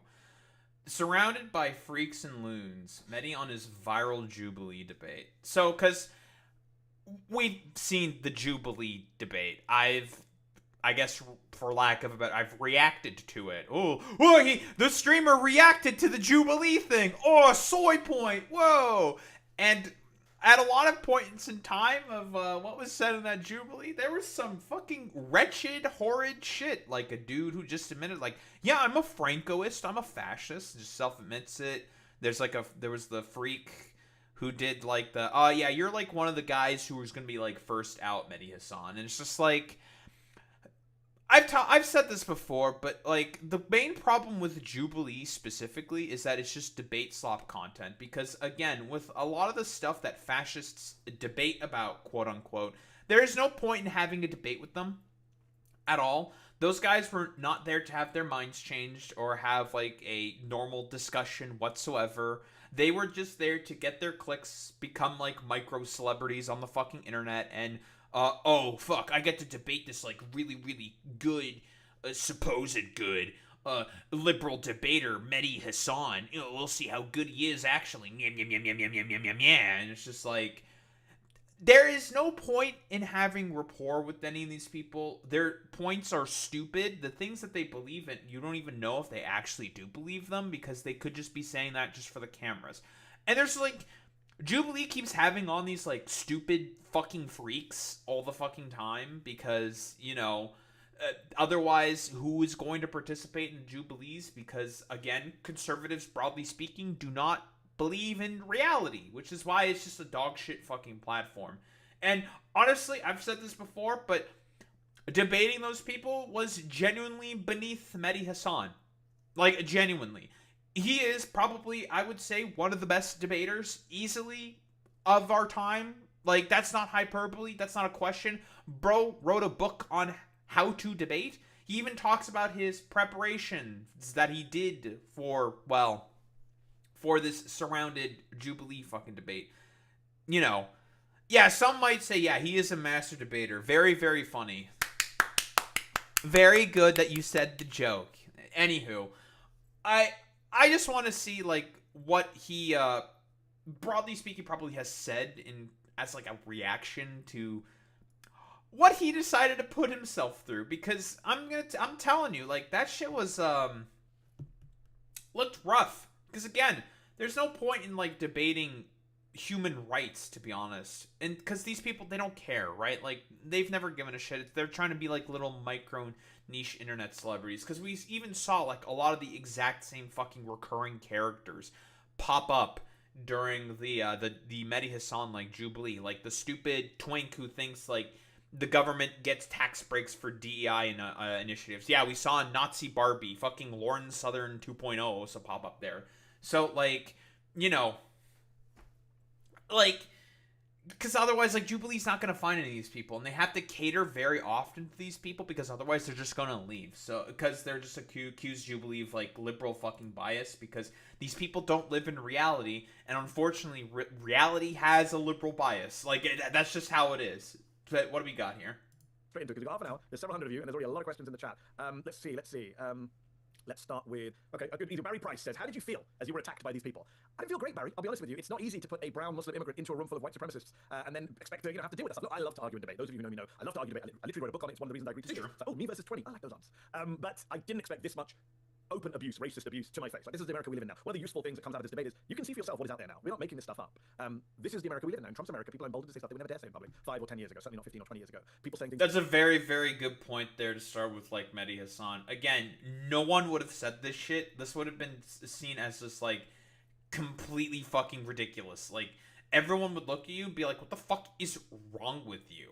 I think more and more so that the tide is, I think, starting to change in terms of that, to be honest. Where people are just like, what the fuck is wrong with you? Why are you saying this? This is just complete fucking abhorrence. And, yeah, that's also true, Boy Meets Mini. Well, maybe around 9/11 they were, but soon after that, it wasn't cool. And I think, like, after Trump winning, it was kind of seen as, like, totally fine, and then soon after it was seen as like not cool. And we're starting to get into that sort of like cultural moment where it's with Donald Trump doing the further and further unhinged bullshit that he's doing now, and is tanking his approval rating more and more and more. So like, what is Trump's current approval rating, right? What is Trump's approval rating right now? Because from what I understand, like, he is basically dropping on like every issue, even on fucking immigration, which was his best thing for whatever fucking reason. Even on immigration, he has a low fucking approval rating. But what, 37% second term low. I think he made it to that exact same approval rating, like, I think fairly early on in the term. I think that was around Liberation Day, and then it went back up after he rescinded all the tariffs. But where I guess it's independents drive Trump's approval to 37% second term low. It's crazy, man. Like, people do not like the job that he's doing. Like, 2% amongst Democrats, U.S. adults at 37%, 29% amongst independents. People do not like what he is fucking trying to put down, dude. Like, cause it's just, like, I mean, if you have like half a brain, for God's sake, like, no one likes what he's doing, cause he's just a mad king trying to do everything possible in order to just stay in power for as long as possible to avoid his like legal troubles. That's really all that it is. To my face. Yeah, Barry, it wasn't great. I mean, I'm not going to sugarcoat it. I don't think we should. I always say this, like, Muslims, brown people, immigrants, black people, we're not born with thicker skins than everyone else. So of course it hurts. Of course it's upsetting. I don't want people to know that they're getting under my skin. But racist abuse is something we shouldn't normalize or think is okay as part of a debate. So no, it wasn't great. But I know how to hit back harder than most people do. So I was able to kind of take some of these people down and turn the tables on them and throw some of it back in their faces. But look, it's not pleasant. Josephine Olsen said I was so impressed with your quick recall of. Here's the thing with like, and he made some of them really fucking mad, by the way, which honestly just makes them look worse. Like, either they look like complete fucking schizos when they try so hard to look as normal as they can, but these are not normal people. They're freaks. They're lunatics. Like, they're like complete psychopaths. Every time they try to look as normal as possible, they just make themselves look like complete fucking freaks, which is really, really funny, because like it's like the exact opposite. The people who look like who are like super fucking freaky just very often can put the, I don't know, sort of facade of looking normal like very, very easily. It's so funny that that's like the opposite dynamic. of good arguments. Thank you very much. I'm one of those guys who like crams for exams. So kind of night before, I'm imbibing everything. If you ask me now to say again when I paid that, probably couldn't remember. To be honest, this is let's keep going through these. Have we got, JH asks, did you fear for your safety being there? A lot of the viewers were nervous seeing the vitriol in some of the participants. I did, and I took security with me. And unfortunately, the world we live in now is, when we do public events, we have to have security. Unfortunately, journalists now are targeted, judges are targeted, activists are targeted, politicians are targeted, members of Congress are having their security stuff. We live in America always was a violent country, a heavily armed country. We now live in a country where the president of the United States and some of his media acolytes are inciting violence all the time. So unfortunately, you shouldn't have to fear for your safety in a televised debate in a TV studio. But look, it would be ridiculous not to worry. I mean, did you guys see the second guy? I think his name's Richie. He's been tweeting at me for the past couple of days. Second or third guy in the green t-shirt, appropriate green t-shirt, acting like the Hulk. He was like, I have this. Really? They're fucking... like, again, fascists do everything possible to try to make themselves look normal, but the more and more they try to do that, the more and more, like, freaks that they do. Like, they make themselves out to be.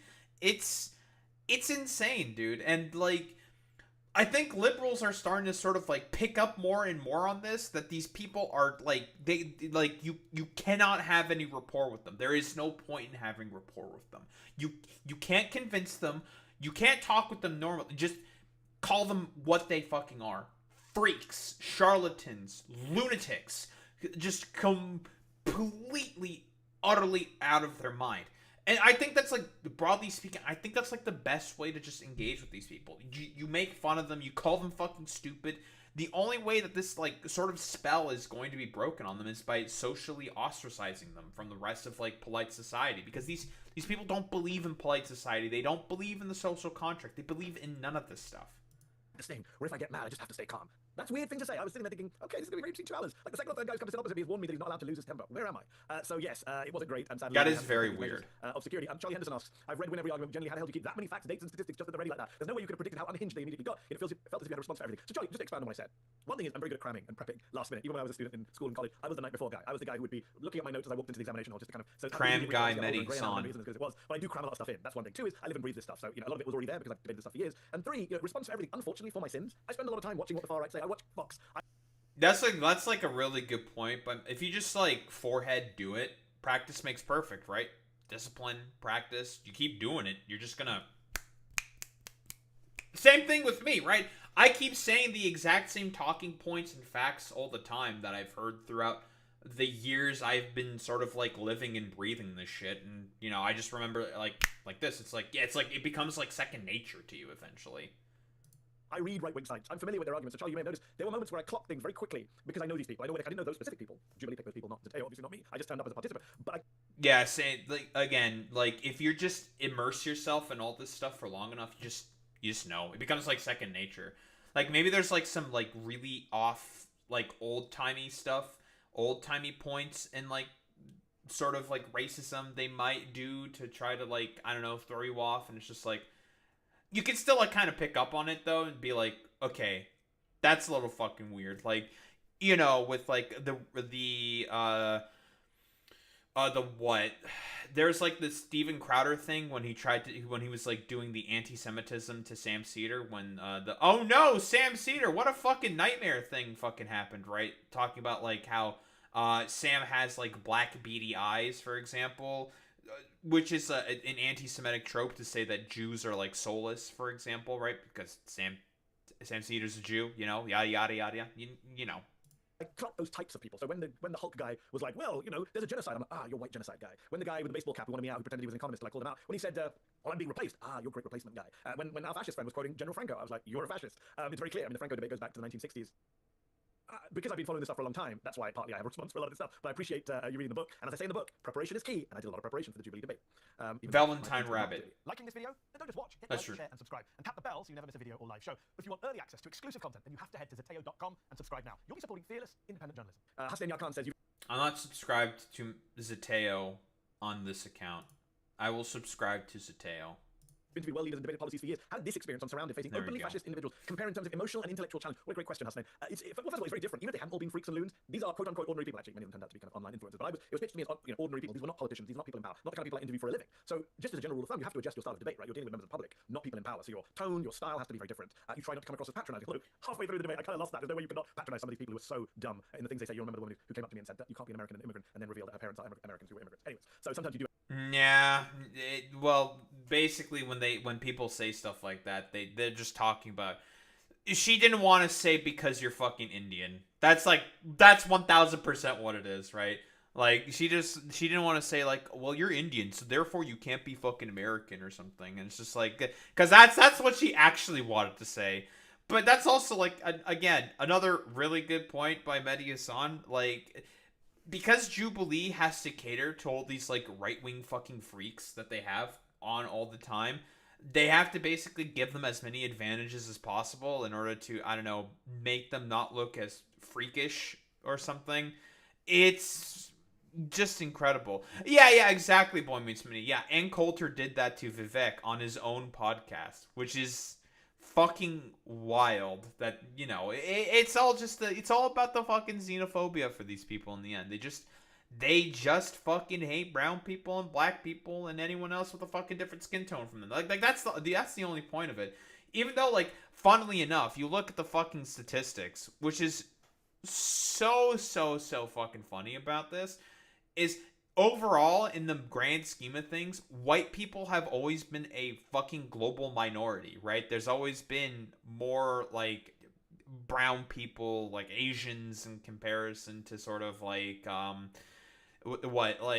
in comparison to, like, European white people. And that's just, like, a kind of broader sort of, like, historical trend. Like, this is kind of how it always been. It's so fucking goofy that they just have to do this like stupid dumbass fucking racist bullshit. It's just silly to me, honestly.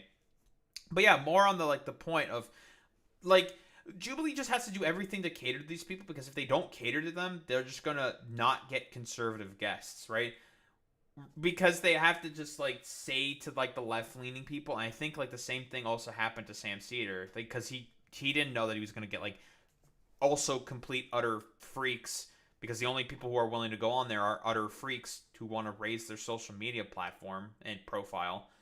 That he's not going to know that all these like complete utter charlatans are charlatans when he debates them, when he goes on to Surrounded. Because again, if you knew about that, you would not go on these platforms. Like, they would not be able to get left-leaning people, because the left-leaning people can immediately recognize it's like, oh, okay, well, I mean, the point of you saying / doing these things is because you just want to raise your profile and you don't care about the debate at all, right? That doesn't matter. So what's the point in fucking talking with you? Why should I talk with you? Fuck you. There's no point. Which is correct, by the way. Which is, I find very funny when, like, the conservatives make the free speech argument. It's like, you don't support free speech if you don't want to talk to me about my schizophrenia and all my complete utter bullshit that I believe in.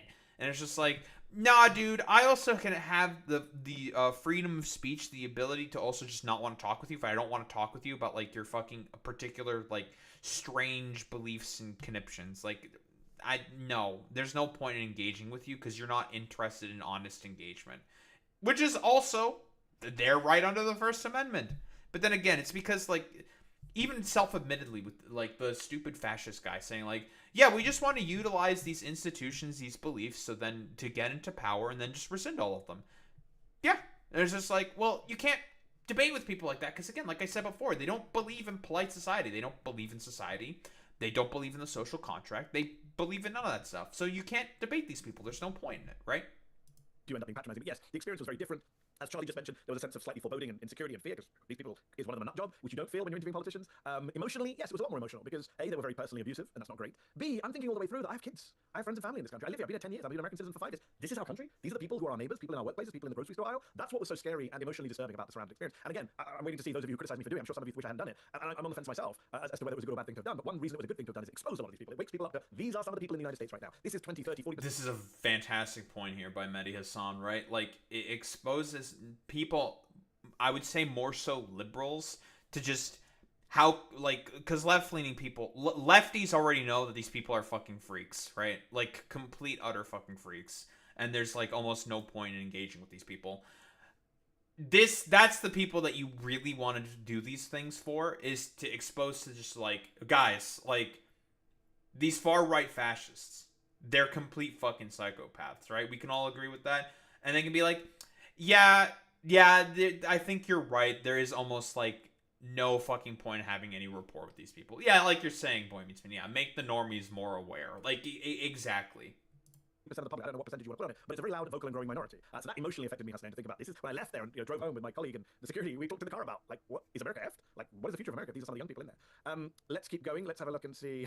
Imran Cookdawala says, I sound like your mum, but man, I was worried about you as I listened to those people spewing venom from their mouths. I just want to ask, were you able to sleep that night? Yes, I went out for a great Chinese meal in LA. That actually it was a great Uyghur meal with our friends, the Uyghur Muslims, that evening. I had a good time with friends and family, ate lots of ice cream. So I'm always able to sleep well. Ice cream? Let's keep going. Ozhak says, this was quite the show. Your performance was extraordinary. Thank you, Oz. Has this reached audience who don't usually see you or other liberal media? I don't mean lost because crazy people, but people in the middle who may realize that political insouciance is costly. How do you measure who it has reached and how do you further that type of reach? Will you see you on a Joe Rogan type platform? So, a lot of questions there. Look, it's a good question. One of the reasons I did it, and people said, why would you do this show? What did you achieve? I don't know what I achieved. That's something that will take time to really work out. But one reason I did it is because I'd watched Ben Shapiro and Charlie Kirk and Candace Owens, all these right-wing shock jobs do surround it. I watched very few progressives have done it. Destiny, if you can call him a progressive, sent in Gaza, had done it to defend the Democratic Party. Sam Seed, I'm a good friend from the majority. Destiny's not a progressive. he's also a conservative. Report. He did it. And Sam advised me that he said, you should do it. It's a whole new audience. To go back to Oz's question, you do reach people you aren't going to reach before. And this is, for those of you, I don't know how many of you on the call are 30, 40, 50, I'm in my 40s. People who are in their teens, they watch Jubilee media. My kid said to me, Jubilee, my niece said to me, Jubilee, you should do it. And I was listening to people say, oh wow, this is a really big thing. Since the show came out this week, I've had multiple people tell me, my kids have been watching this. My kids have been asking me, do I know you? It's a huge young audience. Now, whether that's a good thing or a bad thing that young people in America are watching Jubilee, young people around the world, that's a different debate. But the reality is, it has a huge audience. I mean, it's already, as I say, 7 million views.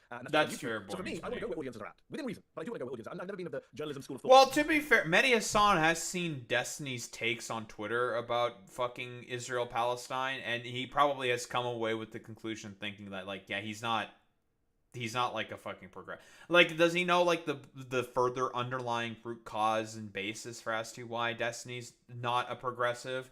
Probably not, but that doesn't really matter, I think, in this particular case. Thought that says, I just want to preach to the converted. I just want my own little small echo chamber.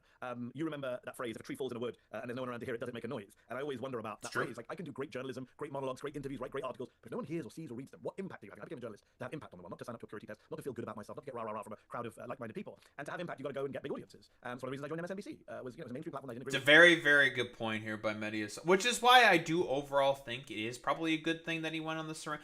Even though, like, the people he went up against were just complete fucking freaks. Again, like, you're exposing just how, I don't know, freakish these people are. Because, again, think about the people who watch, and this is a very good point, think about the people who watch fucking Jubilees. It's going to be probably more, like, normie people. It's probably going to be a lot of, like, a lot of, like, more liberal, sort of, like, normies, probably even, like, centrists, maybe even, like, some conservatives and stuff like that. Definitely a bunch of far-right people are going to go into the comments and just probably agitate and try to be, like, annoying. That's the thing that's going to happen. You're not going to see probably a lot of left-leaning people in there because they, broadly speaking, understand, like, the whole sort of shtick with, like, Jubilee. But, I mean, again, like, we can pull up just, it's been a couple days at this point, but for as to just how many people have watched this thing, what, Mehdi Hasan Jubilee? In a week, it's gone about 8.7 million views. And here's the thing, dude. You're gonna get a lot of people fucking reacting to this. Like, who is this Novara Media guy? Probably, like, some kind of fucking lib. People from The Bulwark. This is, like, a center-right leaning podcast. They're gonna fucking talk about this with Mehdi Hasan. Obviously, we got fucking the Majority Report, obviously. More progressive there in that particular instance. But it's crazy, you know?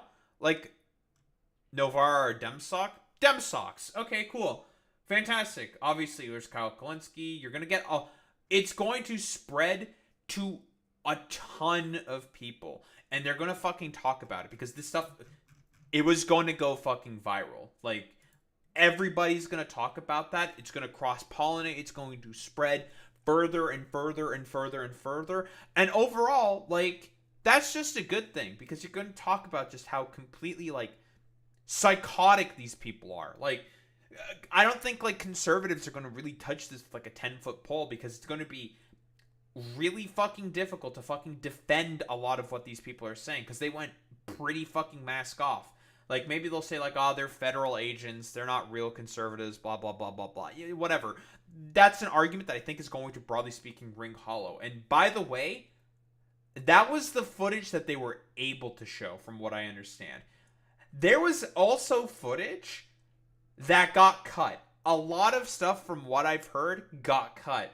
So, you can only imagine what potentially could have gotten cut. Because... it was that bad already with the uncut stuff. Imagine what got cut.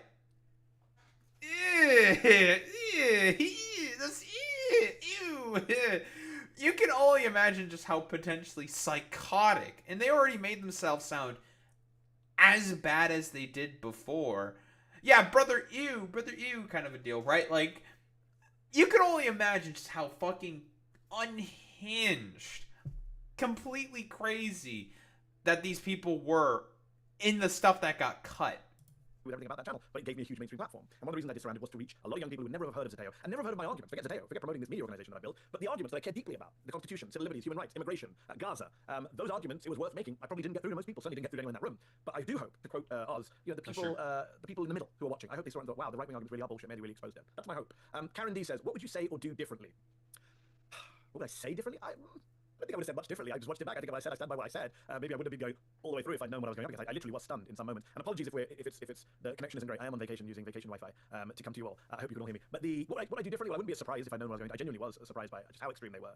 Would I have done the show had I known what I know now? That I don't know. And I think I definitely would lean towards maybe thinking twice about doing it because I'm not someone who sits down with fascists or racists. I said, Yeah, which is what I also, which I do think is probably correct. Like, and that's the reason why they don't, like, Jubilee is not going to reveal, like, who exactly is, like, gonna be there doing the fucking debates, right? In terms of, like, the right-leaning people, they're going to fucking always lie because they know that the left-leaning people they're just not going to do the debate because there's no point, right? Like, we've seen the Jubilee. These people are fucking psychopaths. They're freaks. They're charlatans. They don't believe in anything. There's no point in debating any of these people. You're not going to convince anything. Like, sure, you can go in there with, like, the noble goal of, like, I know I'm going into there with, like, debating these, like, complete utter charlatans, these complete psychos, and, like, maybe I'll be able to sort of, like, convince more normie people about just how fucking ridiculous these people are, just how completely crazy these people are. I think that's, like, maybe that's enough to sort of justify it, but I don't even know if that's even good enough, man. Like, because there's just a lot of things that you shouldn't fucking have to debate, like human rights. You shouldn't have to debate any of that stuff. Climate change, shouldn't have to debate any of that stuff. A lot of the things that are, like, believed about immigration shouldn't have to be fucking debated, right? Like, they should not have to be. But for whatever reason, and this is, like, some of the problems that I do have with the fucking First Amendment because of how laissez-faire it is, that, well, a lot of things kind of become debates and become things of argumentation because of it's seen as, like, a potential fucking First Amendment violation that the conservatives are just going to sort of, like, wield unfairly and unjustifiably in order to be like, you're just doing this because you want to silence me, or yeah, and it's just like, brother, like, you're just saying, like, complete conspiratorial fucking nonsense that has been already, like, understood as, like, broader scientific consensus for, like, decades, like for climate change, for example. Like, ExxonMobil knew that they had a hand to play in fucking climate change since the fucking 70s, but for whatever reason, in America, it's still a fucking debate to this day. Like, brother, we've known since the 70s. You people are just wrong. You're just doing this in the interest of fucking fossil fuel companies. Like, you guys are just insane. Said this in the Jubilee show. I said, I don't debate fascists. People say to me, why don't you have X or Y on your show? And I say, election deniers or climate change. I don't have them on my show. You may notice I love a good argument. But when I wrote Win Every Argument, I said this in the book. Good faith argument matters. Reality-based argument matters. There's no point in doing arguments for clickbait. Exactly. And that's what this turned into in some ways. But again, in my own defense, I had no idea. If they told me you're going to sit down with a fascist, I said, no thanks, I'll pass. All right, let's keep going. Michael Connors says, I think this debate was a great opportunity to show everyone who these people are, who the Republican majority is. When you're in the midst of interviewing and debating people, how do you decide what to focus on, what to respond to, what to ignore? See, I don't know if I 100% agree with this particular question, because I don't think that these people are the majority. These people are, like, active charlatans, right? They have social media profiles that they want to raise. Like, they're not like actual fucking people, for lack of a better term. Like, they're not honest. They're not there for honesty. They're there to get clicks, to try to raise their own profiles, right? Like, there is no point in debating them. You should not debate these people, because debating them is sort of like, well, they don't believe it. Yes, I would say, yeah, significant minority. Like, they're a very loud, annoying minority. I can agree with that, Boy Meets Minnie. Another great question. These are great questions today, guys. Thanks. Yes, it definitely shows what the Republican Party has become and what it's becoming. I'm not saying the majority of Republican voters in this country, like the people in that room, I'm not saying that. I am saying, though, a growing number of Republicans, especially young Republicans, do subscribe to an openly fascist white supremacist ideology. I do believe the Republican Party is at best a white supremacist adjacent party, and at worst now a hardcore white supremacist party at its core. And we need to be open about that and look at who's supporting Trump and who's radicalizing online. In terms of Michael's question about what to defocus on, what to respond to, I think you have to think about what is your goal. And I go into these things with very specific goals. Less is more. You cannot do everything. You cannot respond to every point. You cannot debunk every argument. But I think what you want to do is expose the key fallacies or contradictions at the heart of their arguments. So when I'm debating the young woman who says you can't be an American and an immigrant, and she says, and then she reveals that her parents are immigrants. But they're Americans, but I'm not, even though I'm an American immigrant. Then immediately that becomes my be all and end all. I'm focused on this core contradiction in her argument where it falls apart. And I think what well, again, like it's because of the color of your skin. Like that's what it is, right? Mehdi Hasan put it more eloquently than I did, because I would just be like, no, you just have a problem with the color of your skin. Like, that's it. He's about as American as anyone else. Like, that's literally the point. What many people, not just on the right, but politicians across the board, activists across the board, what they try and do when they debate or interview is distract, deflect, take you somewhere you don't want to go. My strength and the skill I've worked on, and I hope those of you who read the book, win every argument in my book, will focus on, is stay focused. Don't be distracted. Don't go chasing shiny objects. Focus on what you want to focus on. Don't let someone pull you somewhere else. Whataboutism, deflection, ad hominem attacks, putting you on the defensive. Keep coming back to what you want to talk about. In the first debate, in the first claim that I made about Trump being pro-crime, I cited the January 6th pardons. And I didn't really budge from that. Yes, we talked about Epstein, we talked about some of the other pardons, but at its core, each person who came in front of me said, do you support pardoning people who beat police officers? They don't answer that question, so you just have to keep re-asking it. They can't answer that Another question, person said, Mehdi, big fan, thank you, not related to your Jubilee debate. When will you debate Ben Shapiro? I have no idea if that will ever happen or whether he will ever agree to that. Nikki Saney asked, did you change anyone's mind? Not in that room, no, but I'm hoping people at home may have changed their mind. The last debate was actually quite an instructive one. The last claim, which the other guy, I think his name was Ty, brought forward was, he said we shouldn't have birthright citizenship. And we actually had quite a good, that was the only part of the show which was really substantive, good faith debate, no insults, no racism or open racism. We actually had a proper debate for 10 minutes, and I'm hoping I convinced people as to why birthright citizenship is important and should stay. Let's keep going, so many questions. Ty Ebright asks a good question. Why won't you debate a fascist? So I tried to explain this on the show, but I'll explain it now. Fascists don't believe in debate. They don't believe in democracy. If you're a fascist, as we saw from Connor on Surrounded, you believe in using the democratic method of debate, discourse, free press, free media, elections, to take power and then get rid of all of that. So why this is the exact same point I've been constantly raising. Again, like, there's no point in giving fascists any light of day. They are not interested in the social contract. They're not interested in broader society. They want to use that so it can be subverted, so they can take power for themselves. That's the point. Help you do that? Why would I be your willing accomplice? There is no merit to debating a fascist, because A, at the core of fascism is violence, not speech, not debate. B, at the core of fascism is a lack of respect for human dignity and human equality, and I refuse to debate anyone who doesn't see me as an equal. Why would I do that? And C, as I say, it's a strategic goal of them to use this stuff. Connor was very open about it. He said, that's why you're here. You don't believe in the Constitution of the First Amendment. He said, I'm here because this is how we get our ideas across. They are using mainstream platforms to launder their talking points, to gain fake respectability and mainstreaming of themselves, all in order to destroy them, right? It's really, I think really the only thing to comment on here is that it's interesting how they've become so open about it, right? Because it used to be, like, 2014, 2016, they were not very open about it, right? They would still do the dog whistles, the performativity, the song and dance. Because, again, how many times were, like, Richard Spencer, Ben Shapiro on, like MSNBC, CNN, and all these other, like, mainstream fucking platforms, right? They used to be, like, not mainstays, per se, but they used to go very, very often on mainstream platforms in order to dog whistle and talk about their sort of, like, talking points and stuff like that. Of course, it was very implicit, and they would never be, like, explicit without they actually believed. Like, it took a lot of people to be like, oh, this is bullshit because of X, Y, and Z reasons, and eventually they got exposed through a lot of, like, journalism and reporting. Like, again, quick reminder, like, fucking, what was it? Time Magazine said that, Ben Shapiro was, like, the cool kid's philosopher, which is, like, You look back at that, retrospective, right? Like, retrospectively, you just, like, understand just how fucking silly and ridiculous that is. Because, like, Ben Shapiro is just, like, a complete charlatan. He doesn't actually, like, really believe in much of anything. And it's really, really, really funny that people used to sort of think in these particular ways, like, back during those times. Because, again, it was, like, the alt-right and, like, gamergators and stuff like that. It was all, like, the shiny new sort of, like, media object that was to talk about. Because, again, it exposes the broader sort of issue, I would say, with a lot of, like, commodified media in particular, right? Like, the idea that you have to chase clicks as much as possible. You need the ratings. You need all this different stuff. So having an opportunity to cover stuff like, well, the alt-right or whatever, this, like, new movement and stuff like that, like, it's an opportunity to be able to make a lot of money from all the clicks that you can garner and stuff like that. Like, it's a broader issue with, I would say, like, with, like, commodified media, broadly speaking. Right, one election, one time. That's what Connor said. We'll have one election to choose the autocrat, to choose the General Franco figure, and that's it, and then we're done. So no, I won't debate such people. There's no value to debating such people because they're not good faith debaters. Somebody says, I appreciate you doing the debate. Thank you. Ed asks, thanks for being a strong, unapologetic voice. I appreciate it, Ed. I'll just keep going. Let's send some questions. Joseph Perez asks, now that you did Jubilee, would you do it again, and would you recommend anyone to do it? That's a great question. Would I do it again? I don't know. I definitely am less likely to have done it again, given what I know now, because I didn't think I was going in to debate white supremacists and fascists. I thought I was debating ordinary Trump supporters. I know many who say that's a distinction without a difference. Ordinary Trump supporters are fascists and racist. Not all of them. Many of them are. But I didn't know they would be this extreme and this kind of organized. A lot of these people were not members of the public. They were online influencers.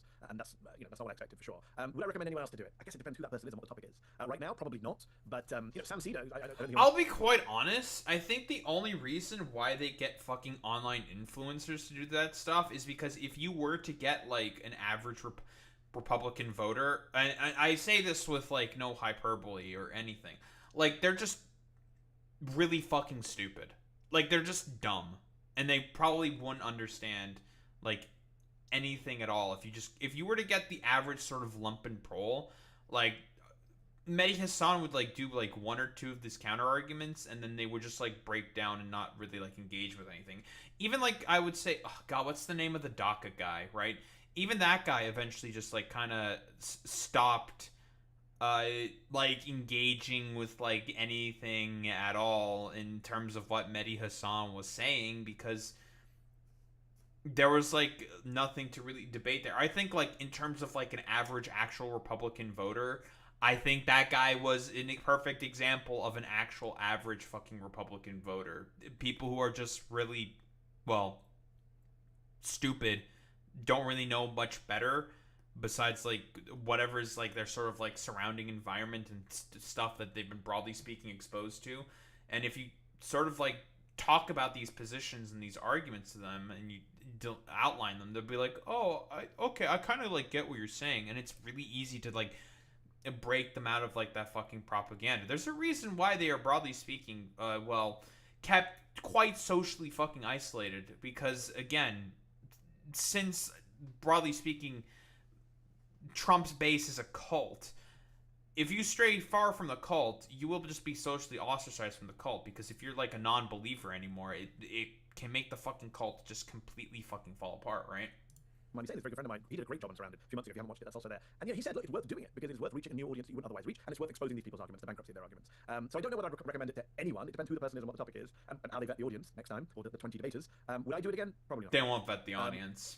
Pam says, Pam Wesolowski says, how did you wash the racism and fascism off after the end of that? Yes, took a very long shower. As I said, I ate lots of ice cream. Ice cream is a solution for many things. How safe did you feel going into the interview? A little bit unsafe, which is why I took security with me, made sure there was security on set. Very unsafe at the end of the interview where we got the hell out of Dodge. People asked me, did you stand around to chat to people? No, I did not. I left. I went to dinner. Understandable. Jeffrey Awirioboa, sorry for butchering your last name, says, I'm really well done on keeping your composure, which is hard for me. Sometimes I lose my composure quite quickly, so I was impressed with my own calmness on that day. I'm really curious to understand how you prepare for such a hostile engagement. Great question. So my preparation is to do lots of research. I have a great research team that helps me. I do my own research as well. But I try and prepare. I knew what my 4 claims were. It was about Trump's criminality, Trump's defying of the Constitution, the value of immigration, and ethnic cleansing in Gaza. And I prep the hell out of all those 4 claims. My position is I want to know more about the argument. I want to know more about my opponent's argument than they do. I don't just want to know my argument. I need to know the other side of the argument. I need to know what they're going to say and when they're going to say it. And when they say it, I need to have my rebuttal ready. And so when baseball cap dude came and tried to have... Yeah, that's pretty much the exact same thing I try to do as well. Understand their position, their argument. Because, like, more or less, like, very often, like, conservatives very, very often have, like, the same, like, 3 talking points. Like, 3 might even be too much. Like, 1 or 2 talking points when you talk about a particular topic. And it's just like, I already know what you're going to say in the terms of this. I already know what you're going to say in terms of that. Like, yeah, I've seen the point. No, you're stupid because of X, Y, and Z sort of reasons. Blah, blah, blah, blah, blah. You know, shit like that. The economics discussion really started. What was interesting is he assumed I was quoting a paper from Giovanni Perry, which I wasn't. But that's where he messed up, because I wasn't. It was a totally different study that I brought to the table. But that's what I try and avoid doing. Don't assume what your opponent's going to say. Know what they're going to say. Be bulletproof in your own arguments and in steel manning, not straw manning. Steel manning your opponent's arguments. And in the end, when you do that, you can never be too prepared. And what's interesting is I turned up, I didn't need to steel man their arguments because their arguments were so weak, or in many cases, they just didn't engage, right? I came with an argument about how Trump is defying the Constitution. I brought a bunch of evidence. The First Amendment, the Fourth Amendment, the Fifth Amendment, the 14th Amendment, the 22nd Amendment, all these ones. Yeah, the problem is that they don't know what any of those amendments mean. Like, again, broader consequences of the death of civic education. Like, conservatives don't know about, like, any of those fucking amendments. Like, unironically, like, most immigrants would do better on, like, a civics fucking test in comparison to all these, like, stupid America First, like, nationalist types. Like, you give them a fucking civics test and they have like no time to prepare, I guarantee you an immigrant is probably going to do better than them. It's objectively one of the goofiest things on the planet. I had all my receipts. First guy was like, we don't care about the Constitution. I was like, oh. Well, that's a very different debate to what I thought I was having. So sometimes you can prepare and then the other person's not even engaging. But preparation is key. Practice, practice, practice. And yeah, I watched a lot of Surrounded to try and understand how it's going to work, when they're going to come out, what the best way use of time is. I had moments that I prepared for kind of quote-unquote mic drop moments, which I knew I wanted to make, and I had to keep an eye on the clock to make sure I didn't run out of time. So yes, don't leave stuff to chance. Don't try and wing things. Don't always be spontaneous. Spontaneity has its role, but be prepared for every engagement. Can't say it enough. That's true. That was Jeffrey. Joshua Richard says, what was the most alarming thing about the debate? I mean, the most alarming thing about debates is people exist. Not just that they exist, they've always existed in the US, let's not be naive, but that they're willing to say this stuff out loud now. Like one guy claims to have lost his job, the fascist guy. I'm not sure how true that is. People say, oh, like, he actually lost his job earlier. He's pretending that he was a free speech martyr. But most of them are fine. They'll all be fine. Some of them are grabbing new followers on social media. I looked at a couple of their accounts. They're loving the reaction they have from their friends. It is very worrying. It is very alarming that we live in a country where you can now go on TV and say in front of millions of people, not condemn the Nazi Holocaust. That you can tell an American brown citizen that they have to get out of the country. They'll be the first to go. That is alarming. And I don't know how many times I can say this. We are living in a fascist moment in American history. For the complacent folks on the left who say, well, you know, it's actually about economics, it's actually about poverty, it's actually about trade. No, it's about very much about race and democracy. It's very much about a group of white supremacists and fascists who want to make America great again by making it white again and making it less democratic in the process. And we need to be very aware of that. That's true. Margaret Hayden says the debates were primarily young people. Well, I mean, a lot of people on the left say it's like broader economic issues because that's like the sort of basis for as to why. Because like a lot of fascists believe if you make America white, that means the economy is going to improve fundamentally because white people are like the main productive forces of society. I'm all about that, right? Like there's an intersection of all this stuff, right? Like a lot of people in their fucking desperation become more susceptible to these more sort of like populist quote unquote from the conservatives arguments where it's just it's all about the fascism, the fucking Nazism and all that shit like that. Like it's all intersectionality in the end, right? Was it a choice not to vary the age range? You have to ask Jubilee. I assume they lean towards younger debaters because their audience is a younger audience. I actually don't know the answer to that question. It's a great question. But yes, they were younger people, which makes it even scarier. We often think of like racists in America being old white folks in Mississippi, not young folks in LA. Comment, not question from Kelly. I saw the guy tell you to leave and the one saying he's a fascist. I thought you did a great job. You're an amazing debater. Thank you, Kelly. I appreciate feedback. Let's keep going. Yusuf Panchari. Oh, Yusuf, you're so sweet and naive, Yusuf. Yusuf asked, did the guy named Joseph apologize after the debate? What do you think, Yusuf? No. No. Doubling down on social media right now, loving his defending his bigotry and nonsense. These people, yeah. Let's keep going. Jen Cole says, how do you process after that? Here's a hug just in case you need one. Thank you, Jen. I mean, look, let's be real. Like, I don't know how to phrase it for that. So I don't sound like a victim, but I do want to say this. I have a very big platform. I'm very privileged. Right? I have a very big platform. I've had a great education. I have had a great career in some of the best media organizations in the world. I've interviewed some of the biggest names in the world. For me, it's not that big a deal to sit down with a bunch of people and argue to us versus someone else. Having said that, I'm a big boy and I've got a thick skin and I can deal with these people. Having said that, as a generic brown American, it is outrageous that anyone should have to listen to rhetoric like that. It is outrageous that in America in 2025 anyone would dare say this stuff out loud and get away with it. I think that is a problem, and I think we need to think long and hard about minority. Sometimes we say stuff like, oh, the best way to get over bigotry is everyone just needs to meet each other. If these Republican racists had a Muslim neighbor or a black neighbor, they would think differently. And I think that may be true, but you're putting a lot of burden on minority communities. Yeah, that's not an inaccurate thing to say, but like if we're talking about like a lot of these like lumpenproll that fucking live in rural Kentucky or some shit, that's not gonna fucking work, right? Like, sure, a lot of like exposure therapy can be effective, but I think that's like for like more city Republican type people, or even like maybe even suburbanites. A lot of like rural people can be effective, like just like exposure therapy, but like maybe I'm not sure if I agree with that 100%, Alex, because I think broadly speaking, I think Mehdi Hasan already knew about just how bad it was in America, and sort of like maybe not like a full range and scope, but he knew that like these people are out there, right? Like I don't think that's like hyperbolic to say, to be honest. No, I think he already had like an idea, right? I think he already knew. The problem is in rural areas, people think in terms of acres. The more acres the immigrants buy up, the more racist white people get. I guess, yeah, probably. Like the idea that it's like, the immigrants, they took or they're taking our land and our gerbs, or shit like that. But yeah, I think Mehdi Hasan already sort of had an understanding of just how bad it was out there for people who are still like open Trump supporters even to this day. Like will unabashedly defend everything he does and says, and sort of like even with like the Epstein file stuff, right? Like there's like a complete fucking civil war schism with that alone. I think he already like kind of knew, but maybe like the sort of extent, the range, the scope, maybe he didn't know about that as much. I think it's the only sort of argument. Yeah, I think he already knew, but now he's like, I know I've been privileged, but now he feels like a brown man. He might have had a head start with his money and a place to flee to, but they will go after him. Maybe, right? Like again, you have to you forget, Alex, that like these people are sniveling fucking cowards overall, right? They'll do like the whole like song and dance thing, but very often when like rubber meets the road, unless there's like a lot of them congregating in a particular area, they're not gonna fucking do anything. And like Mehdi Hasan even said himself, he had fucking security on hand just in case. Like I don't think they were like, if they were to fucking pull anything like strange and weird, like not only would that make them look way worse already, like let's say like one of them hypothetically decided to do it like throw a swing at fucking Mehdi Hasan. Let's say they like throw a punch or some shit. That's gonna make them look even fucking worse than they already do. But also like the security is just gonna like jump on them and like beat the fucking shit out of them. Like it would not be a good look, and right wingers would have to do everything possible to like turn themselves into complete fucking pretzels in order to like try to deflect away from that stuff, because it would be like, if that were to happen, it would be irredeemable. It should not be the burden of minority communities to end other people. Also, that stuff would not be on fucking video, right? That shit would get fucking cut. People's bigotry. And I think that's something we should all keep in mind, especially our white liberal allies. Thank you, Jed. Max Boyer says, do you think there would be any utility in the left having a similar engagement bait type thing like this? It seems to influence the national conversation online. Good question, Max. I'll have to think about that one. Josephine Nguyen says, after going through this experience, do you believe that formats such as Surrounded add to the conversation in a positive way, or do you believe that they actually platform and therefore embolden and legitimize people from the extreme right wing, allowing them to find and connect with each other more easily and disseminate their ideas? Fantastic question, Josephine. Gets to the heart That is of a good criticism question. legitimate criticism. And I completely hear this. And I'm torn. I've been thinking about nothing else for the last 72 hours. Was it the right thing to do? Will this be a positive or negative thing? Yeah, I'm curious to see I'm very curious at what Mehdi Hasan, because I've already expressed my position. I don't think it helps. It does nothing, right? Like, it's just complete debate slop content. Like, there's no point. Like I said before, these people don't believe in the social contract. They don't believe in polite society. They don't believe in democracy. They believe in nothing. They just say the things they do because it gets them fucking social media clicks, and also because, again, they just want power for themselves. Like, that's the whole point of this. So it's like you're not engaging with people who are honest.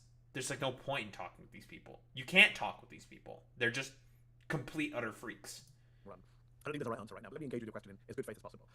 Do I believe that they add to a positive? Clearly, I believe that when I agree, right? I didn't agree blindly. I thought about it. I thought, look, there's pros and cons to doing this. I did my research. I talked to people like Sam. I talked to friends and colleagues, family, and I made a decision to do it, knowing the risks, which Josephine outlines.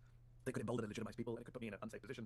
Having said that, again, let's just be devil's advocate, since you put the critical question. Let me put the other side. The other side of the argument says that yes, well, first of all, I'm not platforming them. I have some deniability. I mean, it's not my show. Zateo did not organize. Let me be clear. Some people left comments on our post saying, "Why did Zateo do this?" Zateo did not make the show. Zateo did not platform these people. Zateo did not pick these people. Zateo is not behind the show at all. Our greatest sin was that we shared some clips on the Zateo accounts, as is our one. But so we didn't platform them. But did I embolden or legitimize them? You could make that argument that by being there, sitting across from me, a mainstream journalist, me giving them the time of day, they were legitimate. And I've seen this online. You remember the blonde white woman who came to talk about Gaza? She's been on a few episodes. She's basically a white Christian nationalist. She tweeted out like, "Oh, watch the baseball cap guy Joseph. Watch him with this 46-year-old journalist. He destroys him." So they do use this stuff to try and legitimize their own argument. Say, look at us. We went toe to toe with X or Y on Surrounded, and we won. Obviously, they didn't win, but that's how they sell it on their side via their algorithm to their echo chamber. So I get that. That's 100% a problem. I would push back against the idea that this helps them connect with each other and disseminate their ideas. Sorry, they're already disseminating their ideas. The internet, Mark Zuckerberg, Elon Musk, all of these folks have already helped these people. This is a good point. And push their ideas. Social media and the internet have This is a fantastic point here by Mehdi Hasan. Yeah, 1000%.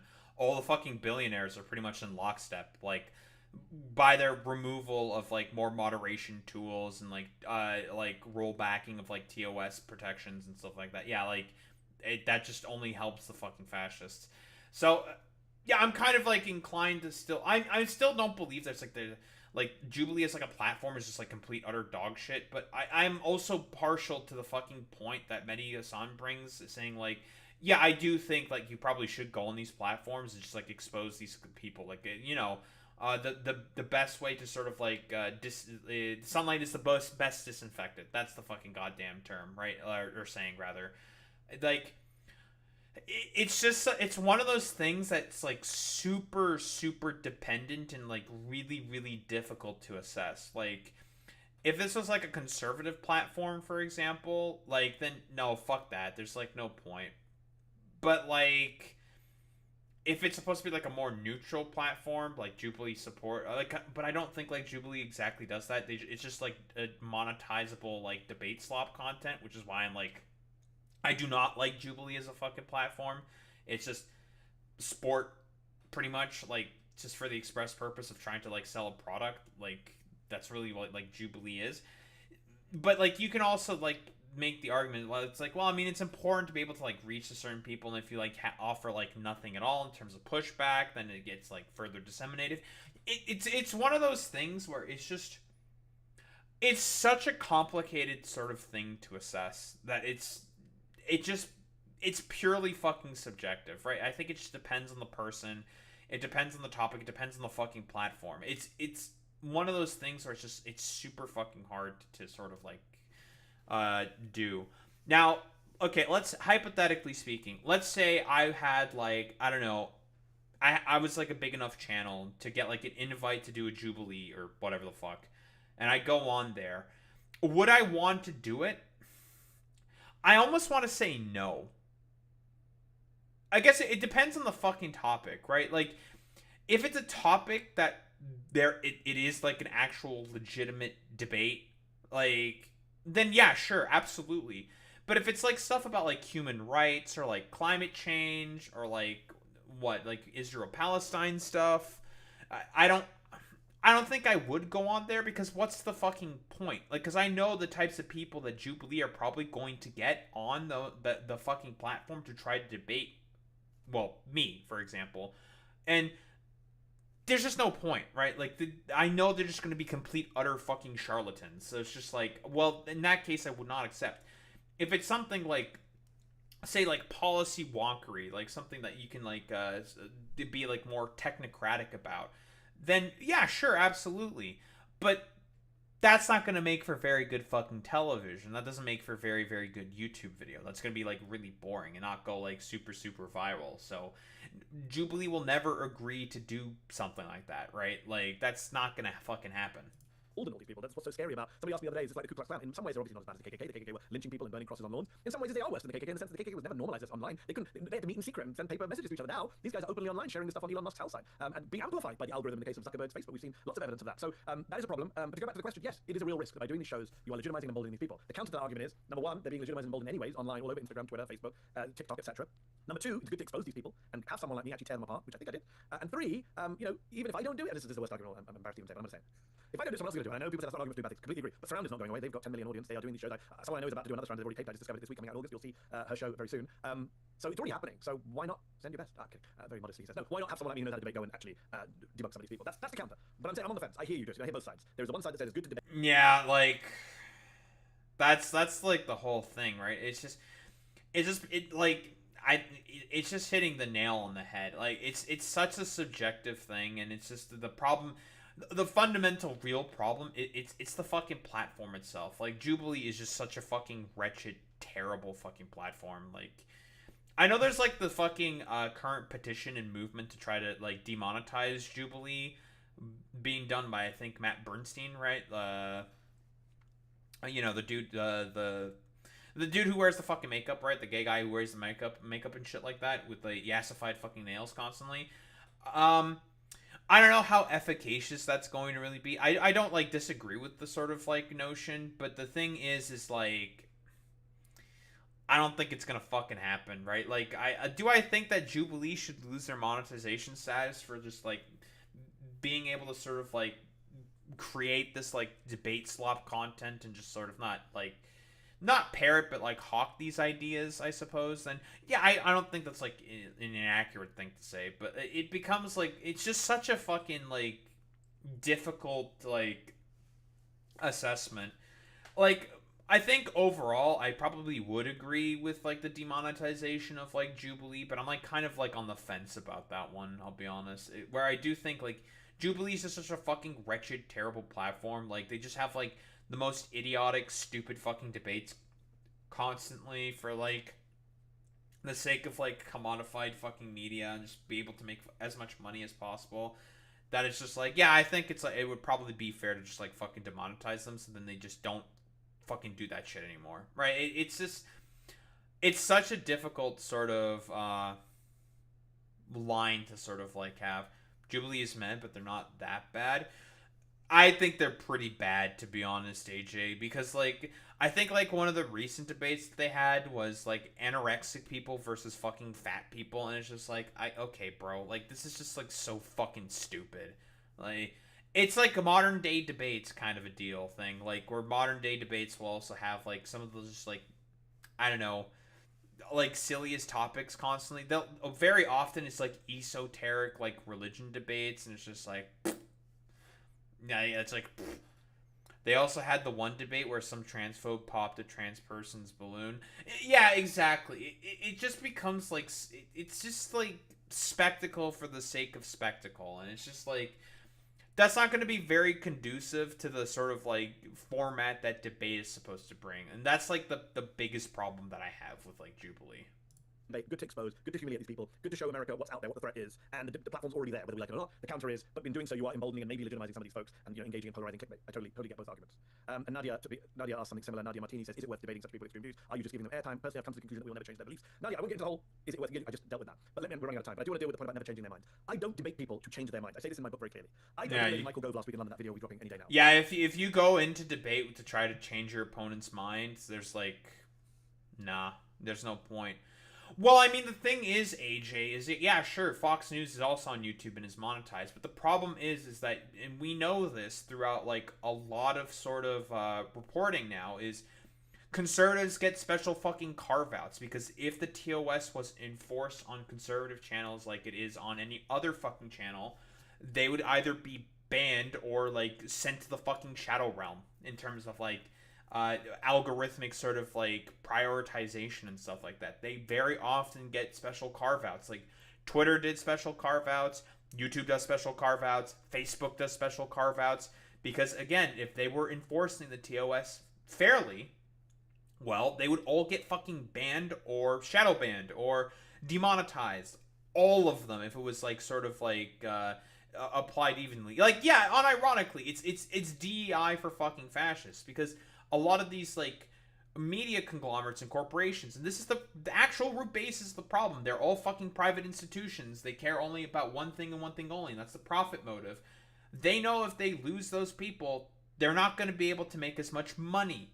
That's the actual problem. So they have to fucking cater to them for the express purposes of, well, like, if we don't want to like lose like potential market cap or like market sort of like accessibility, we have to cater to these like complete fucking freaks and let them be able to say the things that they say.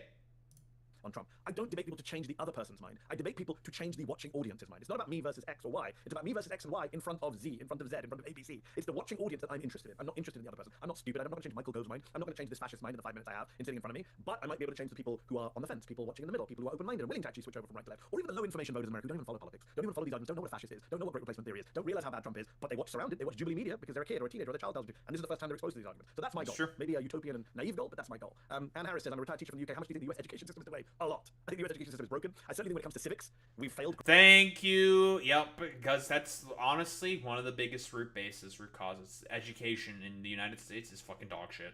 Greatly in teaching the value of constitutional rights, democracy, equality, all of this stuff. And it's only going to get worse with the Trump administration's assault, not just on the Department of Education and curriculum in general, but also specifically on diversity and equity initiatives, right? DEI is now a dirty word. Any progress that the American education system made in terms of teaching the sins of slavery and some of the more accurate retelling of Americans' historical, that's all gone now. Now we're going to get the propaganda version of American history. Now we're going to get any discussion of racism being taboo in our schools and campuses. So I think it's only going to get worse, and these fascists are only going to be more emboldened, sadly. Certainly for the next 3 years. That's unfortunate reality. Russell Cater says, any thoughts on Jubilee, the format, whether it's conducive to changing minds? Again, I hope so. I hope we can change the audience's mind. The format is, on it, in and of itself, was fun, right? Just the format. That's what appealed to me. The idea of sitting in the middle, as someone who debates, loves to argue, I live for this stuff, I'm so sorry, I'll be honest. Sitting in a circle with 20 people, I like those odds. I do. Somebody joked, 2020 wasn't fair on Mehdi, they should have made it 40 to 1, he says modestly. Okay, we're almost out of time. I mean, thanks to wrap this up. Let us wrap up soon. Let's get a couple more quickly. Sorry, there's so many questions in the chat. I've not got to all. I hope I've dealt with some of the similar questions. Let's scroll down, because I've been going one by one. The laughter of fascism was horror. Yes, it was. Fred Myers, did you come up with a sense of how some of these people might be turned around to the reality that their beliefs are dangerous to the rest of us? Fred, I actually think it's worse than that. I think they know that their beliefs are dangerous to us. I think Connor knows that. Joseph knows that. That's why it's threatening. He didn't just say, I think that you should be deported. He said, get the hell out. And then when he walked away, he said, you'll be the first to go. So it's a threatening. A very well-known journalist, I won't take his name, texted me yesterday saying, I watched that Jubilee thing, and all I could think of, it was a violent exchange. The violence being the threatening language. I think they know that. And that's why fascism is so dangerous, because they're not actually interested in debate. Ultimately, yeah, again, I think like there's not really much else to say here. Like Mehdi Hasan is just completely just hitting everything on the head. Like the point, the intimidation, the fear, the violence. That's the point, right? When they take power, if they take power, God forbid, they want to kill their opponents. And we're seeing some of that now. That's what ISIS do. ISIS is a fascist militia, very much so. True. Let's take a couple more. Kurt says, what are the rules restrictions the Jubilee puts on the participants? I mean, not to be ad hominem, but I hope. Try and engage with the arguments, although many didn't. Let's see, let's keep going. Vasim goes. Honestly, if Jubilee were to actually put that sort of stipulation on the conservatives, they would not get fucking I'm making that call right now. They will not get any more fucking conservatives on fucking Jubilee because they'll be like, woke Jubilee is capitulating to the left. We actually have to engage with the arguments. Meh. I don't want to engage with the arguments because they're not interested in any of that stuff.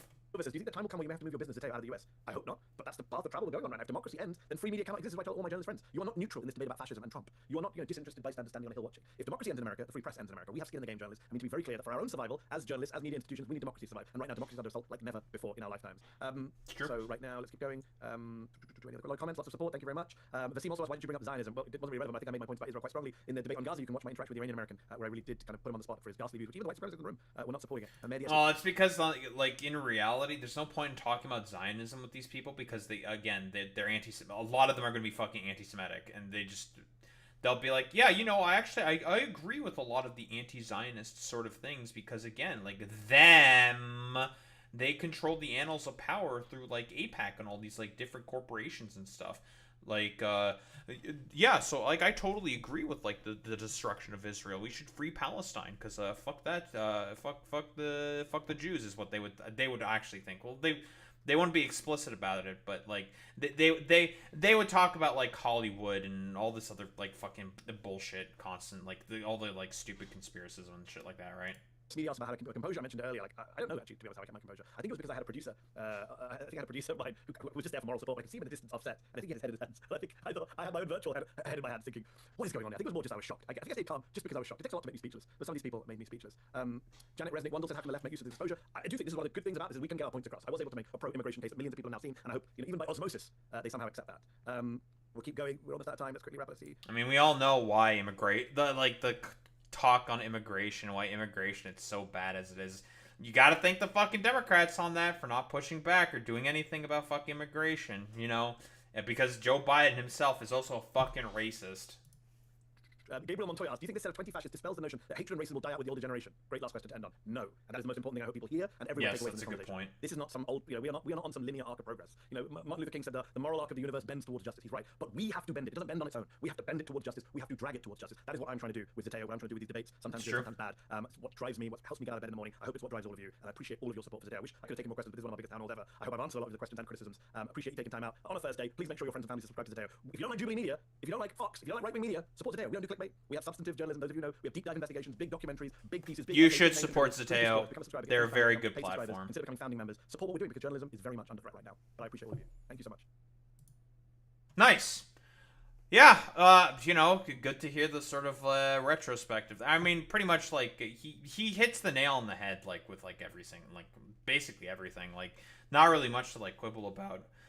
Ugh, Jesus, my voice.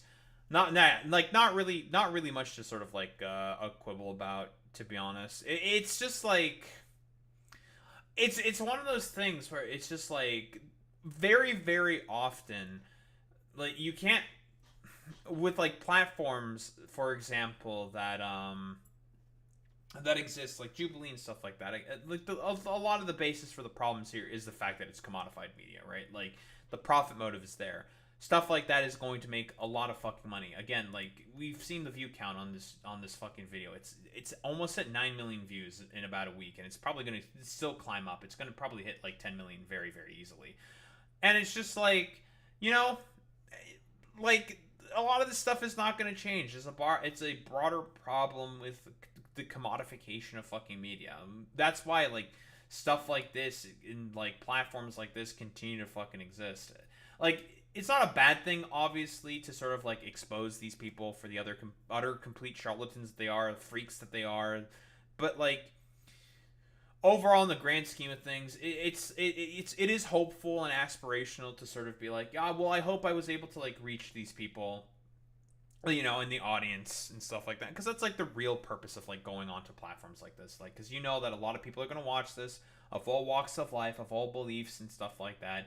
And they're going to maybe like change their minds on something, maybe get convinced of something. That's like the actual goal, but it's so difficult to sort of assess that. And like, it's like the overall hope, and overall like Jubilee is going to like benefit us like a platform as a result. It's all like this. It's like I've been saying before. it's really, really like the reason why I don't think you should support Jubilee as a platform is because if you're looking to have like those substantive debates that are interesting about like policy wonkery, about like all this different stuff, you're not going to get that on a platform like Jubilee because they're not interested in that. It's all about the slop content for them, which is why I'm more on the side of the fence of there's not really much of a point in engaging with a platform like Jubilee unless they're willing to do like policy wonkery sort of debates and stuff like that, and sort of like talk about like more interesting stuff. Because again, it's the sensationalism is the point, because the sensationalism is what sells. That's why they do what they do.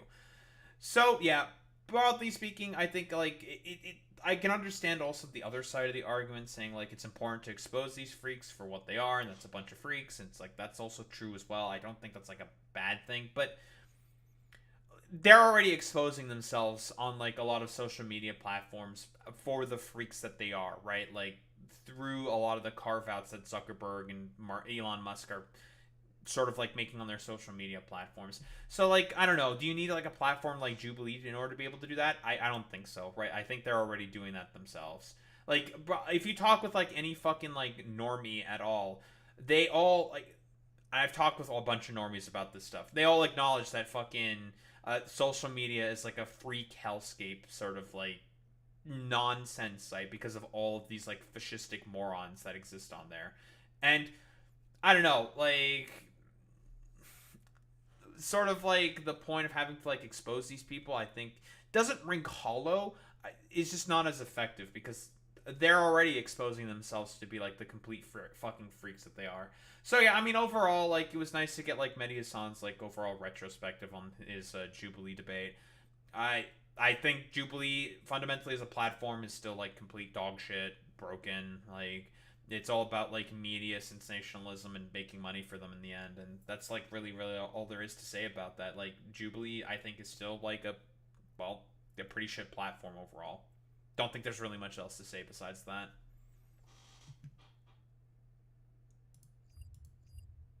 Nice.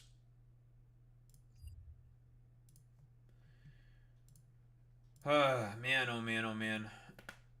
Oof. Good crack.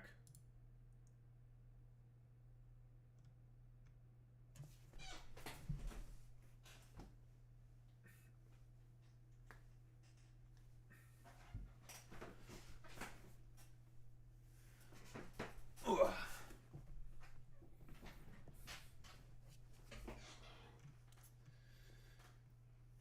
Oh man. You know, I have to say, after getting rid of fucking Jerry Mungus, the comment sections and on the YouTube videos have been so much nicer and so much cleaner, without it being completely fucking polluted by that complete utter fucking freak.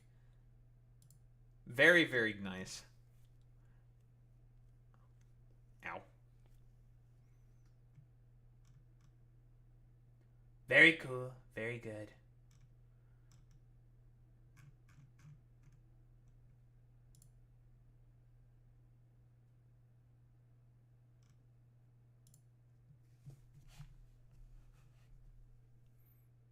Oh, this is a fucking...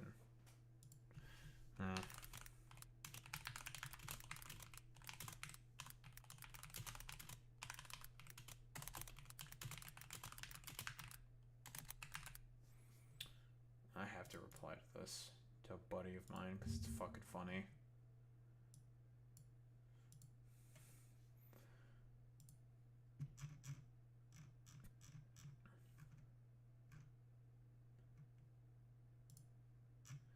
Very cool. Very good.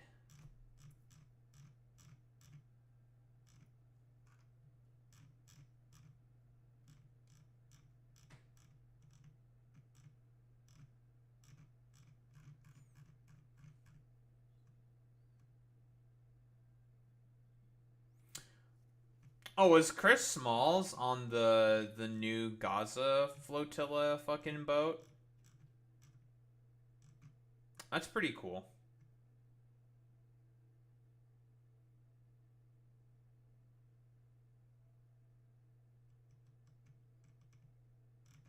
Yeah, we'll talk about that shit.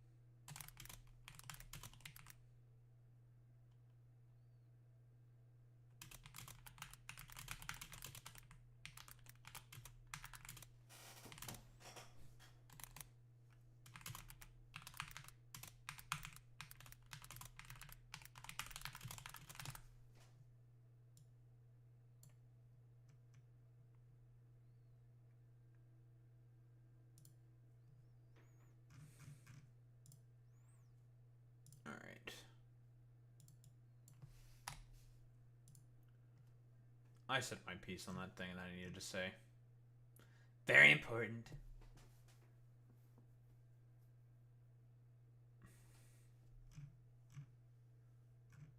Why is Destiny complaining about people who incite political violence? Destiny, you fucking incite violence all the fucking time, buddy.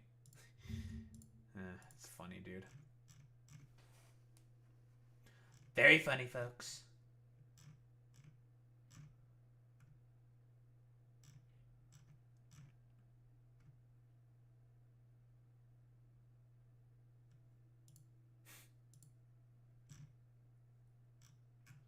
Alright, I have to show this real quick because of just how uncanny valley this is. This man has been like... This person's been fucking doing a bunch of what? Like renditions of... of like Dragon Ball characters, specifically from the Namek saga. That's like extremely like photorealistic, I think. It's just... Why does Frieza look like that? Stop it! I think one of the funniest ones was Raccoon. Raccoon looked so fucking weird, dude. No. It's like, Raccoon, why do you look like that, bro? No, stop it. No, I hate how Raccoon looks. So fucking uncanny. Most uncanny shit ever, dude. Jesus Christ.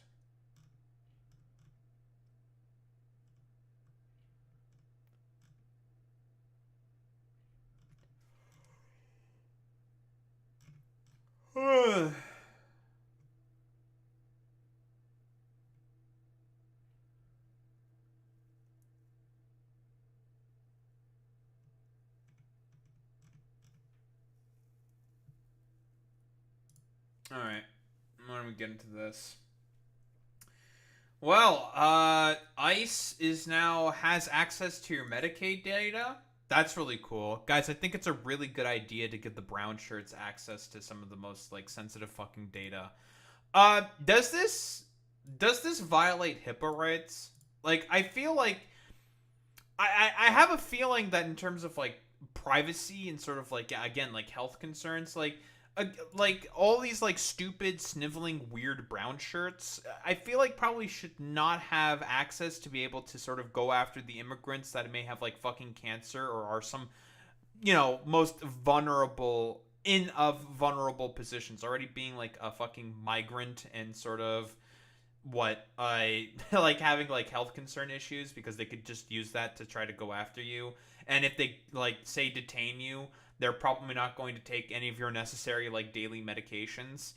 Oh yeah, it does. Great, fantastic. So this is just like a blatantly illegal thing that DHS or the Trump administration's doing, giving access to this stuff. So that's pretty cool. What do we got here? Department of Health and Human Services, HHS, will begin giving Immigration Customs Enforcement access to personal Medicaid records. Oh, shit. Wait, it's RFK Jr. that's giving access to this? I thought RFK Jr. wasn't really racist. Nah, that's so funny. Maybe he's giving them access to them so he doesn't get the ones that are vaxxed or some shit, He wants to get all the immigrants that are vaccinated out of the fucking country or some shit. So that's so fucking crazy, dude, or something. It's really really fucking strange that they're fucking doing this. Like, yeah, RFK is a fucking Nazi. I don't disagree with that at all, Alex. Like, the dude literally did the exact same fucking talking points for like fucking autistic people. He wants to like fucking murder all of them or some shit. It's crazy. Oh, one, and also, yeah, also people on Medicaid are legal, so they are just doing that to fuck over legal immigrants. Exactly. Like, it doesn't matter if you're like a permanent resident, you're a green card holder, or you're even like a naturalized fucking citizen. If you're an immigrant, like, you're a fucking target. Like, that's the point. But like, pretty sure, like, there's no way RFK Jr. is gonna be allowed to give ICE these fucking goddamn records. Like, this is fucking insane. Like, there's no shot that this is fucking legal under HIPAA, right? A decision that has ignited outrage from experts who warn the move is legal. The decision to allow ICE access to Medicaid data marks a significant shift in how health information is used in immigration enforcement. It is the latest development in the Trump administration's hardline immigration agenda and has sparked concerns among experts about its potential to violate medical privacy laws and deter vulnerable populations from seeking care. That's honestly, I think, the worst thing. Because, again, like, a lot of people are not showing up to their immigration court dates, right? Because they know that ICE is there. People are not going to be showing up to work because they know that ICE is there. Literally, like, now people are not going to show up at fucking hospitals to be able to get the care that they need because of this shit. It's fucking crazy. Wouldn't shock me the GOP got rid of HIPAA protections. Oh, it's like, honestly, that might be one of the next things. It's like, it's fucking crazy. Yeah, I think I just saw something about that, right? Boy Meets Mini, that, like, Doge is trying to use, like, an AI bot to get, like, rid of, like, 50% of, like, federal protections or some shit. It's fucking crazy, to be honest. The agreement is the latest in a series of actions that have aligned the health department with the Trump administration's immigration enforcement efforts. On July 10th, the department expanded its interpretation of a law that restricts most immigrants from accessing federal public benefits. Wait, this is immigrants. Now, illegal immigrants already do not have access to Medicaid or Medicare, right? Are they trying to, like, extend that to fucking legal fucking migrants as well? Like, legal immigrants? Announces changes for the benefits of millions of immigrants. Under the directives, multiple federal agencies will tighten eligibility requirements for a range of publicly funded programs. The White House said the move was intended to protect taxpayer-funded benefits, I'm sure, for American citizens and legal residents while aligning with the Trump's hardline immigration agenda. Yeah, but illegal migrants already don't have access to these benefits. Like, so what's the point of doing this, right? There's no point in fucking doing that. Department of Health and Human Services announced on Thursday that the administration would bar immigrants in the country illegally from enrolling in Head Start, a federally funded preschool program. But what if their children were born in America, right? Like, this would be like a problem with DACA, right? So technically speaking, they should have fucking access to it. Like, so it doesn't work with, like, not DACA recipients, but like second generation children of fucking immigrants, right? Like, because that's probably a lot of people that this would affect. So does that mean they don't get the benefits? Is that who they're trying to specifically target with this? It seems very strange. People who are in a country unlawfully are generally not eligible for most federal public program benefits, right? Food stamps or financial aid for college. However, for decades they have been able to use some community-based programs, such as Head Start and community health centers. Well, what's exactly the problem with that then, right? If it's like in line with like the community, right? Like, that shouldn't be a problem. I'm like failing to see exactly like what's like going on here. It's just really strange. HSS said no, would classify those programs as federal public benefits. Really? Whatever happened to states' rights, right? Like, if it's the state that's sort of like taking care of this stuff, like, then that shouldn't be a problem. Well, sort of like bend the whims, like, for whatever express purpose, just for like, it's like, well, we want to go after like migrants, like the Trump administration wants us to, so we're just gonna make roll these into like federal public benefits. So that's cool. RFK says a part of the broader effort to protect the interests of American citizens. I'm certain. Department of Education is set to end free tuition for undocumented students. Oh, that's cool. That's great. Department of Agriculture is going to limit access to federally funded food assistance initiatives. Department of Labor plans to block undocumented migrants from receiving federal workforce development grants and resources. Wait, what if they want to start a business? What happened to fucking small business owners? You know. Okay, so we're not really getting into much of anything else. Like, I'm pretty sure, like, what RFK Jr. is trying to pull here is, I'm pretty sure, legal. But then again, like, RFK Jr.'s, like, interpretation on, like, a lot of, like, healthcare stuff is, like, such a, like, bastardized, demented interpretation to, like, suit whatever, I don't know, like, ideological sort of conspiratorial bent that he's currently on. The Trump administration's policy change allows ICE to use data from Centers for Medicare and Medicaid, including medical diagnoses, treatment history, home addresses, and ethnicity, to locate and detain undocumented migrants. They're not, like, why? They don't have access to these things. You just want to go after legal immigrants because they would be able to have access to these things, or naturalized citizens, or green card residents, or permanent residents, and like green card holders. It's not about undocumented migrants. This is not true. That's fucking silly. They don't have access to these things. It's ridiculous. Critics say the unprecedented use of sensitive health records for immigration enforcement marks a dangerous breach of both legal precedent and ethical norms. In response, the California Pan-Ethnic Health Network, a medical justice coalition, called the action cruel. Kieran Savage Sangwan, CPEN's executive director, said the policy could have devastating ripple effects on public health. Health advocates are shocked and outraged by this deeply cruel and blatantly illegal action that threatens health care for millions. Savage Sangwan said in a statement shared with Newsweek. Yeah, because again, like it's been said earlier, these people are not going to go in to get the medical treatments now. They're not going to do that because, like, again, ICE has potential access to that information. They may show up and try to, like, detain them, throw them in, like, a fucking cell somewhere, and not be able to get the care that they want, and they may fucking die while in detention as a result. It's fucking crazy. The Trump administration aims to weaponize records of patients who access treatment for cancer, heart attacks, or children's broken arms, not only accelerate its deportation agenda, but to further spread fear in communities terrorized by ICE. I mean, it's a good point that she's saying this, because again, they've already deported fucking a 4-year-old with cancer. Insane. For generations, federal laws has guaranteed emergency medical care to anyone in need because, as a nation, we believe deeply that saving lives transcends politics. The agreement, first reported on Thursday by the Associated Press, was signed on Monday. Of course. ICE will use the CMS to allow ICE to receive identity and location information on aliens identified by ICE. Yeah, sure. Because ICE does a really good job at identifying fucking goddamn aliens. They're really, really good at that. Oh, 1000%, Boy Meets Minnie. Like, I mean, again, the only reason why they're doing any of this stuff is because of the cruelty. Like, that's the entirety of the point. Like, they don't give a fuck about any of that stuff. Like, do you think these, like, police academy fucking, like, dipshit, fascist, brown shirt rejects give much of a fuck at all about, like, the integrity of family, the sort of, like, I don't know, like, desire for people to be able to have healthy outcomes in life? No, they don't give a shit about any of that stuff. They just want to fucking deport and, like, throw people in fucking jail and, like, get rid of them and just, like, I don't know, have them, like, suffer for the crime of, like, I don't know, having a different fucking skin color. Like, that's the point of any of this stuff. President Trump consistently promised to protect Medicaid for eligible beneficiaries. That's already not a problem. The spokesperson, Tricia McLaughlin, said.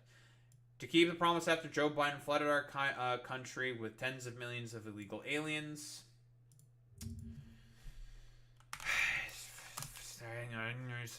It's only, literally, he's only let in about 1.2. It's been 21 million for, like, the entire existence of TPS. 1.2 was the amount that he fucking extended it by. Why was there this massive increase of Venezuelan migrants? During 2019, there was a fucking goddamn coup attempt by the fucking goddamn Trump administration. The Trump administration are the main people for as to why there has been a fucking massive increase of fucking Venezuelan migrants coming into the U.S.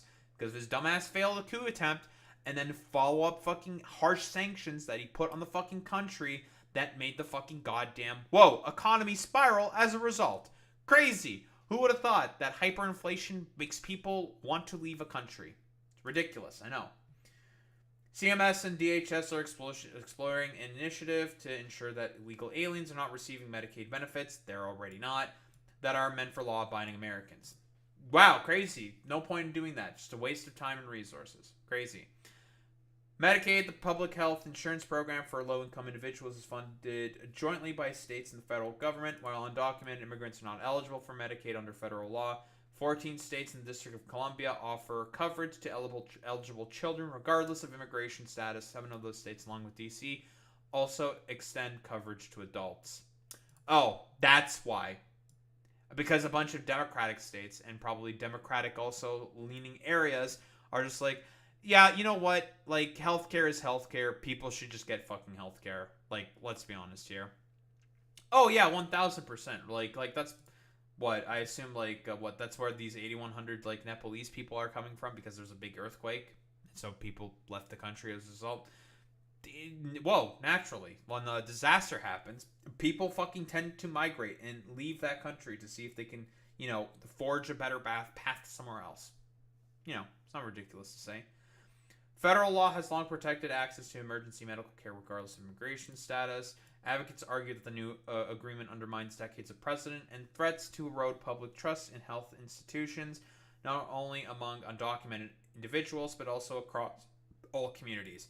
I mean, that's like basically the modus operandi that RFK operates under, is to erode public trust in health institutions because he doesn't believe in fucking public health. Like, with all of his vaccine skepticism and I suppose like inner desire to want to genocide all autistic people. Like, yeah, I think like it makes perfect sense that fucking RFK Jr. is going along with this stuff because he wants public trust in health institutions to be eroded because, again, he has an interest in sort of to be able to, sell products that can, and sell books specifically about, like, vaccine skepticism and fucking conspiracism. He has an interest in mind. Like, that's why. He also, like, was a part of a fucking, sort of, like, child anti-vax advocacy board. Yeah, like, it's all, like, a bunch of interests for RFK Jr. coalescing. Like, that's why he's okay with stuff like this.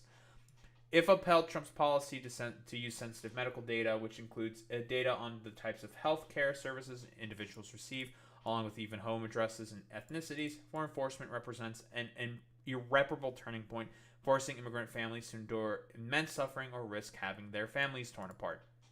What's more, it marks a significant breach of trust for all Americans who have confidence in the privacy of our medical data. It's a good point.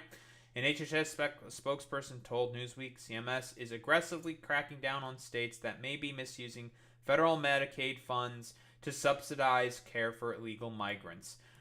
There's already, like, cutouts and stuff. Again, hey, what happened? Hey, conservatives, I'm getting the fucking keys. States' rights? If the state wants to be able to give the right to the fucking illegal migrants to be able to have, like, basic fucking care, that's their decision. Hey, states' rights. I thought we cared about states' rights and not the fucking nanny state cracking down on the decisions that the fucking states make. That's a little interesting. This oversight effort, supported by lawful interagency data support sharing with DHS, is focused on identifying fraud, waste, and systemic abuse. Oh, I'm sure. CPEN Executive Director Kieran Savage Songwon sent a statement. We call on the courts to act swiftly to stop this unprecedented and dangerous violation of the law. An HHS spokesperson told Newsweek, with respect to recent data sharing between CMS and DHS, I'm sure HHS acted entirely within its legal authority in full compliance with all applicable laws, except for fucking HIPAA, to ensure that Medicaid benefits are reserved for individuals who are lawfully entitled to receive them. Except for, the states who decide to have carve-outs because that's what they voted for and are okay with doing with. But, states' rights, none of these people care. So, good to see that I guess RFK Jr. is okay with, like, going along with, like, this complete just, anti-migrant sort of nonsense, right? Because he just wants people to not believe in fucking public health and public sort of access to, like, health institutions and stuff like that. for whatever reason, because he just wants to push like a bunch of like homeopathy and like anti-vax fucking conspiracy theories. Because again, RFK Jr. fundamentally does not believe in sort of, well, you know, public health as a fucking concept. And obviously, ICE, these little Gestapo freaks, would love to have the opportunity to be able to go after like the ailing abuelas and abuelos in order to have them thrown into a cell somewhere so they can die of like health complications in a dank corner somewhere of like, I don't know, El Salvador or some shit. So, you know, as expected from these fucking Nazi fascistic fucking freaks, they're willing to do everything possible to make immigrant communities fucking suffer. And for what exactly?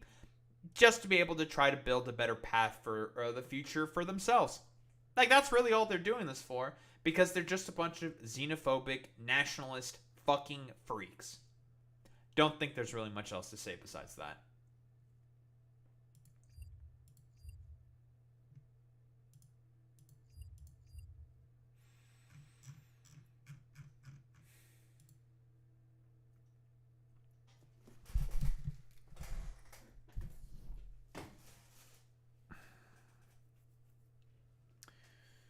Oh boy.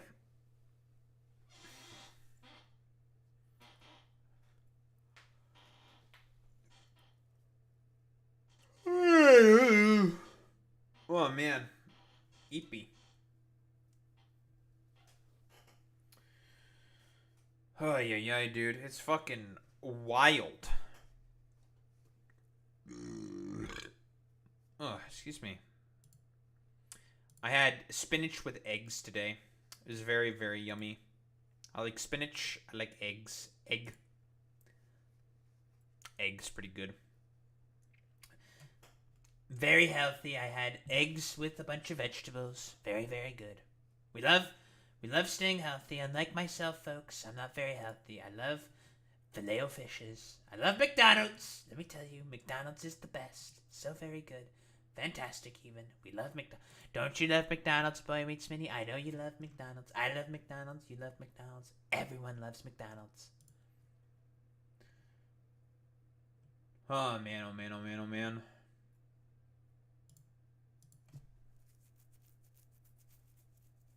I need to shave. That's one thing I need to do.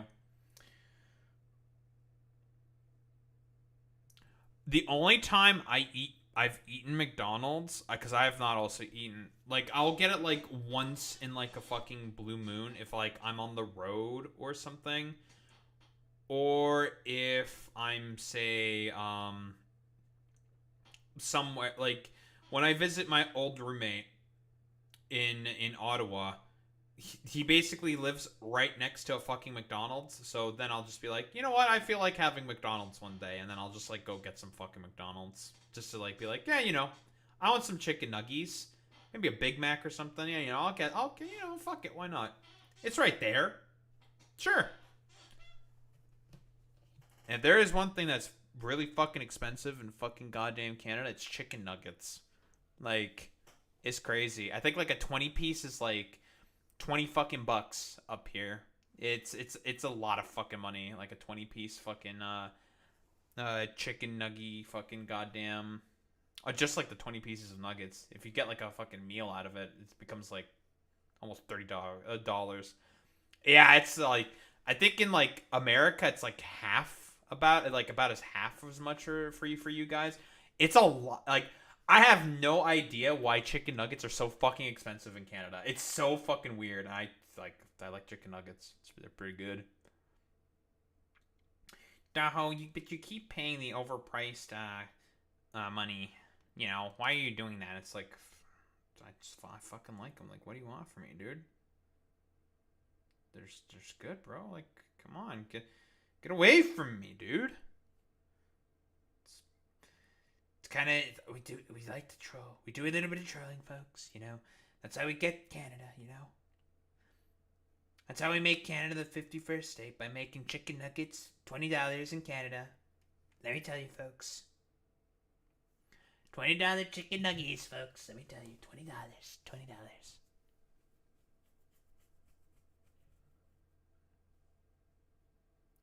$20. Have you noticed how there's a little maple flag in the Canadian,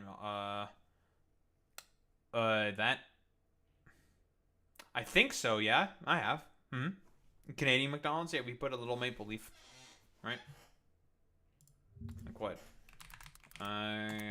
Canadian McDonald's. Very often we put the little flag. Yep.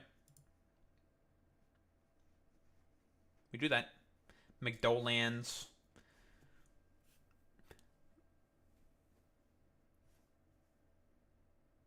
Listen, the US can't take the fucking L. Yeah, it's McDonald's Canada. We put a little leaf. Put a little leaf.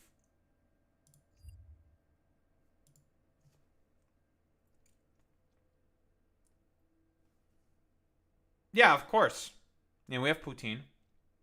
I don't think I've ever had McDonald's poutine because it's just like, why would you get McDonald's fucking poutine? It's weird. Tim Hortons or McDonald's? Like, which is better in Canada? Probably Timmy's, I guess. I don't know.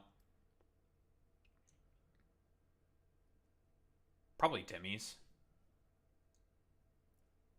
I don't know.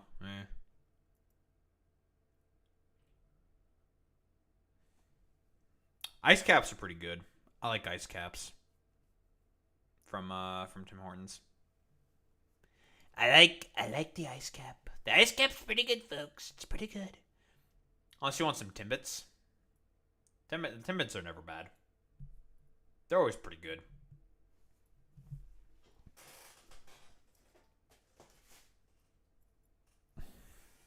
Anyway, let's get started with this shit. Oh boy, AI deregulation. Time for, I don't know, like, instead of, like, actually having, like, a good idea to try to integrate AI in terms of, like, the economy and stuff like that, it's time for further deregulation of AI to have, like, corporations invest more and more into it in order to have them replace people's jobs. Very, very cool. But yeah, what do we got here? White House on Wednesday released its promised AI action plan. A sweeping set of policy proposals aimed at boosting the United States' goal for dominance in artificial intelligence through sweeping deregulation. Who wants to make a bet, alright, that shit like this is eventually going to lead to another, like, 08-esque recession? Because there's going to be, like, such a ridiculous amount of investment that happens into the AI sphere and world as a result of this. Eventually, like, those investors are going to want some kind of return on it. They're not going to produce it, and the bubble bursts, and whoa, just like that, recession, crazy. Who wants to make that? I'm willing to make that bet. I'm willing to make that fucking bet. I'm making that fucking call. So that's going to be cool and great to see that, you know, time for, you know, time for another potential fucking recession. Anywho, what, they're trying to, like, do this to compete with China? I don't, like, how is China even doing on, like, AI? They have, like, DeepSeek or something. I don't really categorically like using AI, to be honest, because it's just like, first off, bad for the fucking environment, right? We all know about, like, the meme of, like, Memphis getting fucking poisoned by Elon's XAI factory. So that's a factor there. It's terrible for the not the economy, but for the environment. I guess it's also bad for the economy as well because of the fact that it's going to send a bunch of people to fucking unemployment. So that's cool. You know, for all this talk about not wanting to have people on the dole of the state, they keep, like, trying to throw out people, as many people as possible, with, like, automation and AI and all this shit like that, to make it such that more and more people will have to, like, rely on public services in order to survive. Because in reality, the point of doing stuff like this is to just have people suffer and die, right? Like, overall, like, just, like, replace the lowest rungs of society with, like, a bunch of, like, willing robot slaves instead, or some shit, because they don't want to have, like, actual people to do the jobs. Also for the express purposes of trying to save money. Like, that's, like, also another thing. It's a whole sort of, like, multi-fucking faceted problem with as to, like, why they want, like, AI. And also, like, it makes just stuff more derivative. Like, we all know about the meme with just how, like, dog shit AI art and, like, videos and music and all this stuff is. It's just, like, complete just dreck nonsense. highly derivative, uninteresting, just slop, and just causes like an overall sort of like death of like culture and just like broader sort of like human sociability and interactability and stuff like that. It's just like, it just sucks. It's just bad all around. Well, so the plan was developed by the Trump administration's AI and crypto czar. Can we please stop using this term? I really fucking hate this term. Why is everything a fucking czar? Right? Like, why? Why is everything a fucking king or some shit? Because that's what this term means. It's a king, a monarch. Like, why? Is it because it sounds fancy in Russian or something? Like, it's stupid. David Sachs in the Office of Science and Technology Policy. The 24-page plan outlines over 90 federal actions focused on 3 areas of focus. Increasing private sector innovation. Oh boy, who's ready for more private-public partnerships? Expanding AI-related infrastructure and exporting American AI. So, you know, time for more, like, I don't know, ChatGPT, Grok slop to be pushed down your fucking throat through the algorithm, and more and more of the environment to get fucking poisoned. Yep, I think that's what the fucking calls are here for. Again, still not even like in terms of like the benefit of the economy. Like, that return on investment's eventually going to be like, all right, let's get our return on our investment. There's like no fucking return, and the economy fucking collapses as a result. Very, very cool. Oh yeah, 1,000 fucking % there, Durandi. Yeah, like, let's lose all the human soul of creation and imagination to the soulless hands of machines.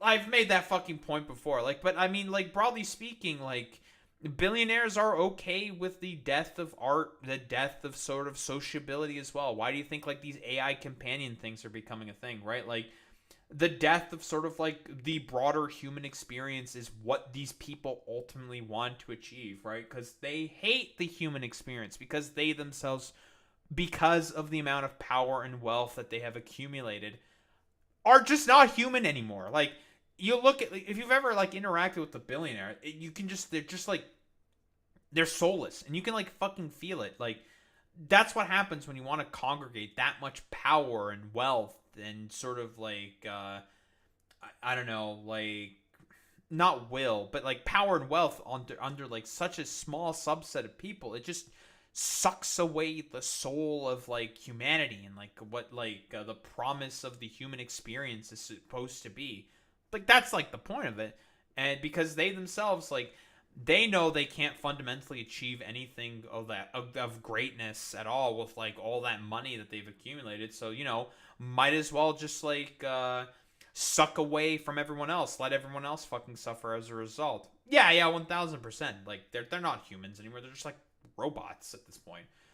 It follows President Trump's January executive order directing the creation of an AI action plan within 180 days. The proposals appear to break from the Biden administration's more safety-first AI framework, but White House officials cast the strategy as essential to winning the AI race against global competitors, especially China. Is China even doing that much investment in, like, AI? Like, are they even? Like, honestly, like, there's so many other fucking things you can focus on in comparison than rather over, like, fucking AI. Like, AI is not going to fucking produce any of the stuff that they think is going to fucking produce. I talked about some of the benefits AI can have, like translation models. I think, like, AI can be really, really useful for that. Oh, there's a lot of medical applications also for AI as well. I think those things are, like, genuinely really, really good stuff. But, like, again, if it's not like a huge benefit for corporations and the rich, then like, why the fuck is that worth investing? That's not like, what you think, like medical treatments and like translator models are like going to be useful at all in terms of being able to turn a big profit in a short term? No, fuck that. So we might as well invest in like AI art and like trying to replace people, as many people as possible with like stupid chat bots and shit like that, to, you know, accumulate more wealth and power under, well, oneself. That's the point of all this stuff. The new plan comes as consumer advocates warns it gives tech companies outsized influence and effectively lets them write their own rules. Public Citizen called it a corporate giveaway. This is why I'm saying, like, dude, if there's a fucking recession because of all this stuff, this is why. Shit like this. The Trump administration's reckless AI agenda prioritizes corporate profits over public safety. The administration plans to give billions to big tech so they can burn even more dirty energy, release untested products, and rush into the AI era without accountability to the American public, the group said in a statement. And that's pretty much like the biggest reason why I have like no interest in learning anything about fucking AI and just like fucking avoiding it like the goddamn plague.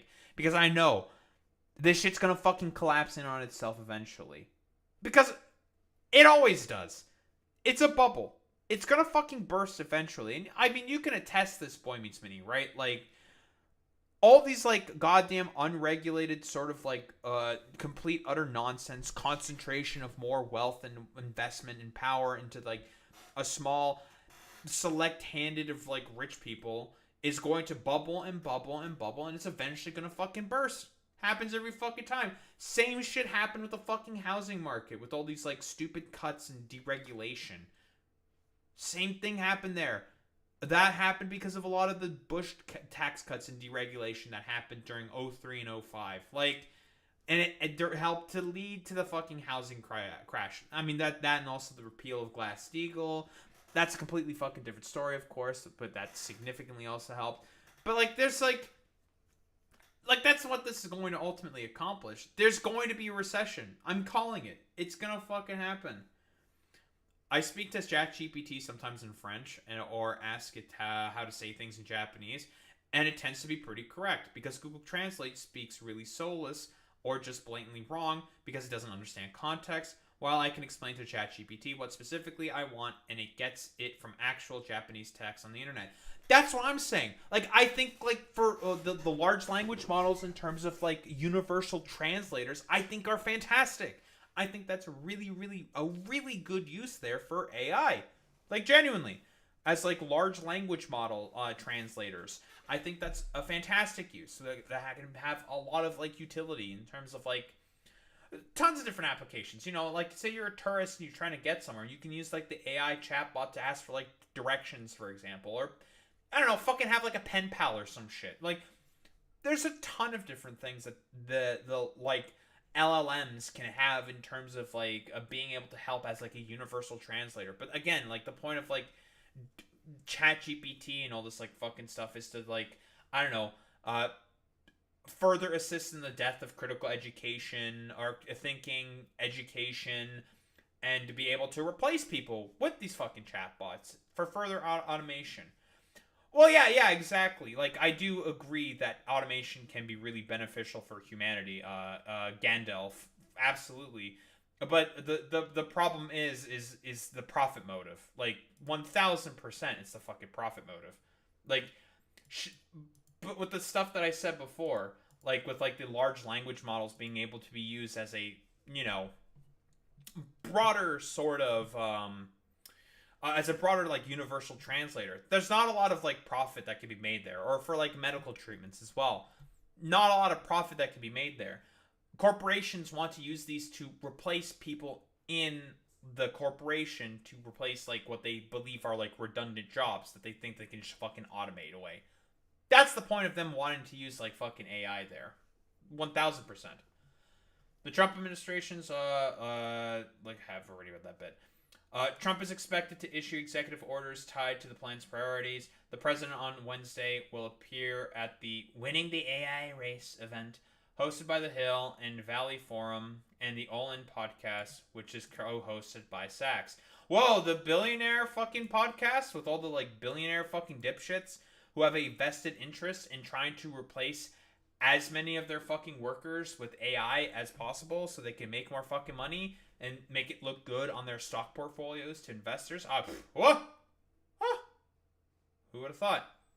I think ChatGPT has its use in finding information online or compacting that information, but the issue lies in it when it can start going full-fledged college paper answers when you have to do zero work or thinking. 1000 fucking percent. Like, that's what people are trying to broadly use it for. Like, but then again, that's like a broader sort of like broken educational system thing. And you can fucking thank Reagan and Bush for those ones. Like, that's the main problem there.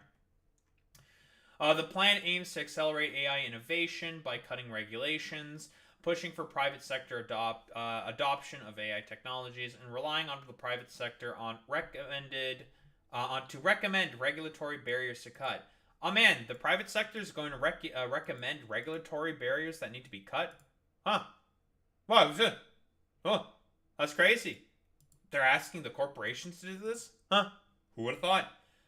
Building and expanding AI infrastructure in America is also among the priorities of the proposal. This means fast-tracking permits for the creation of data centers, removing diversity, equity, and inclusion. We gotta get rid of the DEI and climate requirements. Guys, who's ready for more fucking coal power plants powering AI? Because that's something that Trump unironically fucking said. It's like, yeah, we build the coal power plants, you know, you get the guys with the coal. You gotta get the coal, you know, we love the miners. We love the people going in the mines in order to mine the coal to power the power plants so we can have AI. So fucking stupid. I don't have to express just how fucking ridiculous that is. The amount of power that you need in order to, like, sustain these things, and you want to fucking use, like, coal, some of the dirtiest fucking energy on the planet, in order to fucking power that shit. Ridiculous. It's just ridiculous. As well as investing in AI-related workforce training. Oh, fantastic. Great. Additionally, the plan recommends, in the name of protecting free speech and American values, to remove references to misinformation, DEI, and climate change from federal AI safety guidelines. Guys, we can't have our chatbots be able to have any references or do anything in terms of referencing fucking reality, because it has a liberal bias. Grr! How dare reality have a fucking liberal bias? I can't believe that this is happening. We gotta get rid of the woke, get rid of the DEI and the climate. We can't have the windmills, folks. The windmill, even though he means fucking wind turbines, not windmills. Fucking idiot.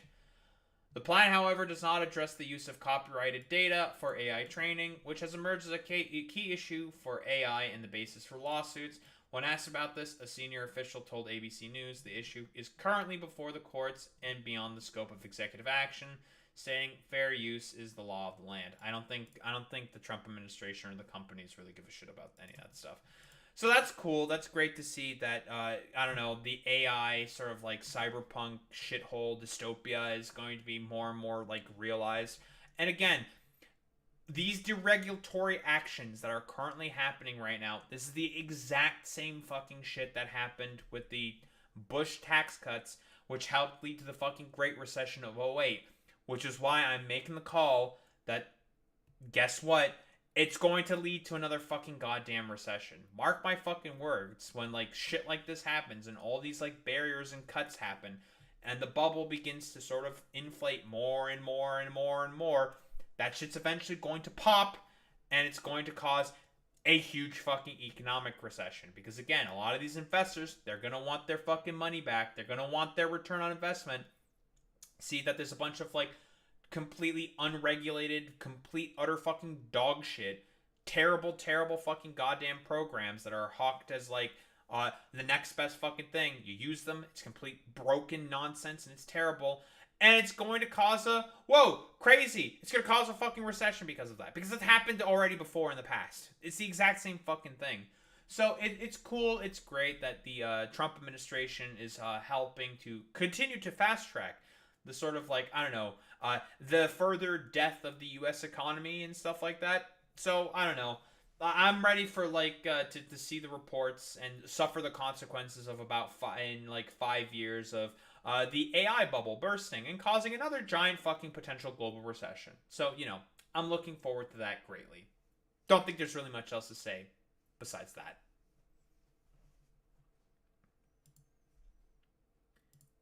We love AI, folks, don't we?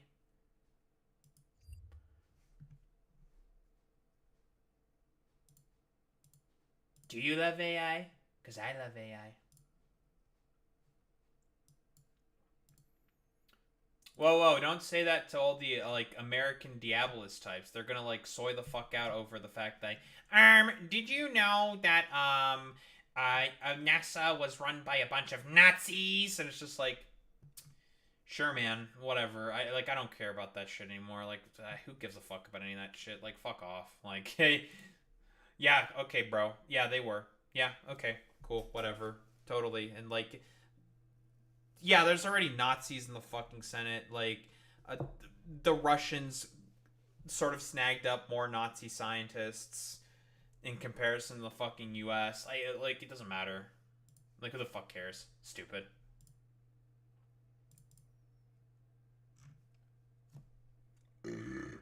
Oh, excuse me.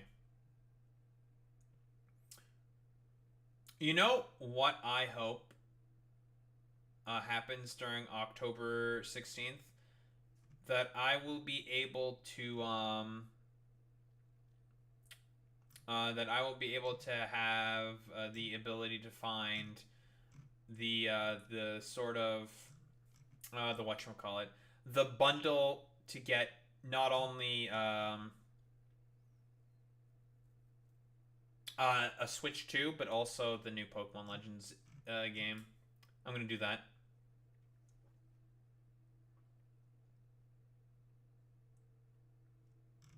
That's what I want.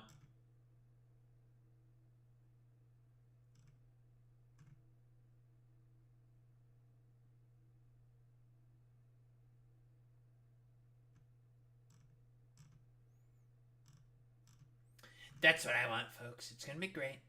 It's gonna be fantastic.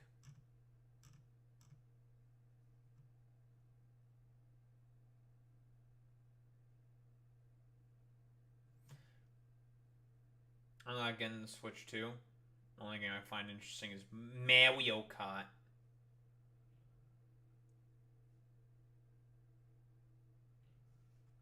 Mario Kart.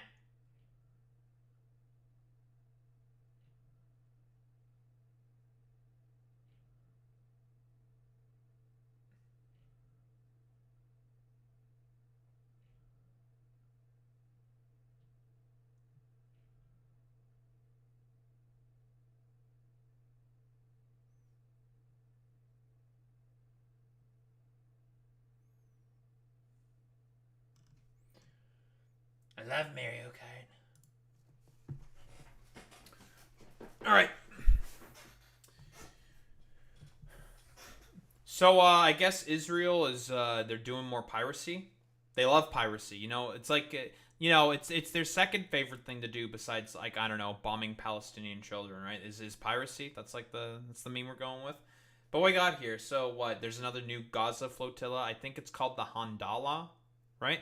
I think like Chris Smalls is on there as well. A bunch of other people who were with like the Madeleine before, and they're trying to like break the blockade. You know, they tried. Respect. They tried again. Got apprehended in international waters. I guess like Israel is just more interested in doing constant piracy. So that's cool. That's fantastic. So what? Israel intercepts Gaza-bound activist boat carrying food aid. Pro-Palestinian group Freedom Flotilla Coalition says Israeli troops have boarded a boat that was trying to bring food aid to the Gaza Strip by sea. It said the Handala vessel was intercepted in international waters. That's piracy. Again, this is illegal. Israel is breaking international law by doing this. They are pirates. Video footage purportedly showed activists on board with their hands up as several armed soldiers took control of the vessel. The Israeli Foreign Ministry said the country's navy stopped the boat from illegally entering the maritime zone of the coast of Gaza and breaking the blockade there. It added that the ship is safely making its way to the shores of Israel and that all passengers are safe. Oh yeah, I'm sure. Fantastic. In a statement on Twitter, the ministry said that unauthorized attempts to breach the blockade are dangerous, unlawful, and undermine ongoing humanitarian efforts. The humanitarian efforts in question. How about we take a look at that? What? Gaza Humanitarian Fund. What is it? Foundation. Palestinians killed there. Well, there's Women's Only Day? What the fuck? It didn't stop the killing? That's cool. And what do we have here? Killed 63 in Gaza. Israel's tactical pause. Oh, there was a tactical pause as well. Sure, man. That's cool. Like, how many more, like, Palestinians are getting killed at the aid locations, right? Palestinians killed at aid sites. Deregulation. In the Gaza Strip, more than 1,000 Palestinians have been killed by Israeli forces since May while trying to get food in the Gaza Strip, mostly near aid sites run by an American contractor, the UN Human Rights Office said Tuesday. Whoops. No, I want to take out the UN itself. 870 people confirmed dead trying to source food in recent weeks. Whoops. I wonder why they're doing this. Wonder why they're doing this. That's a little interesting. Wonder why they don't want an interruption to the an undermining to the ongoing humanitarian efforts. Makes you wonder, doesn't it? It did not give any details about where the boat was intercepted. Meanwhile, the FFC said Handala's crew of 19 activists and 2 journalists from various countries, including Australia, France, the UK, and the US, had been kidnapped by Israeli soldiers. Kidnapped in fucking air quotations? Yeah, dude. Bro, they got fucking boarded in international waters. Yeah, they've been effectively fucking kidnapped. Because that's piracy. That's how it works. If we're the fucking Somalis doing this or some shit, you would not have the kidnapped in fucking quotations there. The group also posted a number of videos with crew members urging people around the world to put pressure on their respective governments to sanction in air quotations. I love the BBC. The boat was carrying baby formula to Gaza, one of the FFC's activists said in a post on social media. And this is them getting caught. Do we have a link to this? No linky? No fucking linky. In June, a yacht with 12 activists on board, including Sweden's Greta Thunberg, said it was intercepted by the Israeli military about 115 miles, 185 kilometers west of Gaza. That expedition, also organized by the FFC, had been aiming to deliver aid to Gaza in defiance of Israel's blockade to highlight the humanitarian crisis there. Yeah, the humanitarian crisis there. Guys, but they're trying to bring in aid and trucks and all that stuff. Sure, man. Totally. At the time, the Israeli Foreign Ministry dismissed it as a selfie yacht carrying less than a single truckload of aid. It added that the aid transported on the FFC boat, which included baby formula and medicine, would be transferred to Gaza through real humanitarian channels. The real humanitarian channels in question, a bunch of people that are getting corralled and entrapped and fucking murdered by the Israelis. Like, I don't know, why don't we do the meme? Fuck it, you know? Gaza, humanitarian, foundation, contractors, controversy, how about that? And we can get like the, see if we can get the, shooting Palestinians controversy. You know? We know the video, we know what we're talking about, right? Guard at backed, U.S.-backed fucking goddamn, says, guard at U.S.-backed Gaza aid center says colleagues fired on hungry Palestinian civilians. A former security guard who worked at controversial US-backed aid centres in Gaza has told the BBC that he witnessed colleagues opening fire on civilians who were waiting for aid. Since the US-backed Gaza Humanitarian Foundation centres opened in May, the United Nations says more than 400 Palestinians have reportedly been killed near the sites. And this week, hundreds of charities said that Israeli soldiers routinely open fire on Gazans seeking aid. Israel denies this. But the whistleblower says that staff working for the foundation also used machine guns to fire on Palestinians who pose no threat. The foundation has said the claims are categorically false. Lucy Williamson sent this report from Jerusalem as Israel has barred international journalists from entering Gaza independently. Of course. Days after Gaza's new aid operation began, one US security guard was already having doubts. He gave us this footage from inside site number 4, showing colleagues firing on a departing crowd of Palestinians. He said, first machine gun fire from a watchtower, then more than 20 shots from a nearby guard. When this guy was shooting into this group, this man dropped to the ground. Yeah, this is the exact same thing I was looking for. We're like, woo, yeah, I think you got one. Shit like that. And was motionless. Then the other contractor who was standing there was like, damn, I think you got one. And then they laughed about it. The former security contractor, who asked that we hide his think he identity, hit one. said his complaints were ignored. I brought this to the attention of the leadership directly. I was like, I don't. And then the leadership said to me, well, you have no way of knowing that person was hit with a bullet. Maybe they tripped. Maybe they tripped. Dude, are you fucking serious? Yeah, dude's like running away from their goddamn like pursuer, like trying to fucking shoot at them. They get fucking hit in the leg. They fall over. Oh, maybe they tripped. These are fucking emaciated people trying to get fucking food aid. What the fuck is wrong with these people? Like, oh, you know, maybe it was just like they tripped on like the little rock or something. Like, yeah, sure, man, totally. While there's fucking machine gun fire going on overhead, we can hear it. Insane, dude. Maybe they were tired and they passed out. He said he witnessed several occasions when contractors shot at or injured Palestinians, including one woman who was lifted limp and unconscious onto a donkey cart after being hit with a stun grenade. Team leaders referred to Gazans as the zombie horde, he said, and instead of clear rules of engagement, had given this advice to contractors. That's You so have the inherent cool. right to self-defense. If there's anything that you feel uncomfortable with, shoot and ask questions later. If you feel threatened, shoot to kill, and ask questions later. That's a direct... Dude, that's literally the exact same fucking shit that gets taught at police academies. The whole, like, warrior mentality stuff. Like, you know, like, you feel unsafe, just fucking shoot him. Just shoot him, forehead. And we all know about, you know, how much people like U.S. policing. Quote. That's a direct quote. And if we're on a site and somebody, you know, is any way aggressive towards you, take them out. GHF said the claims were false and that civilians had never come under Epic. fire at one of its sites. But an internal I'm report sure. seen by the BBC suggests significant numbers of Gazans were harmed in some way during distribution over a 12-day The period. GHF narrative that no one at a site has been injured, hurt, shot at is an absolute bold-faced lie. And they know it. It's not a, oh, we didn't know that, or, oh, we weren't aware of that. They are aware of it, because I made them aware of it, and they've seen it. This new distribution system, which Israel says is designed to stop aid going to Dude, this is a fucking former guard that was operating there, bro. Like, okay, totally. Hamas, has been widely criticized for forcing vast numbers of people to walk through active combat zones to a handful of overcrowded sites, condemned by international aid organizations and Gazans themselves. It's also now being accused of negligence from within. Lucy Williamson, BBC News, Jerusalem. Epic, dude. So cool. Oh man, oh man, oh man, oh man, dude.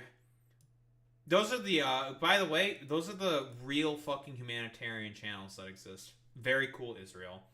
Israel and Egypt started enforcing a blockade of Gaza when Hamas seized control of Gaza in 2007 by ousting its rivals, a year after winning legislative elections. Israel stopped all deliveries of humanitarian aid and commercial supplies to Gaza on the 2nd of March and resumed its military offensive 2 weeks later, collapsing a 2-month ceasefire with Hamas. Dude, like, the fucking... there's, like, nothing left but rubble. What else is there to attack? Why are you still at war with them? Like, what is the fucking point of any of this stuff? Like, what, you want to make the rubble into rubble into rubble into rubble into rubble? Or some shit? Like, what's the end point? Like, what? We know, okay, we know, like, I'm saying this all rhetorically. We know what the fucking end point is. They just want to fucking ethnically cleanse the Palestinians. That's the real end point. Israel has been prioritizing aid distribution through the Gaza Humanitarian Foundation, which it backs along with the U.S. Yeah. Yeah, I wonder why you're backing them. The UN and other aid groups are refusing to cooperate with the new system, saying it contravenes the humanitarian principles of neutrality, impartiality, and independence. On Sunday, the Israeli military said it had carried out an airdrop of humanitarian aid to Gaza following weeks of international pressure and a growing hunger crisis in the Palestinian territory. Oh yeah, I'm sure. Later, the Israeli Defense Forces said it would open humanitarian corridors for aid convoys in Gaza to allow the UN and other organizations to deliver food and medicine to Palestinians across the strips. The routes will be in place from 6 to 23 or to 11 p.m. Local time, so 4 BST to 9 BST, or 9 p.m. rather. Yeah, dude, because again, this is really going to be very, very effective. What, like, Israel attacking known aid worker locations? Who wants to make a bet that they're just going to fucking attack them? You know? Keep in mind, World Central Kitchen. It was a convoy of about 7 vehicles, went along a pre-approved Israeli route, did literally everything the Israelis wanted. They still got attacked with fucking drones by the fucking Israeli military. So, that's cool. Fantastic. Great. Not to mention what? Like, what? Humanitarian, worker, killings, you know? This also from the UN. Mass graves, again, this also happened this year. A couple months ago, back in fucking April. Not that long ago. It was a fucking mass grave of 15 aid workers who were killed by the Israeli fucking military. Very, very cool. Very, very good. We love the IDF. They're so cool and so great. So what? Israel launched a military campaign in Gaza in response to the Hamas-led cross-border attack on October 7th, in which 1,200 people, 251 were taken hostage. At least 60,000 people have been killed. Blah, blah, blah, blah, blah. Very, very cool. I love how the BBC is saying the territory's Hamas-run health ministry. Yeah, dude. Because that's going to make them look dishonest. Even though the UN has constantly used their fucking facts and figures to constantly corroborate a lot of the things that are going on in the ground of fucking Gaza. But again, you know, the BBC is wholeheartedly captured by, like, fucking, what? By Zionist fucking talking points and propaganda. So, you know, whatever. They're just going to say complete, direct, and utter nonsense. So, I guess, you know, Israel's still very, very content with doing more piracy on the seas of you know, around Gaza. On more ships. Like, we can even try to find, like, a video of the goddamn ship getting caught. Fuck it, why not, you know? What's it called? The Handala. Israel just wants to do more piracy. They love doing piracy. Here we go. We got a video here. Not fucking Destiny. Fuck off.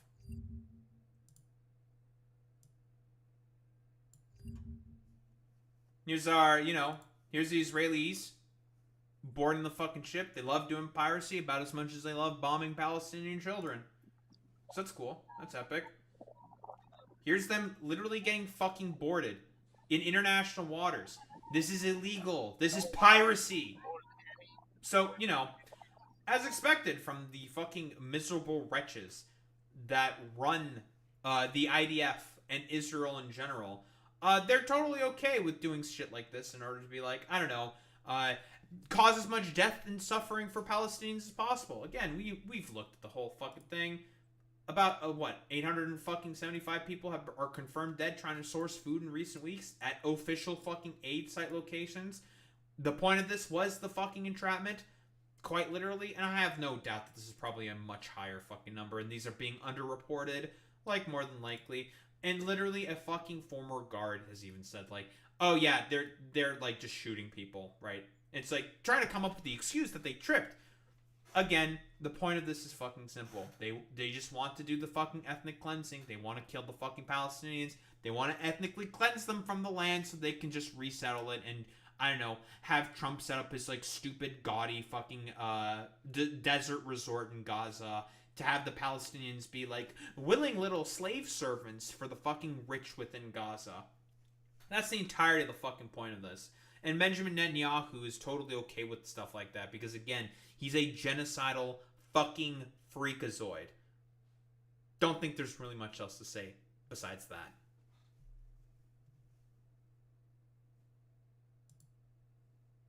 Wowza.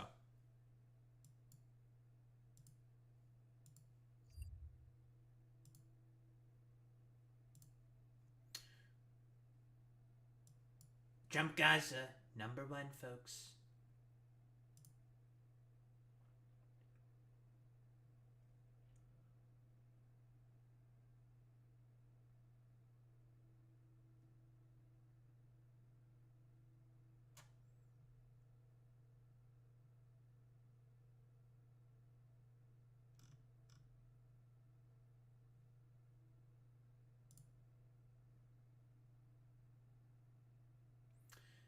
Jump Gaza, #1.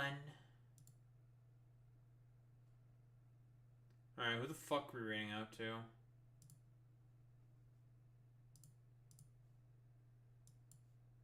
The tab muted? It's not? What the heck?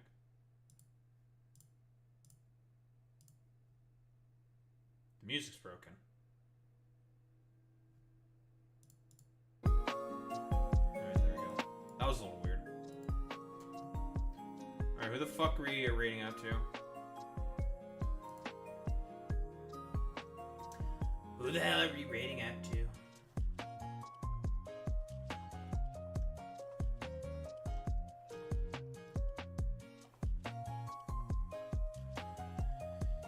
It's fucking Sunday today.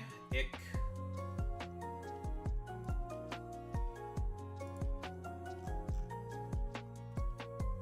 Oh, you know who we should raid into? We should raid into Paradigm Shift, because Paradigm Shift never fucking streams at this time. Let's go. Raiding into Paradigm. Can't raid into him. Never fucking lucky. We get a little bit. We get trolled a little bit. We're getting trolled. Who the fuck then I'm gonna raid into? There's like nobody on. Be like that, I suppose. Cinemarxism. Let's raid into Cinemarxism. Sure, why not? Alright, idiots. Raid messages, you know what to do, you know what to say. Transstride if you're a fucking Transstride if you're a sub, if you're a non-sub, you do the wowee with the Daho raid buff, of course. That's how we show appreciation to those raid 20K's gamers. I will be back tomorrow, and what? I don't know. It's more fucking factorio and shit and stuff. Yeah, that's pretty much the plan. More factorio. What the heck? I can't believe that Daho is gonna play more factorio and yap about stuff. Who would have thought? Anywho, gamers, I will be back tomorrow. Same time, same place, same face. Peace out, gamers.